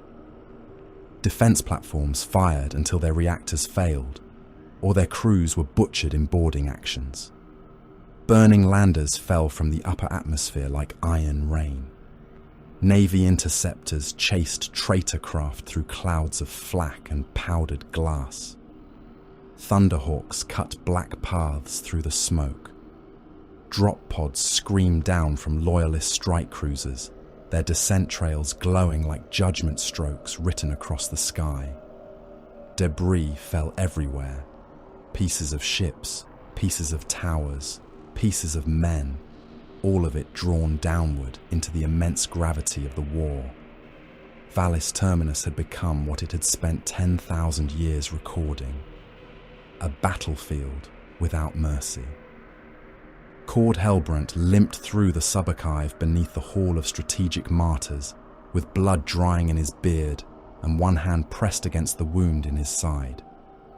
His carapace had stopped the worst of the fragment, but not all of it. Every breath clicked in his ribs. His brass augmetic eye stuttered with damage runes. His left hand, the black steel one, still worked well enough to hold the mnemosiny fragment and the dicephamine spindle against his chest. Around him, the archive screamed, not in metaphor. The machine spirits of Valis Terminus had voices, and those voices were being torn apart. Data stacks wailed through overheated cogitators. Autoquills scratched nonsense across parchment until their nibs broke. Servo skulls collided with walls, repeating classification prayers in loops. Vault doors opened to false authority. Others sealed forever around living scribes whose fists pounded against the inner metal until the oxygen ran out. Every vox grill whispered the phrase the company had carried across centuries like a plague bell: reprieve denied. Hellbrunt reached a cracked command pulpit and dragged himself up its steps. The chamber beyond the pulpit had once overseen archive traffic for the lower sanctums. Now its hololiths showed the war in fragments. The planet's noosphere was wounded, but not blind. He saw the counterattack arrive in force. Astra Militarum siege regiments marched from the western bastion districts, in formations so vast they seemed less like armies than weather. Infantry advanced by the million through corpse-clogged boulevards, greatcoats soaked in ash rain, laser guns raised, regimental banners snapping beneath artillery shockwaves. Lehman Russ companies ground through broken shrines and street barricades, their battle cannons hurling shells into red-held ruins. Basilisks fired from the outer trench belts until entire intersections vanished in smoke, bodies, masonry, and sheets of flame. Bane blades moved like fortresses through the avenues, flanked by chimeras and hellhounds, their hulls painted with prayers against treachery. Skitari maniples came through the manufactorum corridors beneath them. Red-robed, chrome-limbed, and silent save for Binharik battle cant, they advanced through scrap blizzards and collapsing machine halls with rad carbines raised. Their marshal had no face, only a cluster of lenses and command antennae, and his orders passed from warrior to warrior in bursts of sacred logic. Combat servitors rolled ahead of them on grinding tracks, heavy bolters grafted into shoulder mounts, their human parts grey, hairless, and blistering in the heat. Inquisitorial stormtroopers secured the upper vault bridges in black carapace and sealed helms, moving in disciplined kill teams with hellguns, shot cannons, and melter charges. Knights strode through the archive plazas. noble engines wearing the heraldry of houses sworn to defend Imperial memory. Their war horns answered one another above the thunder. Imperial Navy attack craft stitched the skies with contrails and cannon fire. Loyalist Adeptus Astartes descended into the heart of the war like falling meteors, their drop pods striking near the central data tomb, their armor still bright beneath ash and smoke. At last, the Imperium had come in strength. Helbrant watched the hololith tremble. The Company of Misery had planned for strength. Angvar's war had never depended upon outnumbering the defenders. It depended upon teaching the defenders that numbers were another thing command could waste. From Barghest's crown, they had learned to make the environment kill. Archive stacks were collapsed not randomly, but according to load-bearing maps stolen from the first hours of the invasion. Whole corridors became avalanches of stone shelves, brass rails, burning parchment, and falling statues. Loyalist platoons ran from bolter fire into dust clouds full of choking ash and razor paper. Toxic ink reservoirs were ruptured beneath the lower stacks, flooding avenues with black chemical sludge that stripped skin from guardsmen who fell into it and fouled the filters of those who did not. From the Crown of Carrion, they had learned the art of close death. Zone Mortalis ambushes waited in every sealed reliquary passage. Bulkheads opened behind advancing stormtroopers, releasing Chosen with combi melters and chain blades. False Auspex returns drew squads into dead-end vaults where sealing guns, concealed flamers, and red-armored killers turned corridors into abattoirs. Every sealed door became a tomb door. Every data alcove became a murder hole. From St. Harrow, they had learned quarantine panic. They corrupted Medici traffic and casualty markers, marking loyalist aid stations as plague hot zones. Entire guard companies were ordered to avoid the wounded. Other units opened fire on infected markers that were nothing more than injured allies begging for extraction. Servitors dragged living men into sterilization pits, while Medicae priests shouted contradictory codes. Commanders began sealing their own corridors, trapping soldiers where the company wanted them trapped. From misery, they endured attrition. Red warriors fought with armor cracked, limbs missing, flesh exposed, and still advanced. One company marine lost both legs to a demolisher shell and dragged himself through rubble with his hands, firing his bolt pistol until a loyalist finally crushed his helm beneath a power boot. Another crawled from beneath a collapsed shrine, with half his torso visible through shattered plate, seized a fallen melter gun, and burned through the side of a chimera before dying in the blast. They did not treat survival as hope. They treated it as time purchased for one more kill. From Keziah, they spread madness through light and vox. Black lumen pulses flickered through the archive stacks, tuned to the damaged frequencies of panic. Guardsmen saw dead comrades moving in traitor armor. Scribes heard the voices of executed ancestors demanding that vaults be opened.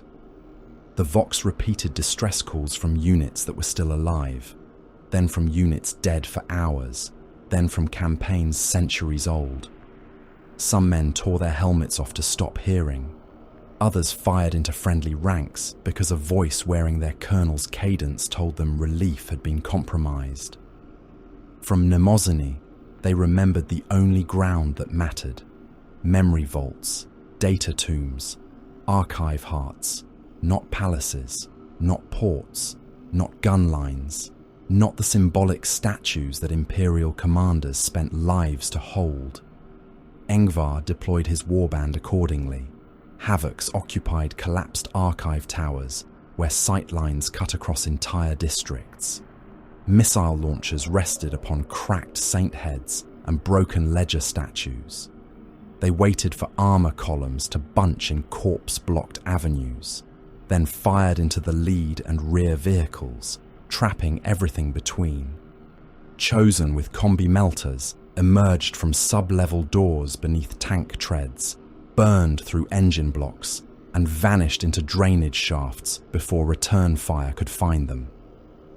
Raptors descended on artillery pits, jump packs screaming, chain blades flashing through gun crews and loader teams.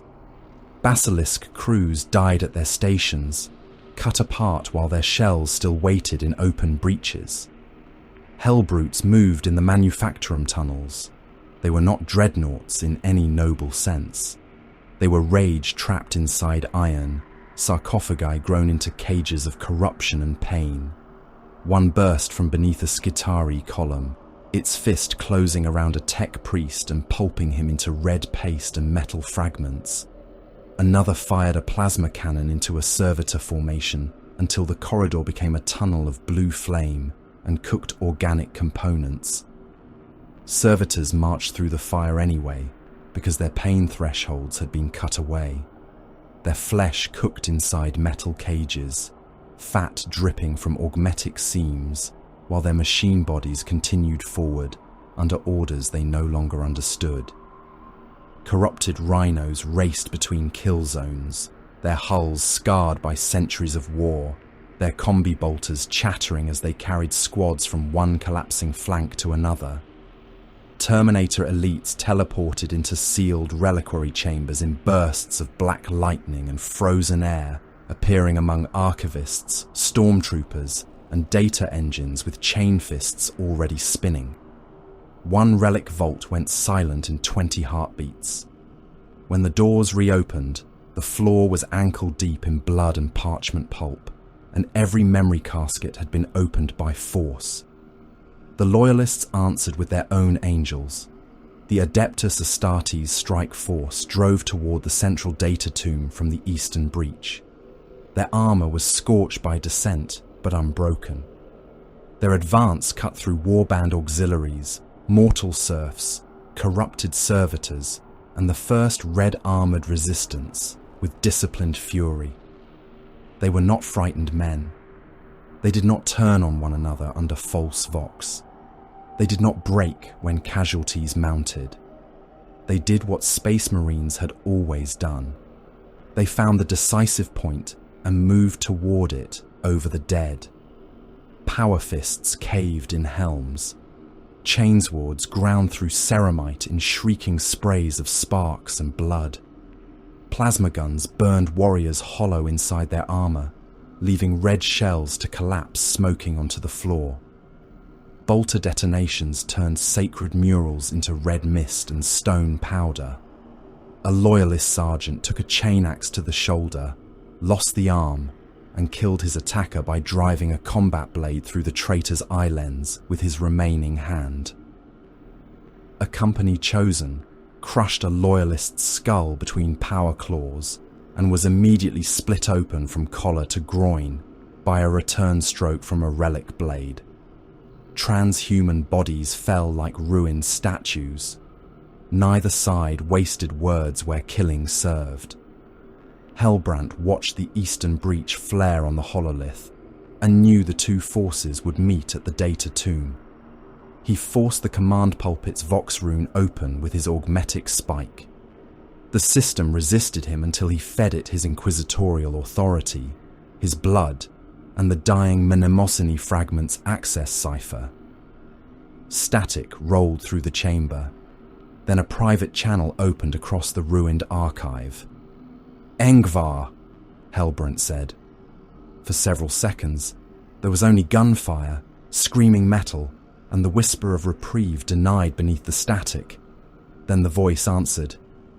"Keeper." Hellbrant steadied himself against the pulpit. "You are almost at the final tomb." "I know. So are they." "I know. The archive contains the complete chain. Misery, the study, the denied petitions, the classification, the names of authorities who preserved the decision and repeated it." Engvar did not answer. Hellbrant coughed blood into his glove. The truth could condemn those who wronged you. The reply came calm and immediate. Truth is what the strong archive after the weak are dead. Hellbrant closed his eye. His augmetic continued to see, feeding him fire, casualty markers, collapsing vaults. It does not have to be absolution. You still think that word wounds me.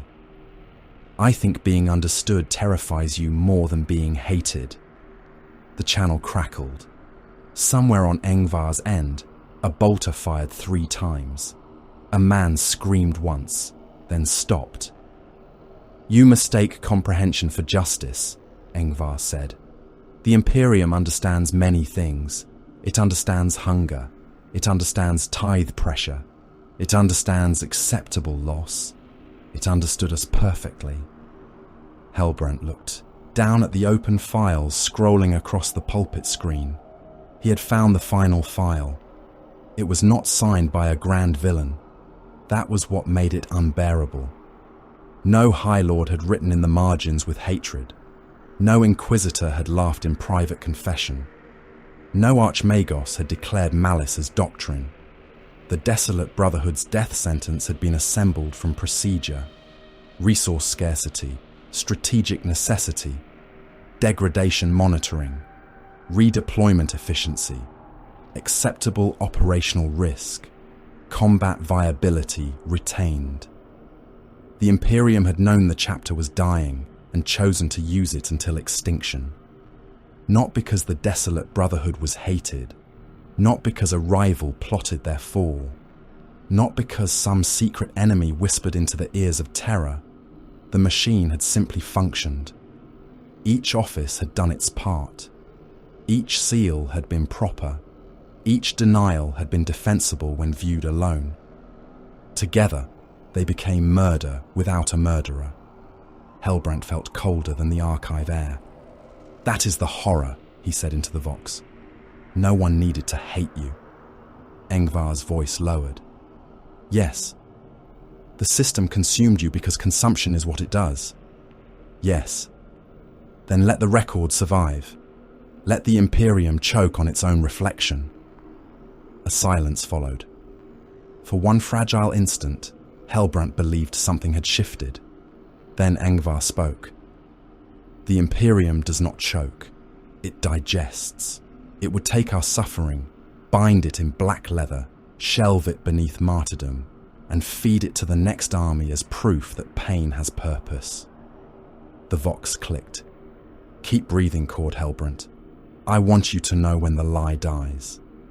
The channel closed. Hellbrant stood alone in the pulpit chamber while the war came closer. The loyalist Astartes broke through the eastern vault gate under cover of smoke and plasma fire. The company met them from the west, Engvar at their center, the Misericordians around him in blood red and black flame. Between the two forces lay the central data tomb, sealed behind a circular door of adamantium and brass, its surface carved with the names of dead chapters, lost crusades, purged worlds, and forgotten petitions. The tomb's guardian servitors activated. They lasted seconds. A loyalist power fist crushed one into the door. A company melter burst, reduced another to slag. Stormtroopers on the eastern side fired through the gap and died when havocs above them bracketed the corridor with frag missiles. A loyalist flamer washed red armor in burning promethium. A Misericordian walked through the fire and put a chain blade into the flamer's chest, forcing the weapon down until the teeth chewed through the fuel tank. Both warriors vanished in the explosion. The central door began to open. Hellbrant staggered into the overlooking gallery as it did, one hand on the wall, blood marking every step. From there he saw the complete memory of the Desolate Brotherhood waiting beyond. Not a single file, a cathedral of evidence. Parchment petitions suspended in stasis columns, gene seed degradation ledgers, apothecarian distress records, deployment orders from Carthax, Barghest's crown, the crown of Carrion, St. Harrow, Misery, Inquisitorial Endurance Study Notes, Mechanicus Biological Assessments, Administratum Denial Seals, Funeral rolls unfinished because redeployment orders had interrupted mourning rites, the names of dead brothers, the names of aspirants who failed implantation because intervention never came, the words of Chapter Master Darek Morn requesting rest, resupply, and gene seed aid before faith curdled into treachery. Engvar reached the threshold from the west. The Loyalist strike force breached from the east. For a heartbeat, no one fired. The warriors on both sides saw what lay between them. A chapter's death, preserved in perfect order. Engvar stepped forward, maul in hand, black flames painted across his helm like the memory of burning banners. His red lenses turned from file to file, from seal to seal, from name to name. Around him, the Misericordians waited for the command to destroy it. Across the tomb, Loyalist Astartes raised bolters, ready to kill him before he could. Hellbrant watched from above, breath rattling in his damaged ribs. Engvar lifted one hand. Not to strike. Not yet. The destroyer of dreams stood before the complete memory of what had made him, and for the first time since the red flame had come for the archive, he hesitated. The central data tomb was a cathedral built for memory and defended like a throne room. Frozen cogitators rose in black iron columns from the sanctified floor, each one locked beneath frost, brass, and warding script. Brass skulls hung from chains between them, their empty eye sockets lit by data glow, their jawbones clicking as they recited archive classifications in voices made of dust and failing gears. Suspended parchment drifted in stasis fields above the nave, each sheet preserved against rot, fire, time, and the mercy of being forgotten. Memory engines pulsed in the walls, vast organ banks of glass, bronze, and nerve wire, breathing out cold mist with every cycle of thought. Outside, millions were dying for control of records most of them would never read. Inside, Engvar stood before the preserved pleas of his own dead chapter. He had expected rage. He had carried rage across centuries, fed it with worlds, sharpened it against saints, and hidden it beneath discipline until it no longer burned wild, but glowed like iron in a forge. Yet before the files, before the frozen petitions and denial seals, before the names of warriors who had once worn grey and bone-white armour, he felt something older than hatred, recognition. The desolate brotherhood waited around him in the tomb, not as ghosts, not as saints, not as accusations shouted by the dead. They waited in parchment, ledgers, gene seed reports, casualty indexes, medici warnings, deployment acceptances, and the neat bureaucratic hands of men who had turned suffering into notation. Darek Morn's first petition hovered in a stasis column no wider than a coffin. Serekan Vol's sealed apothecarian reports lay beside it, layered in purity ciphers that had never purchased a cure. Akraw's campaign objections appeared as redacted fragments, his words wounded by black ink long before the Legion of the Damned consumed him in the fire of mnemosyne. Engvar read the first line of Morn's plea. It had been written by a loyal son. That was the obscenity. The eastern breach detonated inward. Loyalist Astartes came through the smoke with bolters raised, armour cracked by the fighting in the outer sanctums, but advance unbroken. Their helms were sealed. Their weapons were steady. Their sergeant carried a power fist, slick with red and black blood, and a combat blade mounted beneath his bolter.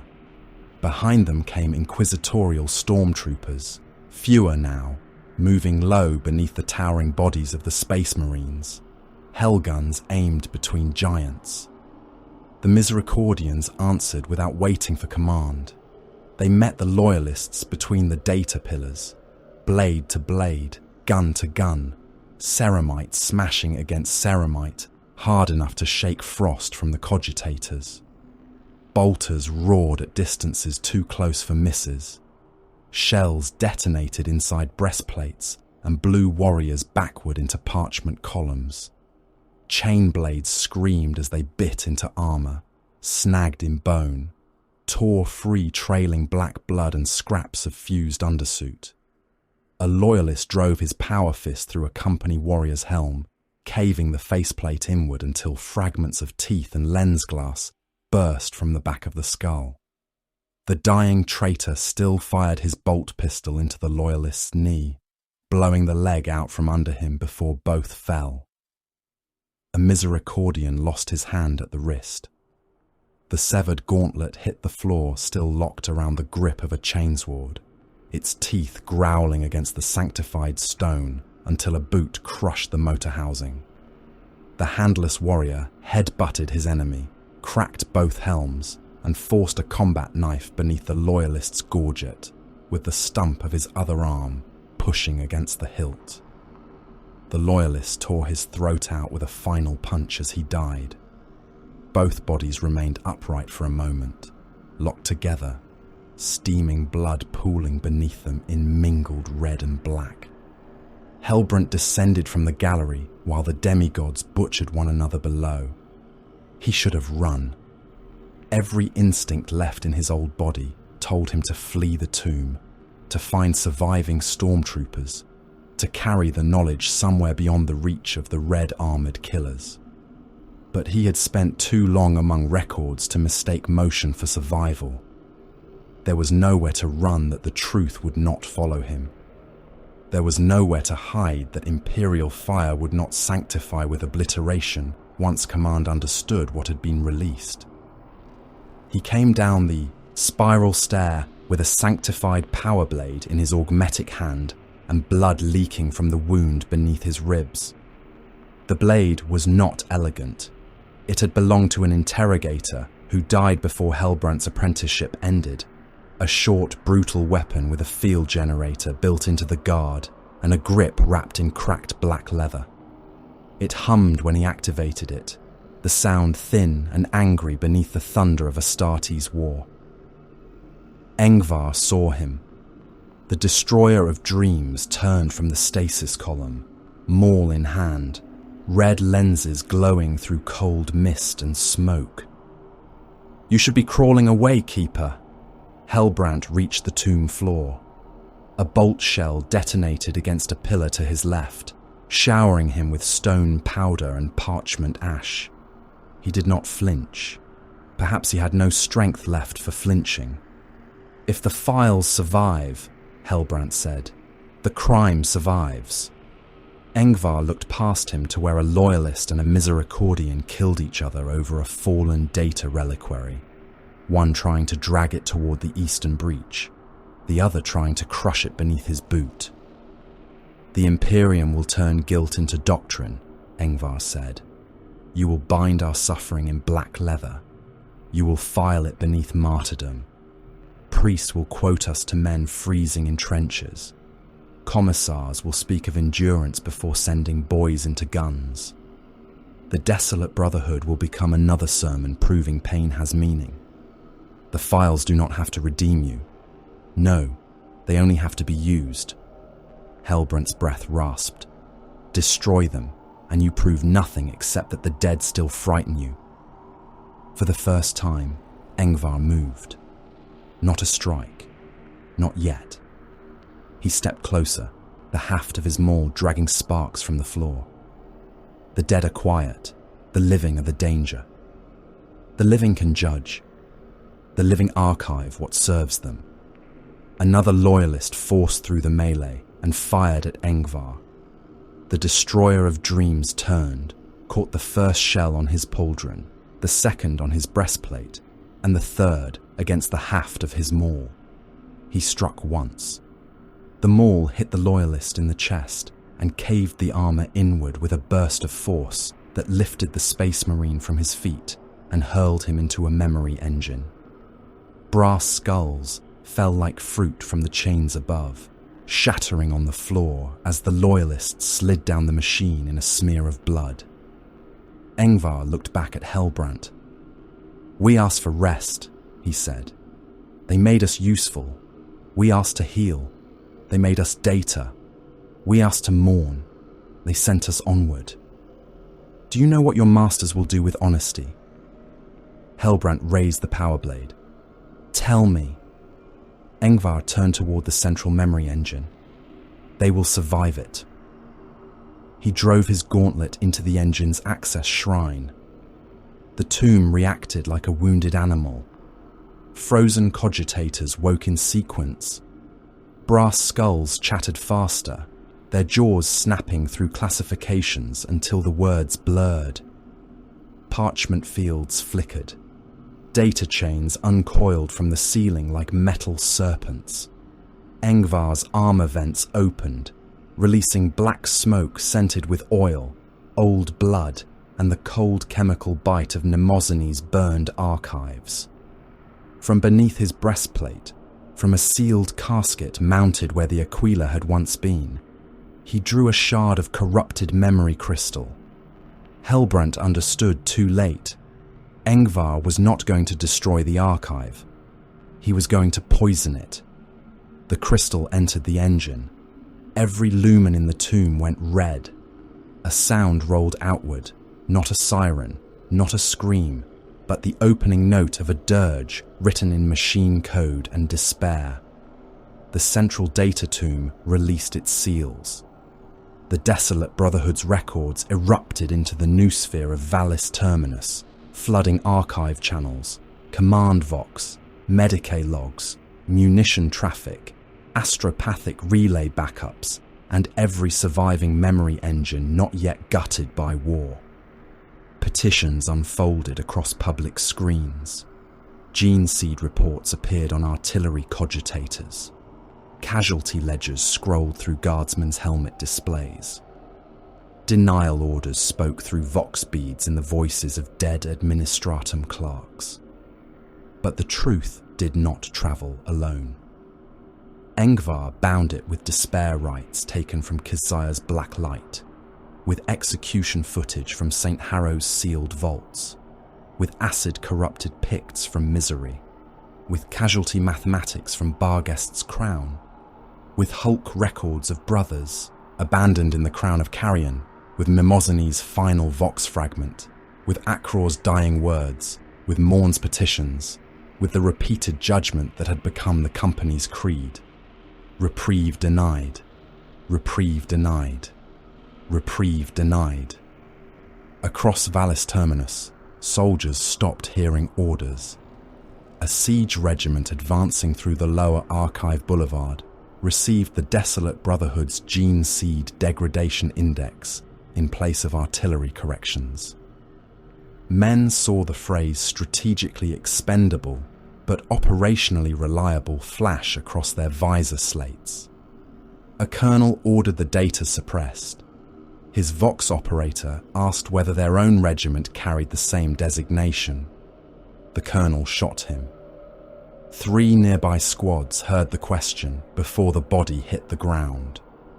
In the Medicae vaults, wounded guardsmen watched their triage screens fill with the records of St. Harrow.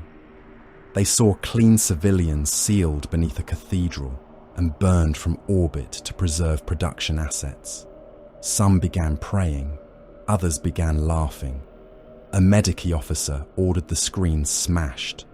A servitor interpreted the violence as contamination panic and activated sterilization flamers. The aid station became a furnace. In the scribe tiers, archivists realized how many loyal forces across millennia had been knowingly spent, how many petitions had been denied with phrases so alike they might have been stamped by the same dead hand. Some tried to copy the files, some tried to delete them, some tore off their own oath chains and threw themselves from the stacks.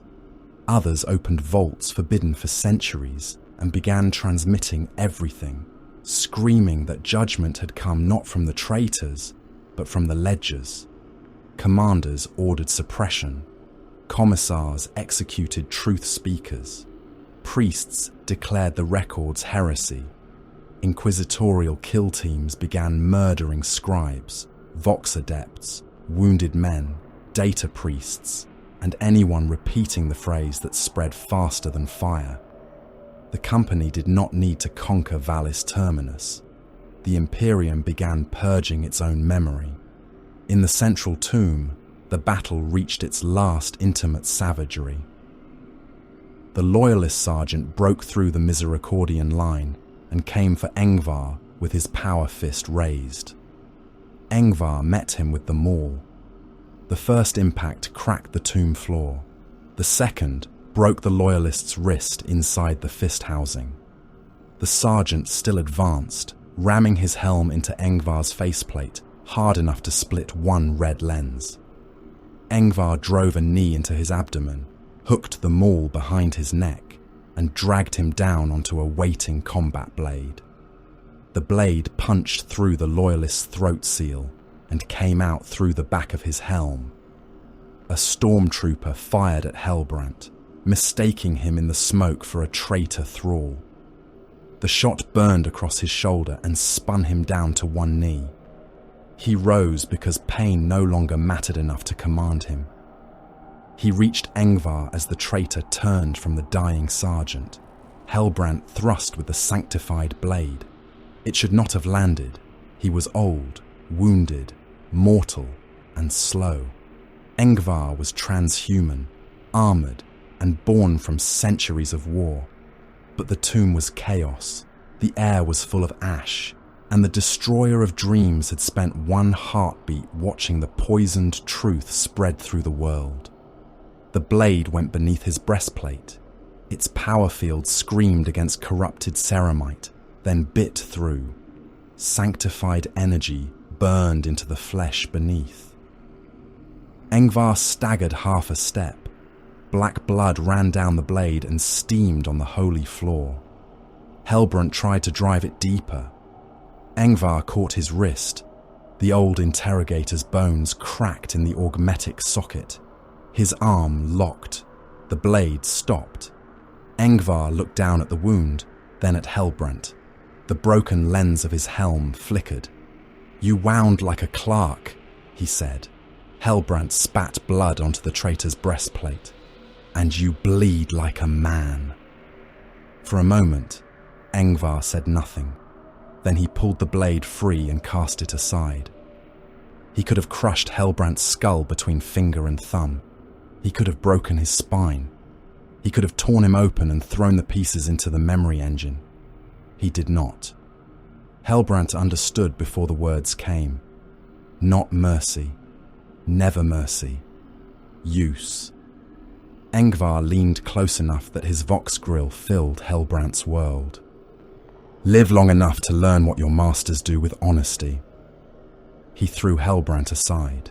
The old man struck the base of a cogitator and fell among shattered brass skulls, breath leaving him in a wet gasp. Engvar turned from him. The retreat signal pulsed through the tomb. The herald of anguish descended through fire to extract the surviving warband. Its shadow crossed the burning archive stacks like a blade drawn over a throat.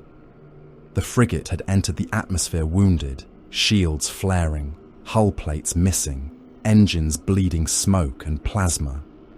Imperial Navy attack craft clawed at it from every side. Defense batteries struck its belly. Still it came, low over the hive crowns, disgorging landing craft and recovery hooks into districts already marked by the company for evacuation. The Misericordians withdrew by sequence. They did not recover all their dead. A warrior with both legs gone reached toward Engvar as the retreat line passed him. His helm was cracked. One arm dragged uselessly behind him. He had a grenade in his hand and 3 loyalists closing through the smoke. Engvar looked at him once. The warrior armed the grenade and turned back toward the enemy. No words passed between them. The company's old funeral rites had died on misery. Their dead were not honored.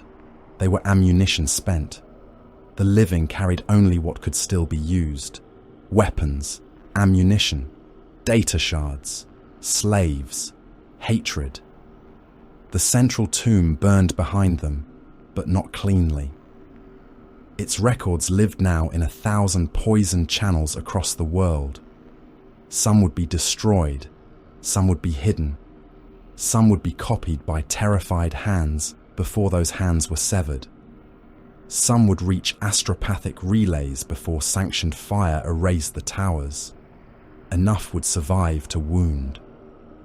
Hellbrant crawled to the tomb threshold and watched Engvar vanish into smoke. Above, the Imperial Navy began the purge. Orbital bombardment fell upon infected archive districts with sanctioned precision. Lance beams stabbed down through clouds already black with ash. Macro shells struck scribe fortresses and opened them from roof to foundation. Data stacks exploded in towers of white fire. Billions of records vanished in minutes. Census ledgers, crusade rolls, saint genealogies, munition histories, heresy files, loyal petitions, condemnations, confessions, proof, lies, truth. All of it burned together because command could no longer separate contamination from memory. Millions of loyal servants died beneath the bombardment. Scribes trapped in vaults, guardsmen still fighting in streets, tech priests trying to isolate corrupted memory engines, wounded men in medici chambers, stormtroopers holding bridges no longer worth holding, servitors marching through fire until their organic components cooked, their machine limbs continuing the last order, even as their brains boiled inside their skull casings. The Imperium survived, as it always did, by killing the evidence and calling the ashes purity. Aboard the Herald of Anguish, Engvar walked the red-lit corridors while the ship clawed for orbit. The warband was fewer than before. Loss marked every deck. Armor cradles stood empty. Serfs dragged bodies toward reclamation hooks. Red-armored warriors repaired weapons without speech, harvesting ammunition from loyalist magazines, binding wounds with black cloth, welding cracked plate, scraping loyalist blood from chain blades and pauldrons. One Havoc sat with his helmet removed, half his face replaced by burn scars and emergency staples, calmly feeding missile warheads into a rack while a slave stitched the meat of his shoulder closed. A chosen with one arm missing recited target coordinates from memory so another could carve them into a data slate before shock took him. A raptor laughed once while digging a fragment of sanctified blade from his ribs, then fell silent when Engvar passed. They were diminished in number, not in presence. The company of misery remained powerful because it could not be comforted. It could not be bribed with honor, redeemed with pity, frightened with punishment, or silenced by fire. The Imperium had made a weapon out of endurance and then discarded the hand that held it. What returned from misery had no need of hope and therefore no fear of its loss. Engvar entered the Strategium as Valis Terminus dwindled behind them on the void screen. The Archive Forge world burned in patches large enough to be seen from orbit. Lance fire still fell. The orbital ring shed debris like a dying halo. Imperial ships moved to blockade lanes, but too slowly, too late, too concerned with contamination protocols and internal purge orders to commit everything to pursuit. A serf approached with a data shard held in both shaking hands. "My lord, fragment transmission succeeded before the relay died." Engvar took the shard. The serf remained kneeling, forehead to the deck. Engvar looked at the identifier rune. Unknown receiver. Designation corrupted. Brethren of misery. For a long moment, The Strategium heard only the ship's wounded engines and the distant thunder of gun crews returning fire. Then the shard pulsed. A reply came from somewhere in the dark beyond charted certainty, carried through static, blood cipher, and the cold laughter of broken Vox spirits. 3 words. Reprieve is denied. Engvar closed his fist around the shard. Behind the herald of anguish, Valis Terminus burned its own memory to survive the truth. Ahead, the void waited, immense and hungry, filled with worlds still praying that relief would come, soldiers still believing pain had purpose, commanders still filing the deaths of men beneath phrases clean enough to preserve the hands that wrote them. The company of misery had not ended hope, not yet. It had learned something better. Hope could be made to rot.